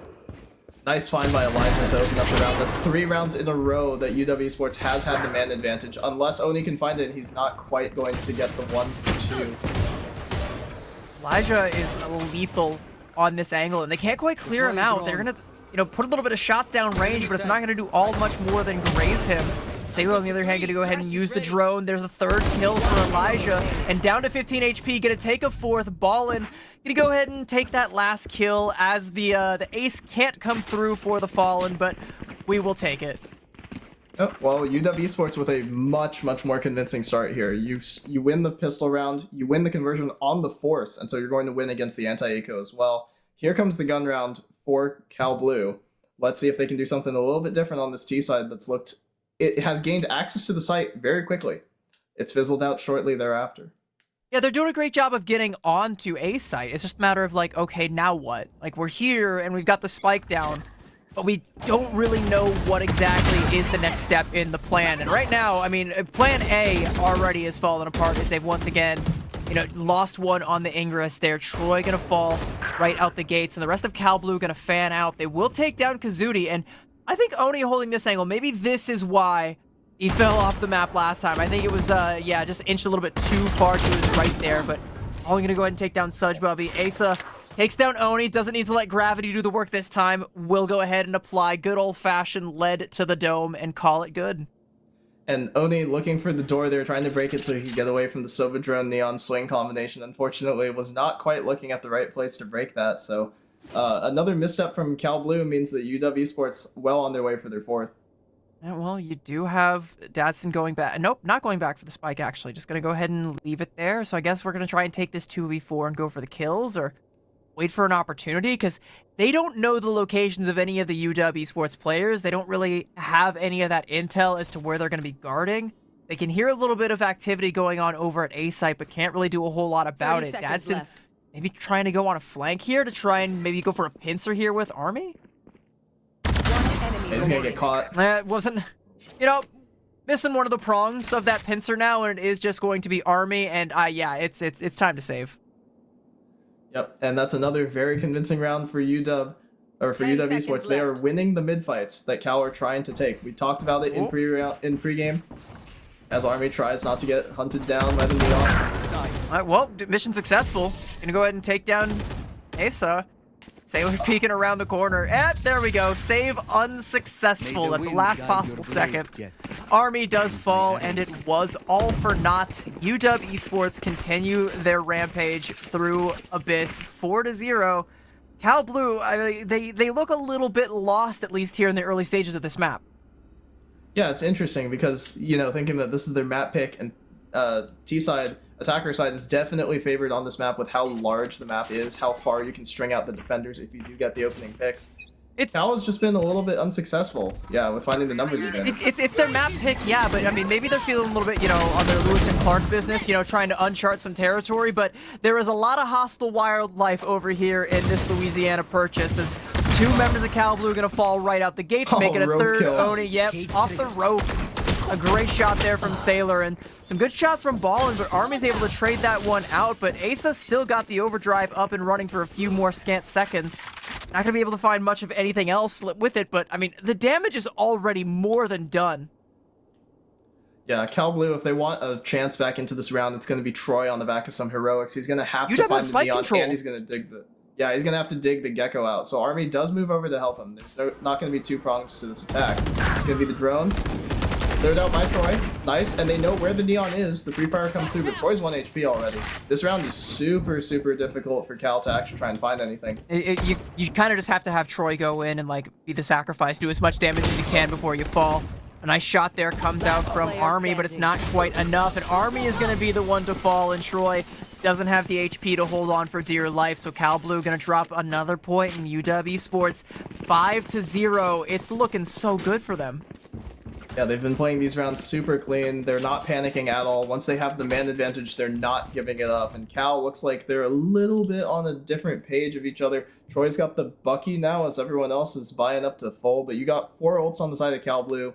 If they can start stringing a couple rounds together on the back of those, there's still a half to be made out of this. Yeah, the Bucky is an interesting buy there, because I think, you know, Cal Blue hasn't really been able to take a whole lot of fights at close range. I think that tells me that they would like to go really, really quickly and aggressively over to B site, and they are going to do just that. They clean up Asa on the entry there, and maybe now that Bucky can start to pay dividends if they can just go ahead and get the spike down, take the angles, and just wait for someone from UW to walk in to their crossfire. Elijah close enough to smell the cologne, and now can wake up and smell the buckshot. There it is. Great kill there from Troy, and Cal Blue finally have a little bit of wind in their sails. Zudi gonna go ahead and use the not quite dead yet. Troy, though, takes down 2 more. That's 3 for Troy, and maybe we can find yet another one. Ballin with a kill there onto Sudgebubby, and it's all up to Ballin. Try and go for this retake, but it's looking like Cal Blue may have just done enough. Can the stand-in clutch up this round, or Troy at close range with the jumping right click? That's a quad from the IGL of Cal Blue to get them their first. Yeah, and that's my guy. In the game against Drexel, that's the guy who was running the field, getting all the kills, being an absolute menace, and you know, was bottom fragging for a fair bit of time on that last map, but this looks like a little bit of a comeback story for Troy, at least in this round. If that momentum is able to keep up, that is Cal Blue's ticket forward. That is their way to keep this map going. And that is for sure the wrinkle that the Yoru presents. I mean, the opportunity to just get up that fast, get the information like a drone, but then also have the ability to reposition yourself out of there afterwards. It was messy. There was quite a bit of scrapping going on, but it was big for Cal Blue. You know what? Messy, scrappy, as long as they come out ahead, I think that's all Cal Blue can really ask for right now, because surgical precision has precision. I can't even use surgical precision when I speak. Surgical precision. That ship has completely sailed, and they're also with it sailing off their fast take of B, and are now going for the exact polar opposite, a very slow and methodical approach towards A site, but not fully committed. And honestly, neither is UW, so maybe Cal Blue just walk right in the front door while the rest of UW Esports sneak out the back. Yeah, Cal Blue should have a pretty free site take here. If they can manage to find Ballin inside of the smoke when it drops, that would be a pretty big find. But my expectation is they'll probably just get the bomb down. No pre-fire from Ballin because he has the Vandal. The Tracers are going to show through the smoke, so you're just going to play a 5-on-5 retake. Gecko ult. Troy trades, 1v1. They know Ballin is there yet. They still haven't gone for like the spy check up on that angle, and there's a lot more threats over on that angle now as the rest of UW flood in. The deluge of blue coming in for the side of UW. Gonna go ahead and fake the defuse, try and force some more aggression out of Cal Blue, but all the aggression is coming out from Asa right now, maybe a little bit from Sailor as well as Kazuti. Calm as a cucumber goes for the defuse, and UW, I mean, they snuff out the slightest inkling of momentum that Cal Blue thought they could string together.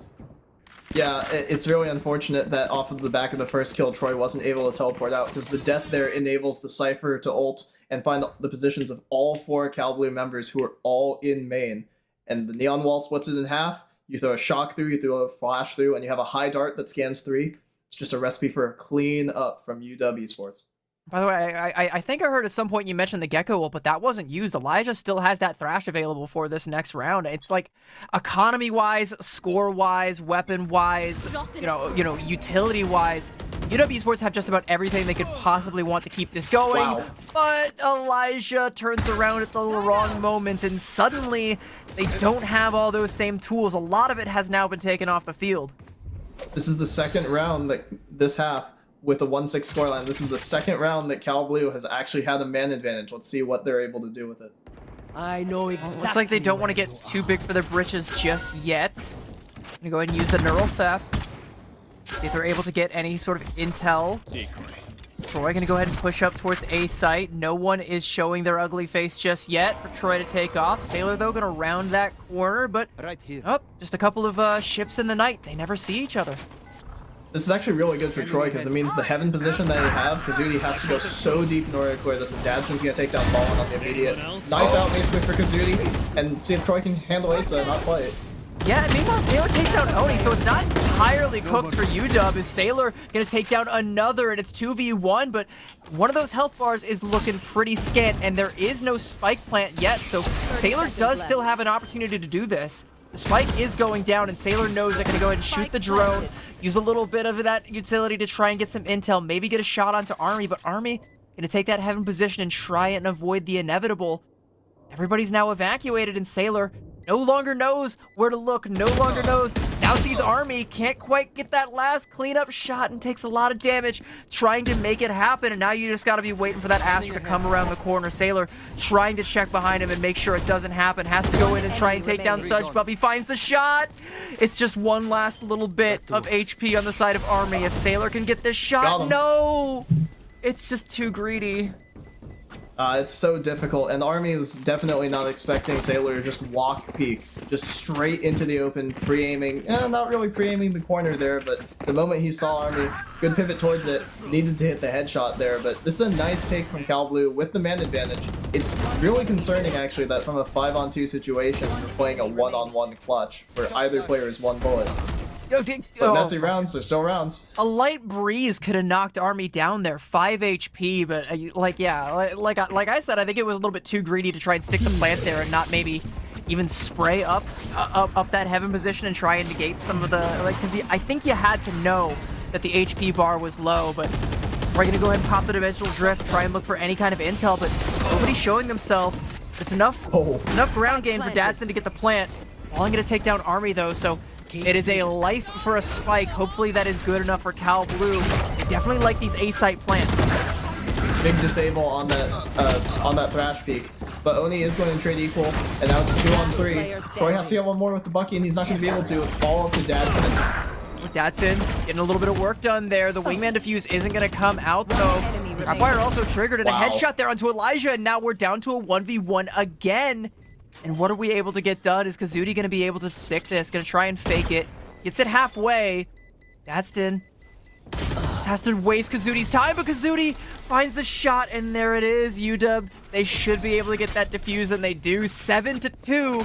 And even when it looks good for Cal Blue, it looks better for UW. So these rounds are coming through like really, really close. And it is the difference of maybe one, maybe two fights. That is how the rounds usually go, but at the same time, there's been incredible individual play from the side of UW Esports. All of their players who were fragging a little bit lower last game, Sailor, Kazudi, Elijah, they're all stepping up. Sailor's actually overtaken Asa this this map, and Ballin, the substitution, so far, he hasn't been tested on this Cypher, so actually, it's been pretty flawless. I would actually even argue that, like, in the last map, Kazudi was kind of quiet, but has been anything but over here on Abyss, and Cal Blue, I mean, they gotta start making some noise pretty quickly. I mean, all we're gonna hear is a swan song for now out of Sudge Bubby is Asa with that op, finds the shot, finds the angle, and there we go. There's Kazudi taken down. Whoa. It's traded out also. Elijah taken down, and I mean, UW, they still have Asa on this angle with the op, but they no longer have the man advantage. Cal Blue, they might have done enough to get their foot in the door again, but which door, as they haven't quite committed to either bomb site yet. They're waiting for Troy to make a decision here. Troy has a TP back to mid from the A area that he's at, and they know where Asa is. It's just a question of, can you get the jump on this operator holding the line. Smoke goes down and Oni's not being revealed by it, so they're just going to keep huddling in mid until something forces them out. You got to get the jump on the operator, because if Asa gets another shot down, then, I mean, that's your man advantage gone. It's even back up. The score even back up. Sailor can't get the shot there on Oni, who just pops the jet and just goes in, guns blazing. Datsun going to go ahead and trade out with Ballin, and that man advantage for Cal Blue is looking even more stacked. You still have Asa, who, I mean, no longer has the op, is now opted to switch over onto the Guardian. Is that going to be enough? Is that going to be the right tool for the job to win this 3-on-1? The overdrive, I mean, not able to clear out the Yoru duplicate. Yeah, Asa is privy to that one, but needs to find the real deal and deal with it ASAP. Troy is right around the corner, and Asa knows it, but can't quite get the damage down. There it is. Takes down Troy. Gonna clean up Army as well. Datsun hanging around the corner to try and stay alive, and gonna peek out at the last possible second. Take down Asa, and Cal Blue, Thrifty, are able to get a little bit more momentum. Wow, and that is just the difference that a round makes. I mean, the headshot followed up from Army after the instant kill from Datsun down mid with that Guardian. These fights, like, SpongeBob should not be in that position where he's peeking and unexposed. Sorry, who is completely exposed. But also Oni, just absolutely fearless, jumping into Sailor and just trying to make as much space. He moved the crosshair so high, there was no possible chance for a spray transfer there. And Datsun, nice job clutching. That shot was onto a fake defuse, like, just heard like the one tiny little second of spike defusal noises and said, I know exactly where I'm putting these bullets down range, and they hit home. They hit hard, and they keep Cal Blue in the fight, but 7-3 is still nothing to sneeze at. UW, they still have a whole lot riding on this, and they've got a whole lot riding on A site right now, and absolutely nothing on B, so hey, free real estate for Cal Blue. So this is the part of the game where Datsun needs to hear the strip, okay, and now he's going to be alerted to the flank presence. Let's see how many of them he's going to be able to pick up, because he hears at least 3 people, maybe he hears all 5. They've put the ping in heaven window, so that, sorry, in window, so they should not be, Cal should not be looking at this thing right now. Do not get caught off by the swing around. Datsun gets the first, and he saves himself. Neon wall up, but it's a Bucky. At this range? No chance. Yeah, Datsun on this flank is absolutely lethal. Just takes down Ballin, and everything from the side of UW just falls apart one by one. And this is now starting to look a little bit better for Cal Blue. They managed to get 2 rounds in a row, which I know isn't saying a whole lot, but for how they looked in the first half of this half, I guess we'll call that the first quarter, it's looked pretty rough. So now we're actually starting to get our feet underneath us. We're starting to walk. Maybe now before the half we can start to run. And UW, they want to go ahead and take a timeout here and maybe put the brakes on this before they start to lose their grip.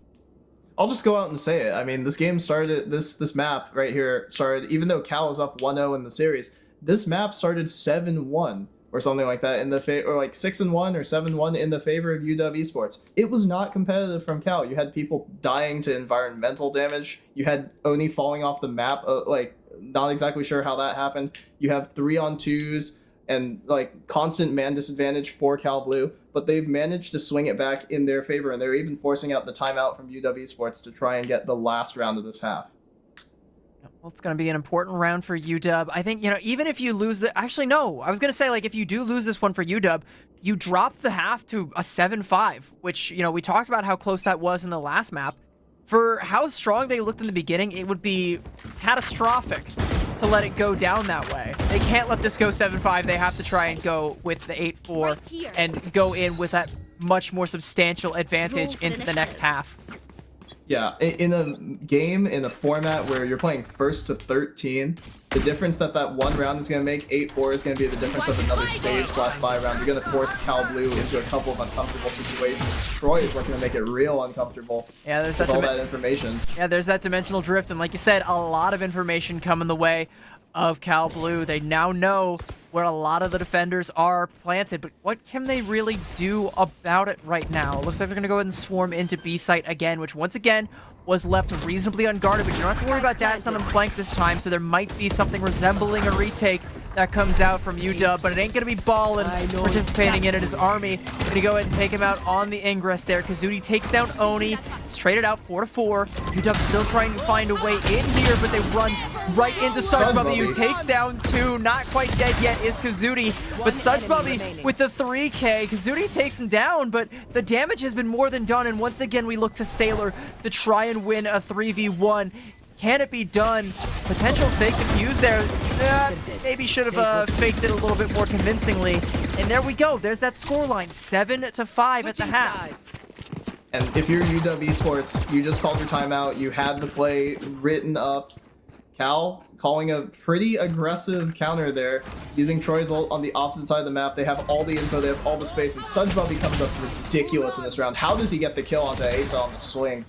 Yeah, that one is absolutely crazy, and then, you know, gets another for his trouble. And you know, the fact that you have the Clove ultimate, the not dead yet, that comes back through, and you do get Kazudi to finally deal with that threat. But, I mean, even if you're getting one person back into the fight, you've lost 3 to Sudgebubby, you deal with that threat, okay. Eventually, Kazudi's gonna fall because he doesn't have the position that he really wants to. He had to go super aggressive to make that happen. Sailor in the 1v3, and, I mean, with the time ticking away, even being the most optimistic I could have possibly been, I don't think Homie was going to be able to clean that up with the time for the defuse. So as soon as Sudgebubby makes that big play, it's just completely won for Cal Blue. Troy tries to go ahead and make a similar play, but Asa going to trade that one out, so no such luck for Troy. Oni has the wraparound here, though, and he's going to find one with their back turn. He's looking for a second, and Army's going to swing out 2, and Dadston's going to make it chaos. 4-on-1. Cypher Cam sees nothing, and Oni with another flick. That was a pretty ingenious flank there from, what, everybody from the side of Cal Blue? And UW just never scouted any of that happening? I think maybe now, you know, like, that right there, that round was a glimmer of why Cal Blue picked this map. Where I'm from, we just call that strategy go kill or a death match. I mean, yeah, you see Oni miss one shot on the dude with his back turned. Thankfully, everyone else on the team has his back. Dadston might fall to Ballin, but then he gets traded immediately back by a nasty flick from Oni. The top frag of last game for Cal Blue is having a bit of a struggle this map, but let's see if he can turn it around on this CT side with the gun. Oh, great angle there from Oni. They now know it, but I mean, they do take a couple of Oh my gosh. Oh, you hate to see it. Yeah, there's a reason that that call out is called Be Dangerous. It's very dangerous for you to just try and walk across like that as you learn in real time. But the rest of UW gonna go ahead and at least make it competitive and maybe try and make up for all of that. But Sudgebubby gonna even that one out even further alongside Dadston. There's one more shot for your money, and Sudgebubby again the star of the show. We're now tied up at 7-7, and let's be generous here, and we'll maybe say that this is a defender-favored map. All right, maybe that is why UW were coming out ahead for so long in the beginning.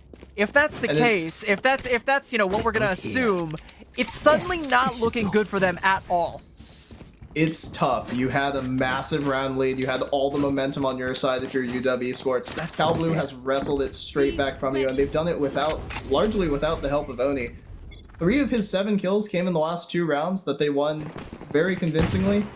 For the most part, it's been the individuals from Cal Blue swinging together as a team. Sudgebubby has come up huge, and Ace is swinging straight into the site. That's quite the positioning there. An Army can't quite find the shots to dislodge from it, so gonna be oh, all right. Well, Oni's got the shots. Asa gonna be taken down.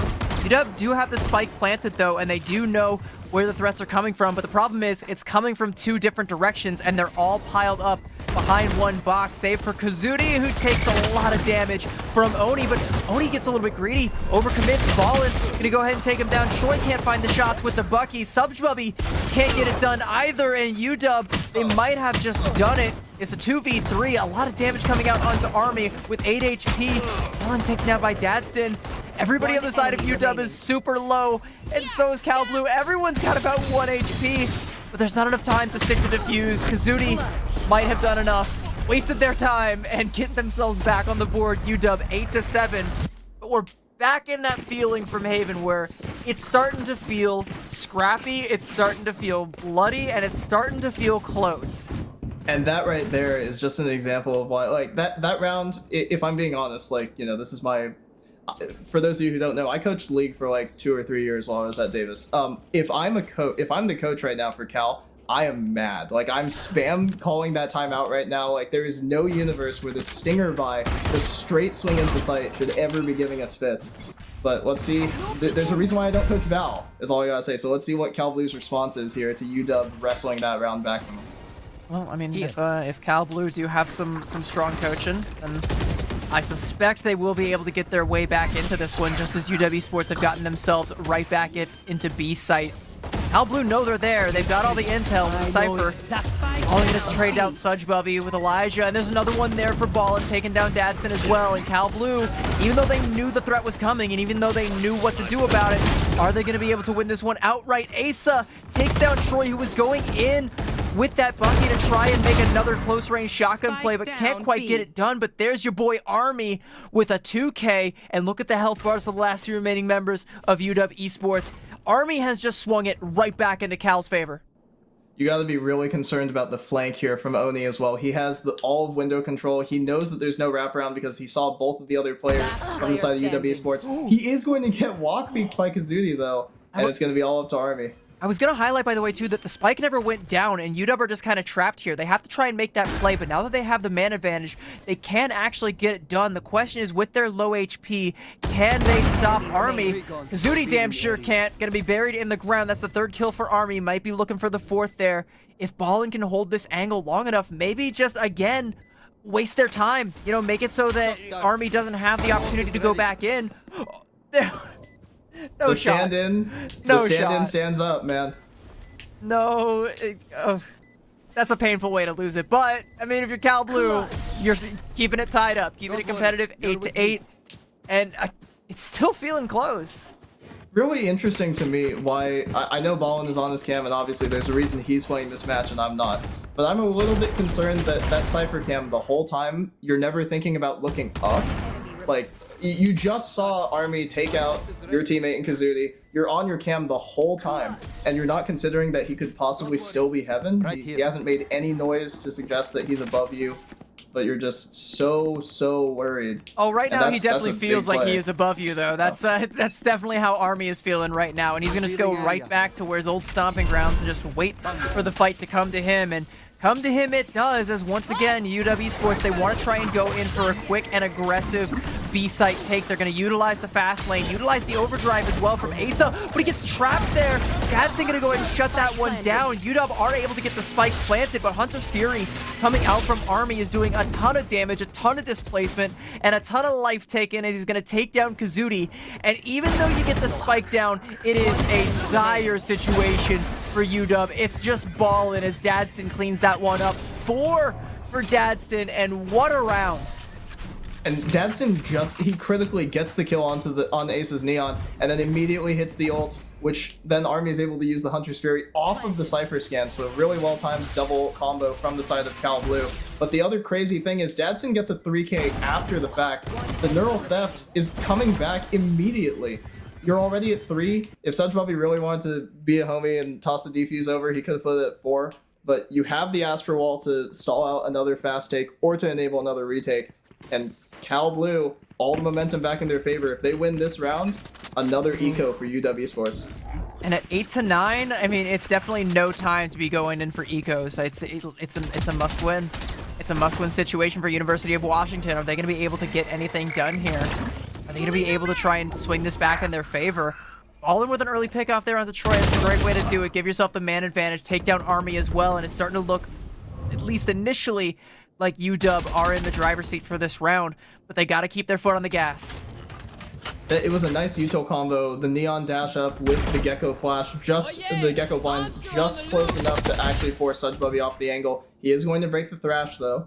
And so they know where, Cal Blue still knows where 3 of UW Esports players are. Dadson's a little bit worried about Ballin, but he has 1 HP and they're closing in on Oni. Yeah, does Oni know? Can Oni do anything about it? He's going to take down Asa. That is a huge pickoff there. Takes down Sailor as well. And Ballin going to fall elsewhere, courtesy of Dadson. And that man advantage I was talking about that UW Esports had, done and dusted. It's now even at 2 a pop as Kazuti takes down Kazuti takes down Oni. And UW trying to get the spike down. Cal Blue, left. Now they know, and now they might be able to go in for this retake. And Dadson has the angle to make the shot happen. If he sees Kazuti's head, he will take it off. Nice kill by Sudge Bubby. That was massive, and now Kazuti is stuck in no man's land. Has to think about both angles, and Sudge Bubby is in heaven. Head glitch angle not going to come through. Kazuti back into library. Dadson with bomb defuse, and Sudge Bubby's going to hold for him. I can't. Yeah, I cannot approve of that. There's no other word for it. I cannot condone this activity. I think that might have been the plan. Okay, tough. Well, yeah, it's a great way to clean that one up, and that does actually throw a wrench into the economy for Cal Blue. I mean, they should still have a little bit of momentum and be able to get a buyback there, but using the not dead yet at that point in time, like there was a period of time there where I'm like, all right, surely maybe you could pop it and try and just go super aggressive, but it took a little bit too much time to let it rip, and by the time you actually do let it rip, you're not going to be able to get the kill on both the defusing Cypher and the the other player up in heaven. Like, you just can't do both in the amount of time you had. And that play right there, the level of trust that Dadston has in Sedge Bubby to hold for him there, that's the same play that we saw on Haven's C-Site retake last game that didn't quite come through. This time it does, though, and it gives Cal their 10th. Yeah, and like you said, it was a must-win for UW. I mean, props to Kazuti for at least making that dent in the economy, but I don't know if it's going to make a dent in the momentum of Cal Blue, and you need to stop that right now because it's about to fall off the rails as UW. They're about to walk right into Dadston's trap yet again. He's got the Cypher cam up and knows exactly where they want to be coming in here. Over on A site, Oni taking some shots with the op, and this is so dangerous for UW. They have to go in fast. They're going to go ahead and use that fast lane. They take down Sedge Bubby, but Oni at close range with the short. He can't find the shots. Elijah going to go ahead and take him down, and UW, despite taking a fair bit of damage on the way in, they're dealing it out just as good as they can get it. But as I say that, Troy takes down Elijah, and Army going to also even it up. And once again, UW use everything they can, and they don't get the spike down. Instead, they go for a little retreat there, and they send Ballin on the flank. 30 seconds left. Well, it was good information gathered by Ballin, and the fact that he actually manages to take down Army. Army was not ready for that flank. But now Cal Blue knows what UW knows, and UW Esports is going to get the plant down. They have the Sobol. The Hunter's Fury is going to be ready because he doesn't get sprayed down fully. So Troy on this flank is going to need to find Bull. Slow drop down. Finds Sailor immediately, blinks out after. Perfectly played. Dadson's alive still. 2v1 for Kazuti. Well, Kazuti just trying to hold the angle. Knows that they're going to have to walk in to try and get the spike plant, but it's a little bit greedy trying to check it. And Troy, again, look at the kills for Troy. That's another 4 for him. It's an insane play. And now it's 8-11, and Cal Blue they're threatening to run away with this. You're running out of opportunities to try and get this back under control for UW Esports. It looked so good in the beginning, and it's looking so rough right now. And yeah, if ever there was a time for a timeout, it was about 2 rounds ago, but now is about as good as you're going to get. Yeah, I mean, going from 6-1 was the lead for UW Esports over Cal Blue, and now it's been reversed into an 8-11. Cal Blue has been on an absolute tear since, actually, ironically enough, UW called a timeout midway through when they had that lead, and Cal Blue finally broke through with one of those rounds. Since then, it's been smooth sailing for Cal Blue because the individuals are coming back online. The people who are having trouble fragging in the first half, Troy and Oni, are back online, and they're getting kills in a big way. Yeah, and I also got to give big shout-outs to Dadston because all of that intel that's coming through from the Cypher has been key, and along with the clutch plays that just keep coming out from him. Like, we keep talking about how every single player on the side of Cal Blue looks absolutely strong, and they have finally found their mojo, got their feet under them, and they have started sprinting away with this at this point in time. And UW, I mean, like, you got to trip them, something. Hope Oni falls off the map again, but I doubt Cal Blue is going to make the same mistake twice. They look to be a strong, stalwart mental team at this point in time. And how do you shake that if you're UW? What do you do at this point in time, especially when you have a look at those creds over there? That's starting to look like my bank account over on their side. I'm not even going to comment on that one, but I think it starts with containing the amount of space that Oni and Troy are able to find every round, because Troy is doing the same sort of thing where he takes up the space, he can blink out if he feels like it, but he's going to keep looking for the fight until they don't give it to him. But Cal Blue has corralled UW Esports completely, so the only way to move right now is either you go fight Oni mid as a group, or you fight forward, and they're going to fight forward. Troy looks like he's in a lot of trouble. Such probably going to go ahead and get taken down by Asa, but it is traded out by Troy. He's able to fall back, take a little bit of space. Although, they're starting to fall apart. Both Army and Troy are going to fall, and UW, they're able to get the spike down. They have the knives out from Oni. So you're going to be able to find much of anything, as it's going to have to be everything or nothing for Oni. It's a great mobility there, but right into Sailor's waiting arms, and UW 9-11. maybe they've got their feet back underneath them. Well, if that was the play call out of the timeout, I mean, I'm not sure exactly what the discussion was, but it was certainly effective for UW Esports. I mean, Troy actually misses a flash. He's throwing it up top to try and bounce it off the roof thing so that it flashes the entire site. It goes to Narnia. I'm not sure exactly where it ended up. Probably some other pocket dimension. But it doesn't matter. His demons are flashed. It's fine. They can't get him. Yeah. But, I mean, if you take a look at the scoreboard, I mean, everyone is so even in this match, actually. Even Oni is the low man. Previously, the high man of last game with, like, 30. This map, he's only got 10. But look at Army. Look at Dadston with, like, 20 apiece. And double-digit assists. If Cal Blue is going to win this round and win this map, it's going to come on the back of them. Well, it's a pretty big if right now. Sudgebubby though finds 2, so maybe they just might win this point. Ballin gonna finally trade that one out, but there's Troy waiting around the corner at close range with the shotties to the body, and UW are down to a 2v4, and they're unable to get the spike planted. I mean, Kazuti, like, knows the threat is lurking and is very hesitant to try and peek around and make much of anything happen. Has to have some trust in Ballin to set up that crossfire, but Troy has the angle that he wants, and Army has the intel and the angle that he wants, and it might just be curtains for UW's push here. And if you're UW Esports, how do you recover from constantly just getting shotgunned by Troy up close and personal? Every one of these Let it happen again. Yeah, I mean, you don't have another timeout, guys. Like, that is, if that's the best that we have, unfortunately, I think Cal is running towards it. They got 3 shots at map point, series point, tournament point for Cal Blue. You don't have another timeout, you don't have another map, but do you have that dog in you? It is time to find out, because it's not going to get any closer than this. You're not going to get any second chances. If you're UW Esports, you have to go all or nothing here. I'm seeing some shotties, I'm seeing some vandals, I'm seeing a stinger. I'm not seeing a full buy. It is quite scuffed, but maybe, just maybe, they can reach into that hat and pull out a rabbit. We will see. But Cal Blue, I mean, right now, they've got the momentum. They're feeling themselves, but they've lost Sudgebubby. The important thing, though, for Cal Blue here is, yes, they lose Sudgebubby. No, they don't have any global utility anymore, but does UW Esports overcook it? Do they decide to head it back towards B? Because logic would dictate Cal Blue off of that pick would have to cycle someone else over to A. If they slam 5 straight into this 3-stack of Cal Blue, that's probably the most disastrous thing that could happen to them right now.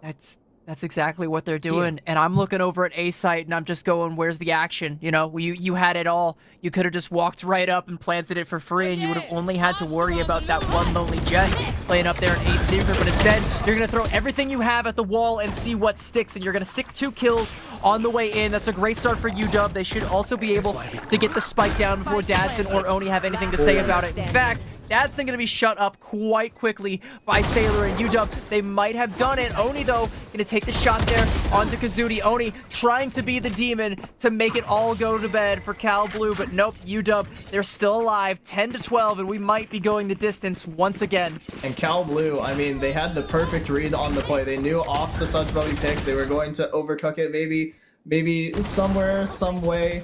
Oni gets the second kill there, or Dadson gets one more on the initial, so it's a 2-on-3 or a 2-on-2 situation. But I mean, timeout called by Cal Blue with 2 map points remaining. I'm curious if it's like it's a match point Cal Blue, a tournament point Cal Blue timeout.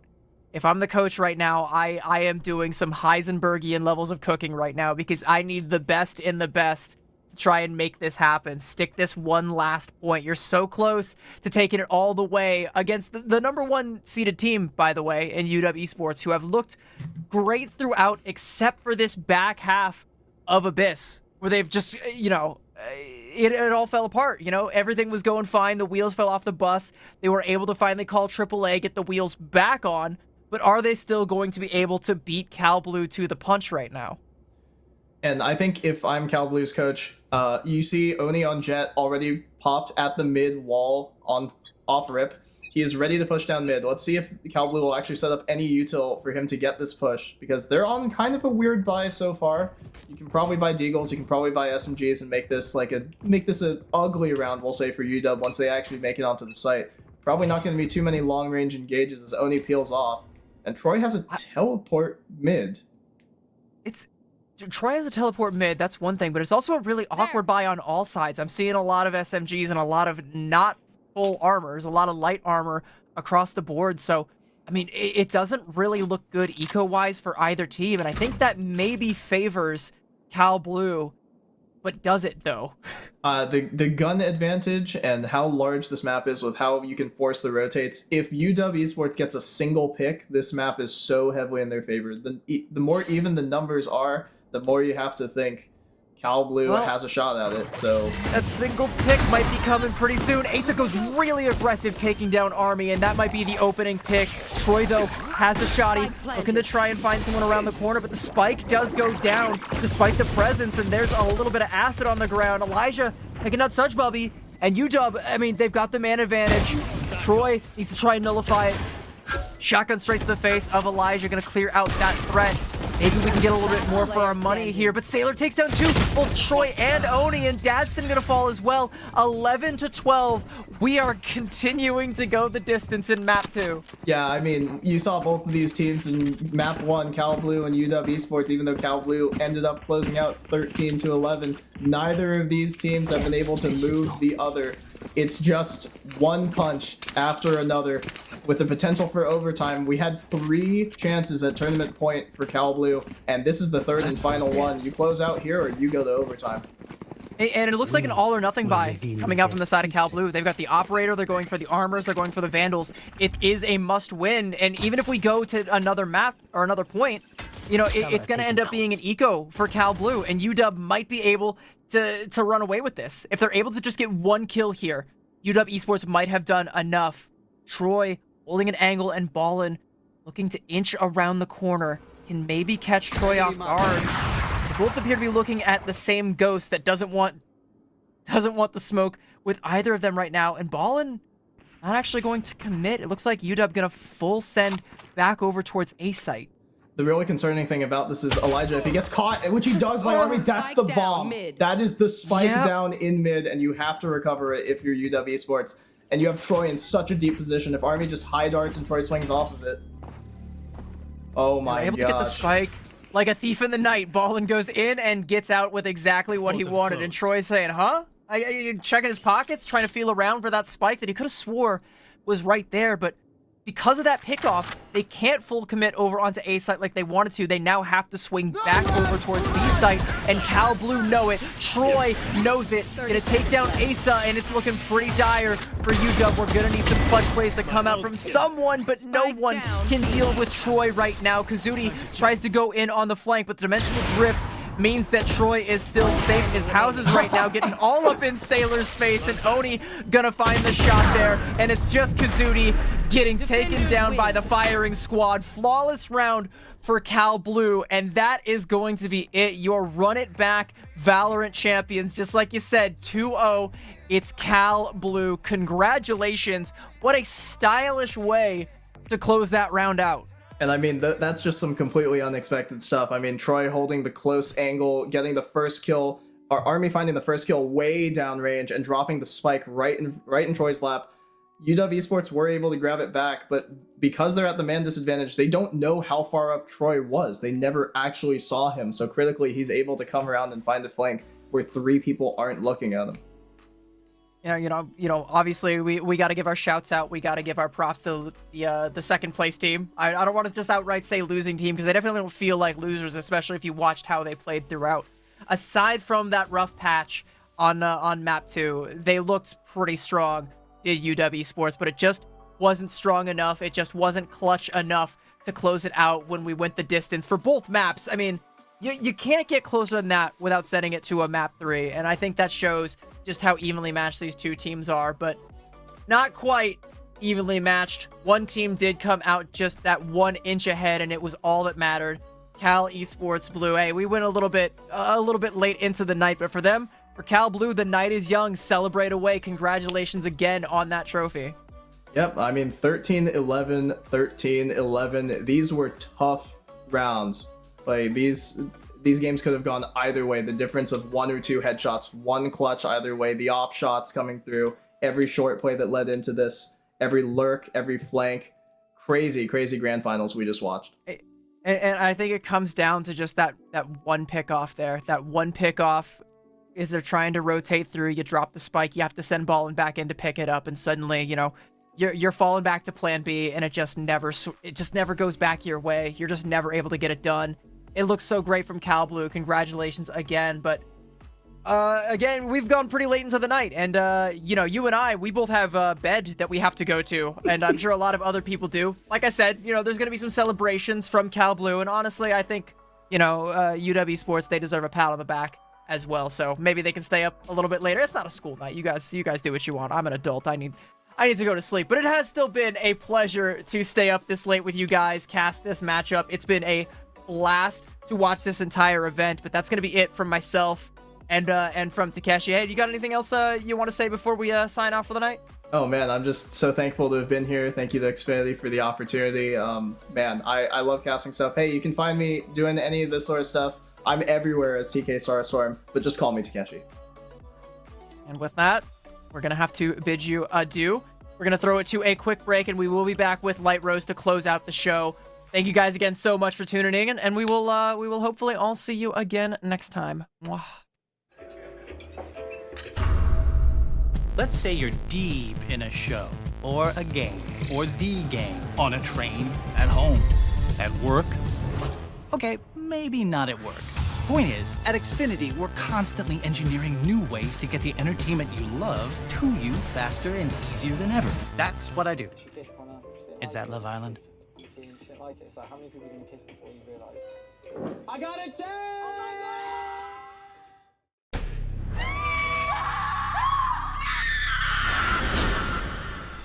He waited for this night. I waited for him. It's not the house that's haunted. Dalton! It's your son. He's done awful things to people. He's not. He's going to kill me. At the siren, all crime, including murder, will be legal. Technically, he should be dead. Show your face! Who are you?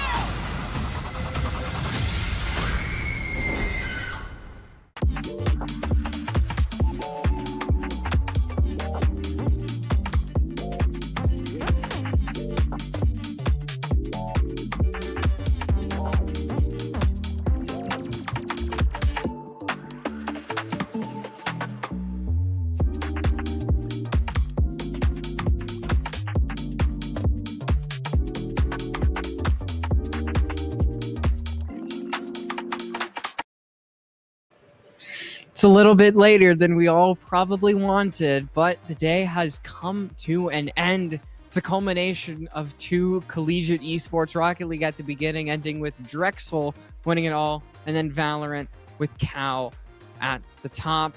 I want to kind of hand the mic on over to Mishi, give a little thanks for the end of the day. So first of all, I want to thank you all for tuning in to the third year of Run It Back. This is a program that's very close to my heart and my team that is working on the program. So big shout out to the Xfinity people who helped put this together, and big shout out to the Radiant team for doing the broadcast side and for managing the tournament, doing all the admin work. And also the Drexel production team, who is doing the host cam right now. Tom on the camera, unfeatured on the broadcast side, the production side. And a final big shout out to our sponsors, FlyQuest, Peacock, and HyperX. So again, thank you all for tuning in, and we hope to see you next year.